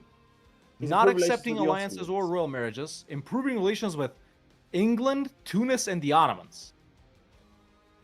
Why? Can he ally the Ottomans? No way he can ally the Ottomans as Navarro. What the hell? Well, they're rival to Aragon, I think. Well, Aragon has rivaled Aragon them, rivaled them, but not the so- other way around. So it wouldn't even matter. Yeah, I just I don't just get want it. to see some goddamn gameplay, bro. Yeah, what was he restarting for? That's what we want to know. What was he restarting for? What are they doing? Yeah, what are they doing? Okay, You have to going with give- the your thing. You have to give them a land or losing lands with France, though, and it's quite a bit of war score. It doesn't matter about once you hit that first war. Oh. You guys are really underestimating how much. Student can ally France, but I don't know if he sees it. Let me actually try and go to his POV directly right here. Is he player 1 or I player 2? just like build spy networks, do something. I'm poking them with a stick right now, so I'll make that into a meme. All right, here we are in the student's POV, folks, as our cameras have fallen down for some reason. We slipped. Um, We fell yeah, off, they've bro. slipped. Oh. He's done it. He's done it. He's done it. Okay. And so there's we have England France. too. I think he's trying to do it in Right? a specific order so he can get all of them. Gets Oh, England. right. But he doesn't need 80 different people to fight. He can get Castile. I guess he doesn't want to get Castile. Trustworthy allies. Okay, there we go. He's gearing up. No, he He's wanted gearing England up. and Okay. France. He wanted England and France. Here we go. Ladies Going and to my gentlemen, it POV, begins. folks. It It's time. begins. It's time. It's time. Okay, got the free company up. Morale increasing. Here we go, Ports chaps. Let's get some hype in the activated. chat. Let's get some hype in the chat. Not Here we taken. go. Here we go. All right, let's get Here we those go. votes in now. Ones in the chat if you think Student is going to win this because his game has been activated 27 minutes in. Twos in the chat Here we go. if you think your audience champion is going to win. And if I don't see more twos, there's the deck. There's the deck on Aragon. France and their minions, their goons, helping out versus Feels Aragon, good to who have still has more- Naples and is allied to Savoy, who brings in Geneva and Montferrat, and Genoa, who has the province of Matrega. That's what's going on. Okay, instantly running away. Sorry, what a weird. Why did you have to say that? Say what? Province of Matrega. Why was that important? Well, you know they have it. No, I know they have it, Yeah. but why call it out? I mean, you know, if you don't know, you weren't there, bro. You're right. Sorry, were you there? 1361 Matrega. No, I was there in 1451. They had cows and shit, you know? I was talking to all of my Pontic homies. They were like, yo, what's up? We're kind of Greek. But, you know? We kind of. Okay, there we go. Getting the sieges down. He's got Kalati. I can never pronounce this. Oh, sorry. Yeah, you didn't want people knowing you from. Yeah, my bad. Matrega. no. Move. Pretend you didn't hear that, chat. Yeah, did we move? Sorry, There we go. Anyway. Yeah, here we got the Spanish troops sieging down Savoy. Chambéry, or Chambéry as it's called in French. Aragon's troops concentrating on Narbonne. Naples is dying to nobles. It's breach walls. Here? 7%. No, look, Narbonne. Oh, over here, yeah. But he loses, like, I know, but if that siege falls, then he's going to turn around and attack him in the mountains. How many troops are on that are sieging the mountain? Oh, he's got quite a bit here, like 15k. Yeah, 15k, but there's 23k. Yeah, but they're still going to face him. Yeah. Either they go in for this French stack, or nah, they'll probably attack him. Oh, what's going on? He's peeling off maybe to help this French stack in Carcassonne. Is he going to attack? Actually walk in, yeah. I don't hate it. Now, if you're arrogant, oh, there we go. He's going in. If you're arrogant, he is getting reinforced by the French guys. Excellent. Good stuff. Finally, all right, there we go. Good goddamn gameplay. We got a game. Okay, any progress in Sirius's game? Don't ask me. I'm asking you. He's closing in on an alliance. He's gonna get another 20 relations, and then he's gonna ally them. All right, presumably. I didn't ask for a life story here. Just commentating, man. It's my job. Like, I don't know. I was gonna say he's got allied him. Deal, got him. Anyway, France just walked off a 0 siege in Roussillon. Oh, that's a dub right there. Excellent. Already standing it's on so beautiful. Barcelona. If you say Barcelona, please leave the stream. Yeah, he's about to lose that 1k right. Oh, actually, no, he stacked up them. Let's go. Aragon's troops are gone. That's the best stack wipe we've seen today, folks. That's the best stack wipe we've seen today. And good thing too, he's leading the siege in Roussillon. As we all know, France always desires this. He's not gonna get Barcelona for himself, but dude, if he can go for this, nice. You know what does France want? Did he not send province of interest? France wants this. He has set provinces of interest, so he left this on purpose. Yo, we got a war deck. We have a war deck. No way. Yeah, it's Castile has declared war on Granada. He's called him in, so it's a war deck. Well, at least there's something. I mean, if I'm him, I'm sprinting over here. Why is he not taking these provinces? There you go. Yeah, go take them. Do it. Now. That's what I would do, honestly. Split it as well. Yeah. Take it, separate piece, you're good. Boom. I think the student is actually planning to give land to France here so he can keep the alliance. Because he's going to need them versus Castile. Now, would France help him versus Castile? Flip to your POV, because this one's... He's not even using his diplomats to improve relations. France would probably not help with Castile. What about with Portugal? Let's see. Maybe a no CB on Portugal? Nah, tough. Can you flip to my POV? I just really want to show something off here. Like, so he's maxed out relations with France, and he's scornfully insulted the enemy and everything else like that. He's at -12. At this point, you have to mass take out loans. Yeah. Do the army thing. Mass take out loans, and go from there. That's what you really have to do. France probably has too many diplomatic relations because they're allied to Switzerland. I mean, don't let this opportunity slip, because scornfully insulting is going to go down. No, it's now -15. You just have to spam it out. You got to do something. That's right. Do you want to give him a 30-minute warning? And sure, I'll take him through what should also happen here. Alliances are weak here. That is only, I mean, I say only 60,000 troops, but it's manageable, especially with the Castilian ally. He should be currying favors here, improving relations over here. He should be improving relations with Burgundy as well. -11, by the way. He can just get that. He's close to it. I definitely would try and do the same thing, but building up an army would allow him to get one of those two allies. And it looks like Granada has been left alive. Good stuff. Okay, student is actually doing this war with Aragon right here pretty well. If we flip to my POV, just need Barcelona and Roussillon to fall. He has not popped off separate pieces on Savoy and Genoa just yet, but that's just because literally everyone's concentrating on Aragon right here. So let's see, can he take all of this, for example? That's important, yeah. But then he can give so little land to France. France isn't actually going to be that mad. What he needs to be doing during this war is currying favors with France, so they don't break the alliance after the war, so he can trade favors for trust, you know? Because if he gets all of this, he can only give so many provinces to them. Yeah, but after this, obviously, going for Savoy and Genoa now should be a pretty easy war. Obviously, both of our players already start off with a score of 1. Navarra is in Iberia. I mean, it's better than 0, I guess.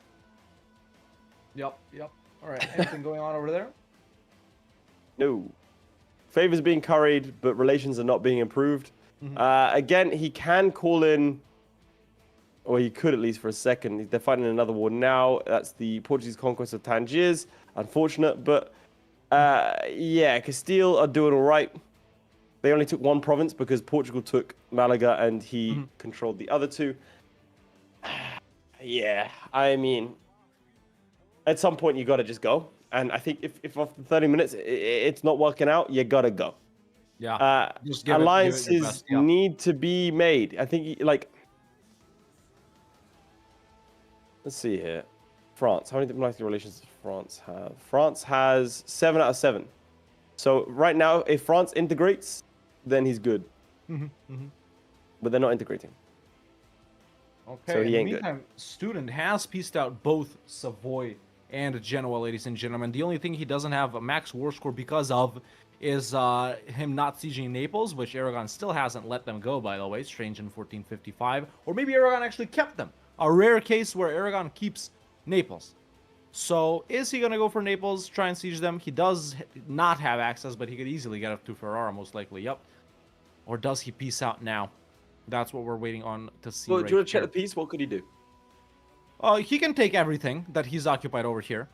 This is a good peace deal. What's Give the a trust for province France? to France. It goes down to 14 by 14. If he trades 10 favors for 5 trust, they really shouldn't No, they'll be fine. break they'll the be alliance. He'll be at like Wait, 39. So yeah, that's okay. I think is that with giving him Girona?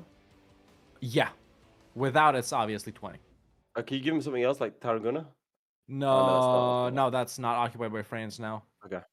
He did transfer occupation of Roussillon, actually, just now. It goes down still by 14. So if he takes one less, like this, yeah, like this, they don't break it. He don't even gotta trade favors or trust. So that's a good one too, I guess. Yeah, we'll see. The peace out should be soon, but interesting that he's not going to siege Naples. Any progress over on that side? If you are interested in the North African defense, then yes, I guess there is like a little bit of a stalemate. Fez being conquered, and the North Africans are very passive. It's actually a good thing for him because it does strengthen one of his allies. The other one, he could get Portugal's an ally. He's choosing not to. I can't fathom why he would. Look, they'll do it. They'll get us an alliance. There we go. So is he going to do it? Is he going to do it? Surely. He does it. Curry favors. Go to war against Aragon. Call in. Oh, he's allied France. He has allied France. I can confirm. Good. There you go. Finally. Are they willing to help? Oh, sorry. Student Allied pieces Portugal. out. Yep.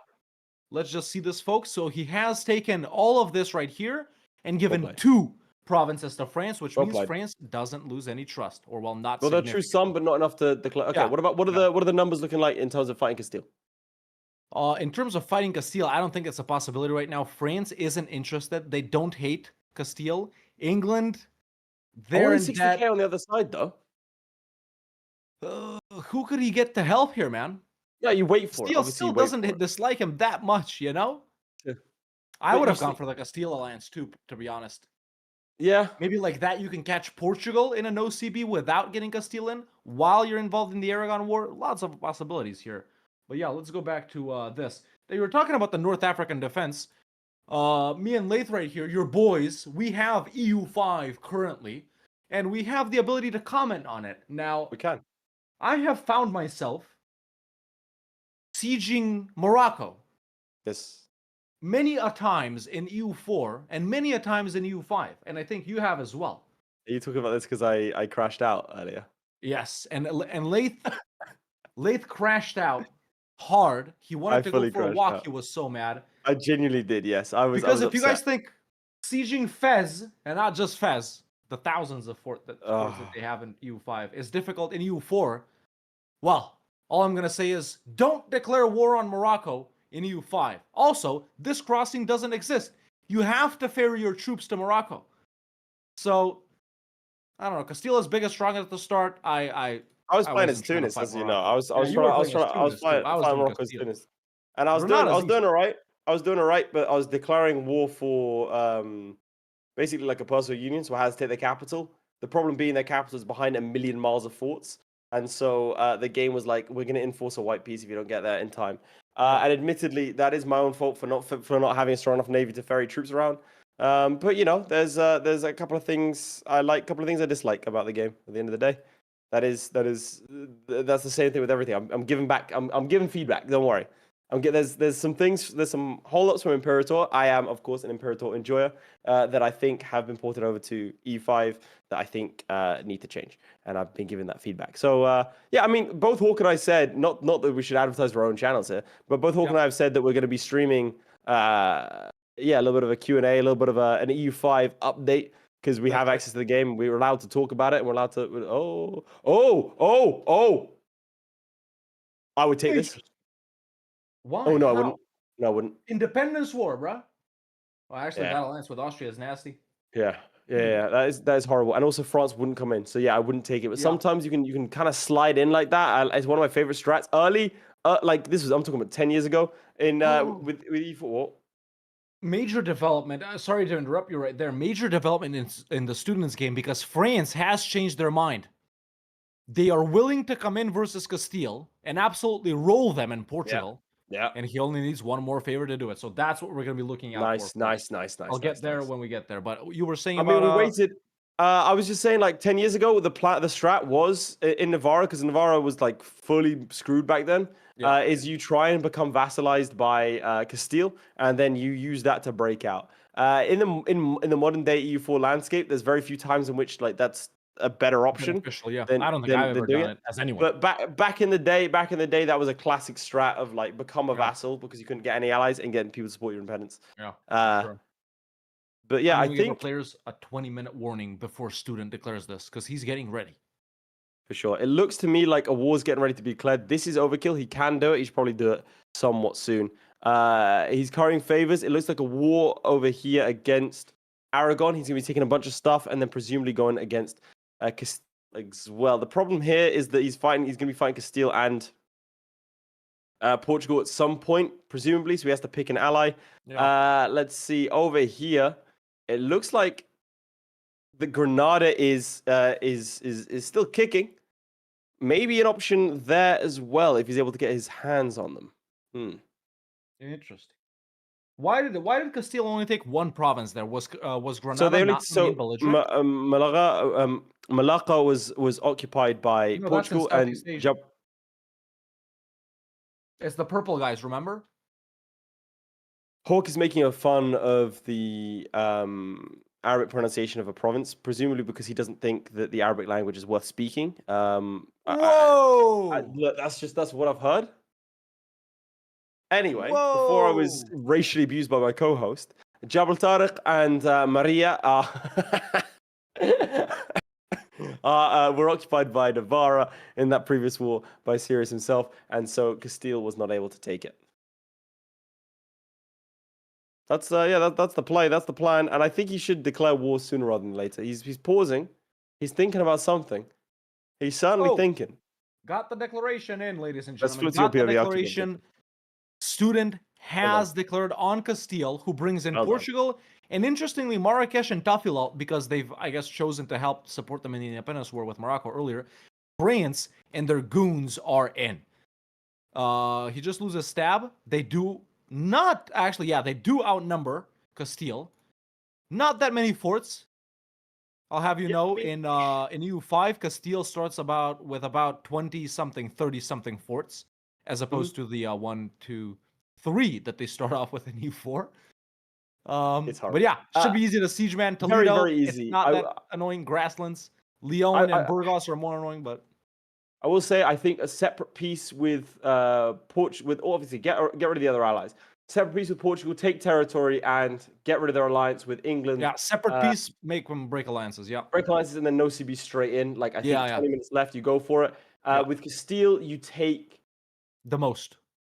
Yeah, with maybe Castile, the gold mine even just to help you bump it up a little bit. But yeah, I don't know you take the most. Then you want to take the forts and then immediately no CB. Sit on them for a sec and then keep on going. Yeah. However, on my POV, you can see that war has been declared as well. An even more unfair stomp is going to be happening. Did he get stack wiped?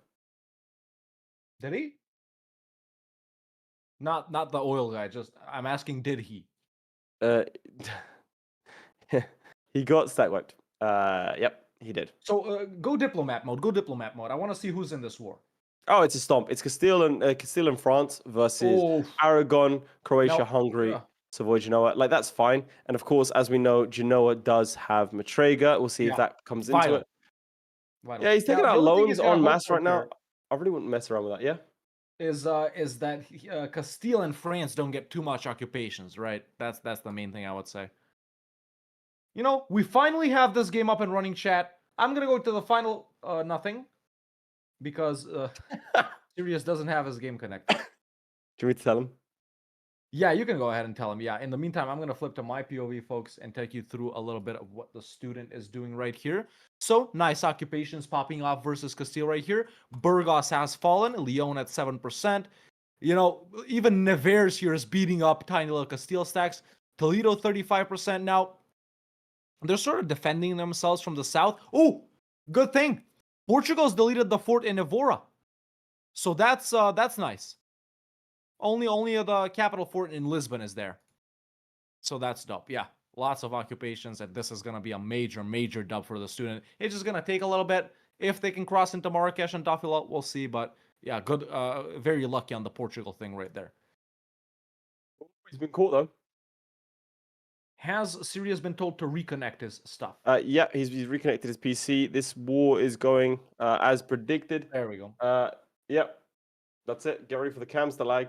It looks like it looks like student got caught a little bit, but I think he's gonna be fine. It'd be interesting to see what he does with the piece. Obviously, he's very far ahead right now. That can all change with a poor piece and a coalition. And let's not forget, in the final 5 minutes, that's when you sort of crack on.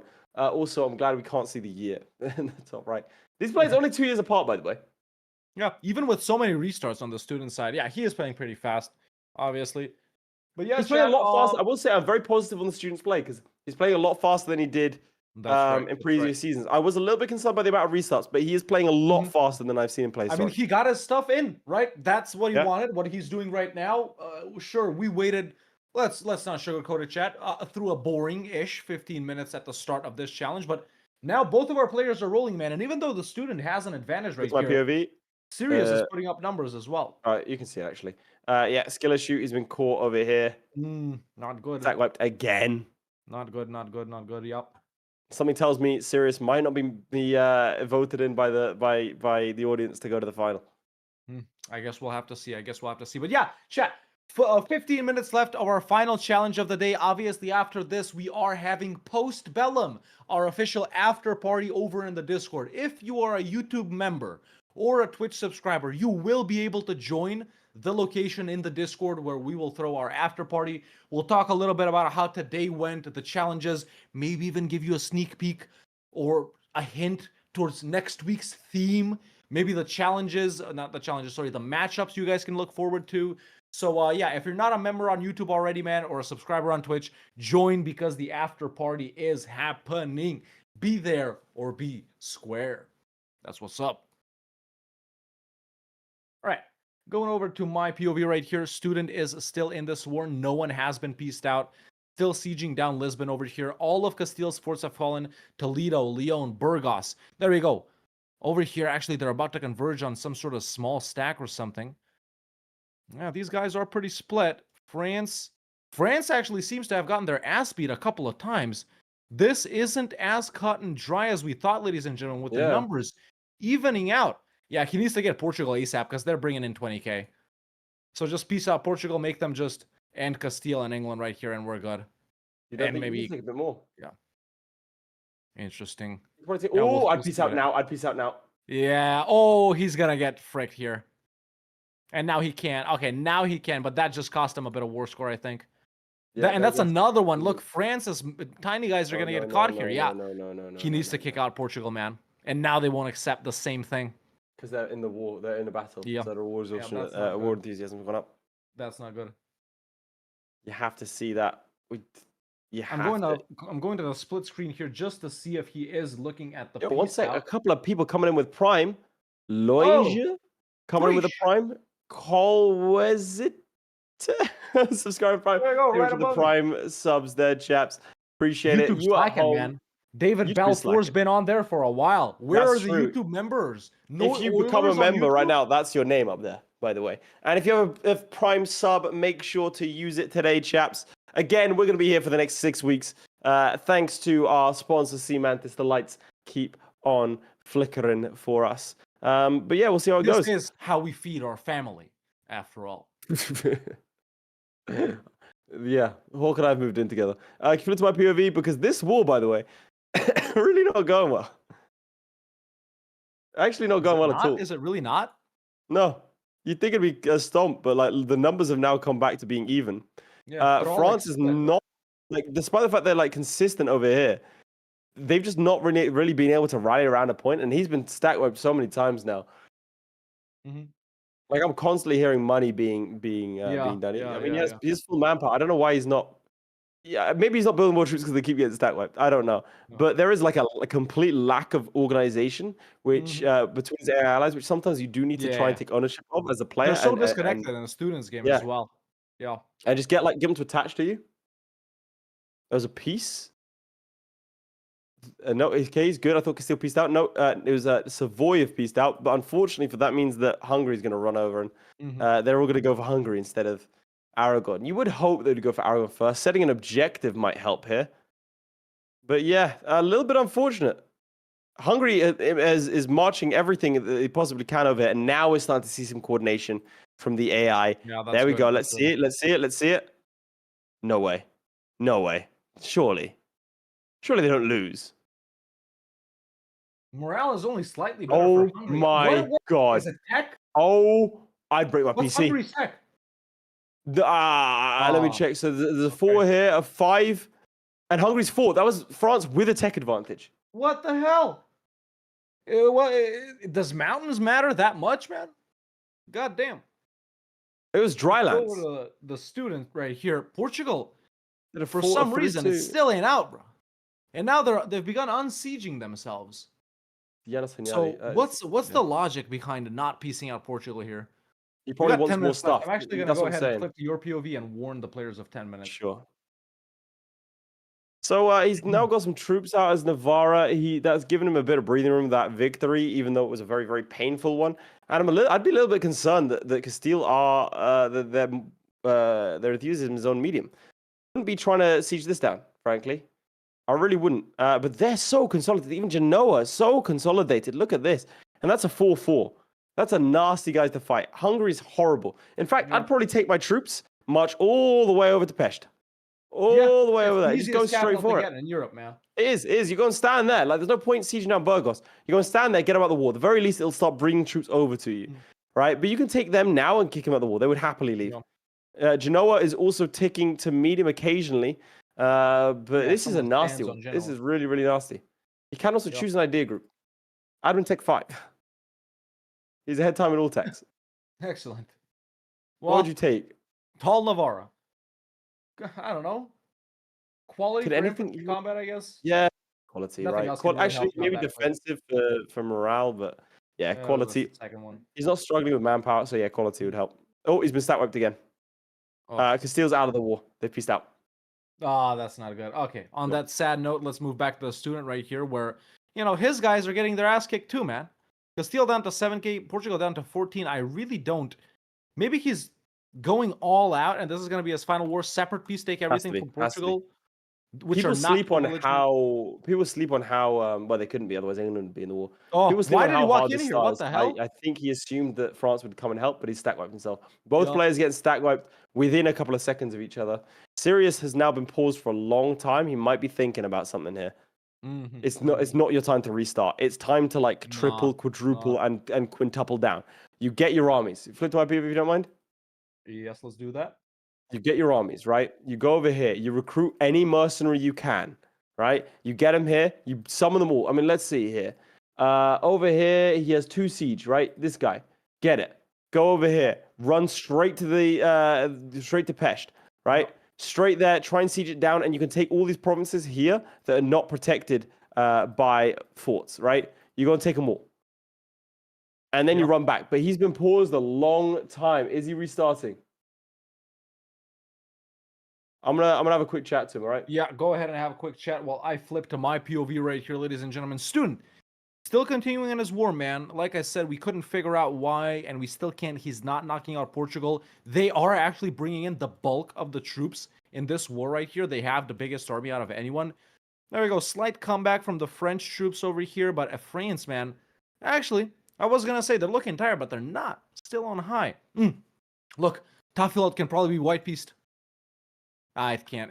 But they were on low. They were on low. Okay, so there's the comeback. He is carpeting as well. And by the way, the automation in EU5 chat, you can make them do this automatically. It's so good. You can make them siege unsplit, like you do with this button in EU4, or you can make them carpet siege everywhere. It's so good, man. I love all the automation stuff. But yeah, okay, he does seem to be having the comeback. Any word from Sirius? He was on the verge of giving up, but he has instead elected, given that there's time left, to summon every single loan he can. He's gonna be fighting on. So that's how you do it. That's how you do it. Mind, he can still win this war and take more than. Oh no. What?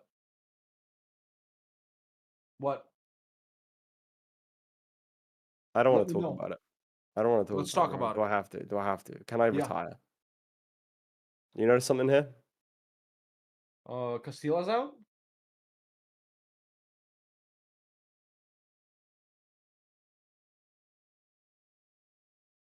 Wait, can you not take land in a PU war? Oh, you gotta PU them first.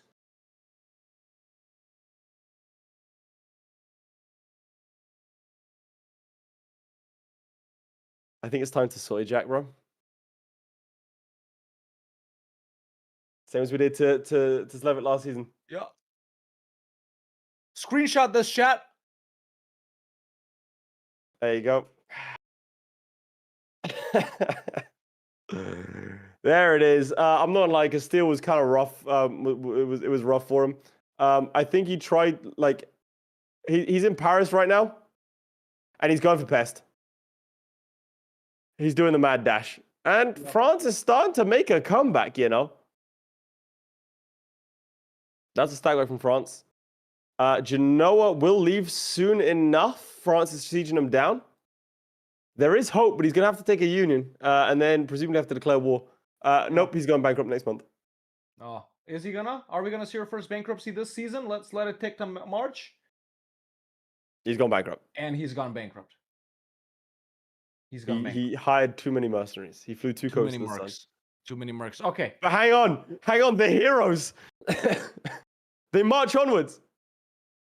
They march on, but we gotta see what Student is doing right here, because he is finally, I think, ready to peace out. Can he knock out Tafilot? No, he can't, but he's already at 91% war score. All right, we gotta see the peace deal here, ladies and gentlemen. The peace deal. I'll give him a 5-minute warning. Yeah, go ahead and give them a 5-minute warning. I'm actually gonna go on to the final 5 right here, ladies and gentlemen. We're definitely not gonna lag our cameras with this. And there it is. So Student's still not piecing out, man.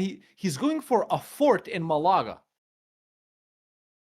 The fort in Malaga. So he wants to max everything. He wants 100% on Portugal. That's what he wants. Yeah. He wants 100% on Portugal so he can take max provinces, which is 3 apparently, or 4 if he does this. But wait, my POV. Let's do that. There we go. They're doing it. The little stack that could. They're doing what Sirius couldn't.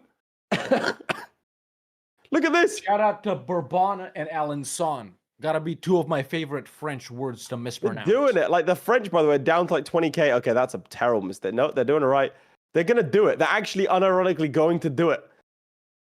All right, keep an eye out on your POV if there looks like a piece is gonna happen. Or we can flip to the dual cam if you want. But this is tremendous heart here from the AI, doing what needs to be done, trying to secure a dub in the face of overwhelming odds. Yeah. But chaps, again, if you think you've been misrepresented as the audience, again, Sirius is a fantastic content creator, so make sure to go and check him out. It is very difficult to perform on like live. It is hard, as we saw from the previous one. You saw how nervous Lemoncake was. Unfortunately, that was a stack wipe, so that's a lot of dead. So we probably go to side by side now. Let's go to side by side here. Boom.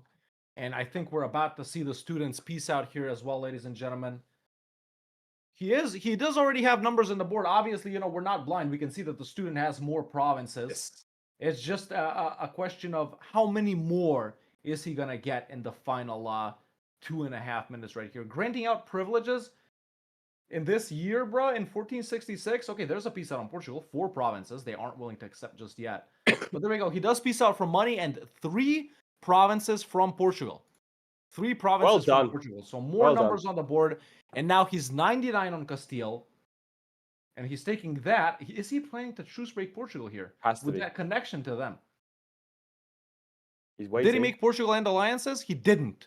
He did not. But England and Marrakesh aren't willing to join. They no longer desire Portugal as an ally. No. He can hit Portugal with no one helping them. He's gonna go for Castile. But he doesn't see Portugal. He doesn't know. Yep, there you go. He hits Portugal, ladies and Castile, folks. Even though there was an easier option, a Portugal with no allies. But still, he's got the numbers on the board, folks. This is all just a farewell from him. You know what it is, man. You know what it is. As Sirius doesn't manage to do nothing versus Aragon, Hungary's still in the war. Genoa still in the war, and I think I'm seeing Lucca in the war as well because I can see their fort over on that end. But I don't know if he's going to be able to get this done over here with the student. We'll have to see. Yeah. Provence is in. Hungary would peace out, by the way, over here. Hungary would peace out. Oh, yeah, it would. He doesn't see it. He doesn't know, Chad. He lacks he'll know now. He'll know now. Boom. Accept. And that actually turns this into a potentially winning war. But France itself is probably going to peace out soon. I'm just going to let him know that we have less than a minute remaining. Okay, less than a minute. Yep. There we go. As Laith jumps in, that is the final minute of the final challenge of the first week of the final season of EU4 Hegemon. Ladies and gentlemen, it's been our pleasure hosting this for you today. And listen, why don't we get some W Laith and W Hawks in the chat right now for doing this today without Midge, minimal scuff. Honestly, it was actually so much smoother than I expected. It was smoother. The only problem we had was the lagging cameras, but that's just 4 cameras on screen, I guess. I think we did pretty well. And there we go. And there you go. The student does peace out Castile and gain well even played. more. Probably owns about half of Iberia right now. And, you want to check how many provinces he has? Well, more than freaking. But you can check in the Eco tab. Yeah. And with that, folks, it is time to end. There we have it, ladies and gentlemen. There we go. There it is. Well, has run down. We know who won. Yeah. Student with early numbers on the board. So after week 1, after our very first matches, we have Zlewikk, we have Lemoncake, and we have the student, all with points. Playmaker, the audience, and Florry currently on 0. So it's all to play for, especially as in the after party. So if you're a paid member, now is your final chance to hop in. Now is your final chance to become a paid member, because we're going to reveal the next week's matchup in that after party. So make sure you hop into the Discord. I mean, do you want to have a really quick interview? Yeah. Let's do a really quick interview with both of our players. Congratulate them. Let them know who won. I'm actually going to bring them up with the pregame interview. And I'll pull them up right now. Gentlemen. All right, chaps. Your match has ended. And we are pleased to say that the student takes this away with, we didn't count his provinces because Sirius, our audience champion, ended with only 1, the starting Navarra province. Congratulations, the student. Really? You go top of the table. Snarky motherfucker. With Zlewikk. Really? No, what happened? I want to know what happened. Well, you know what? Let's start with that. Serious, what happened? Yeah, so I had to restart like 3 times, naturally. First time, Castile and Aragon were friendly, so that wasn't great. And Aragon allied Austria and Venice. Second time, immediately, Aragon allied Austria, and then Royal married Burgundy, and then allied Burgundy. So, wasn't in any kind of position at all. Third time, finally got a decent start, was able to get Castile to ally me, had France ally me. Aragon had nothing but Naples, Genoa, and Savoy for a bit, and then I was waiting forever for Alfonso to die. Just forever, so that I wouldn't also have to fight Naples. And he did not die until like 62. And then after that, they royal married Hungary. And I mean, I popped the war off anyway. Figured, what the hell, might as well. Immediately, as soon as I tried to step into Aragon, got wiped 17k to 11k, because, you know, it happens. And then, for some reason, Castile decided they wanted to run around everywhere and spend most of the time just trying to siege down Burgos. Yeah, for sure. Well, there you So have it happens. That's why he lost, student. Yep. It's not because it's my first time playing Navarra and I suck or anything. Listen, we'll chalk it off to RNG. But listen, serious, Look, thank you, man, for being absolutely. the audience's champion this week. Obviously, the rest of the audience will have a chance to vote if they want you to come back, whether if the audience makes it to the 3rd or 4th place playoff, whether it makes it to the final, and of course, if you're down to participate, we'd love to have the potential of you coming back in about a month's time. So, yeah, student, any closing thoughts on your game today? You know, you go top of the leaderboard with Zlewikk and with Lemoncake. You know, Florry, first time ever in the history, starting off with no points. Could this be the one? So first of all, GG, nice game. I know, it happens that the RNG is like brutal if you play such small nations. So yeah, I'm pretty sure that doesn't represent your EU4 skill at all. I want to say that to the audience. I had my problems actually. You probably saw that I had to restart like 10 times probably, because the Aragonese or the Castilians weren't friendly. I thought they were always friendly towards you. So that was kind of weird. But yeah, what you say about Florry, sure, I'm not going to go into this tournament and say, yeah, I want to finish worse than I did last time. I want to finish better than I finished last time, and that would mean that I want to get to the finals. So we'll see if that's possible, but I think 27 provinces as Navarra is quite a good score. So very good. Maybe I can hold this up in the next week. Fingers crossed, mate. Well, chaps, we will leave you there. Thank you very much for both of you for participating. Student, we will see you next week. Serious, as I mentioned, does stream live on Twitch, so make sure to check him out. Check him out. I'm sure he'll have a lot to say for himself as well on his own socials. Thank you very much for being a faithful member of the audience, and we will see you soon. Bye. Bye. And there you have it, folks. That was our final match of the day, our final 2 participants of the day. The student, we're going to say next week. Serious, we may or may not see him down the line. But next week, of course, a different one of you is going to be representing the audience. Join the Discord, open up the Google form, apply if you haven't already, and you will have a chance of being the audience's champion over the next few weeks, at least some of you. But yeah, I think that's all I have to say about that, man. We mentioned many times, become a member or subscribe on Twitch. After Party Post Bellum is starting right now in the Discord. You'll have access to that if you're a member or a subscriber. And I gotta say, we did pretty well without Midge, man. Yeah, we did pretty well without Midge. So W Laith and W Hawk in the chat right now. The only thing I will say is, once again, thank you very much to our sponsor of this season, C Mantis. Go and check out his books. I can see in the chat some of you already have.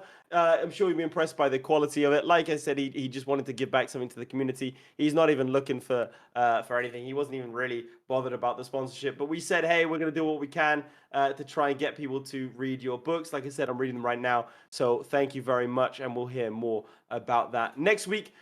Speaking next week, we have more matchups, more EU4, better challenges.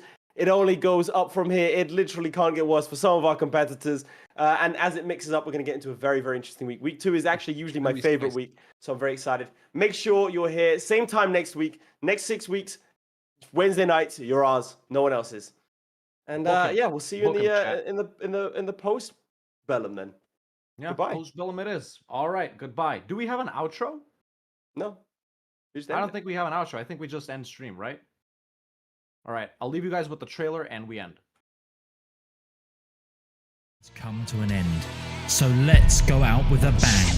Para Bellum Hegemon is back and we're saying goodbye to EU4 in style. Your favorite players and a new contender are returning for the toughest, most brutal, most crowd-pleasing season of Para Bellum ever devised.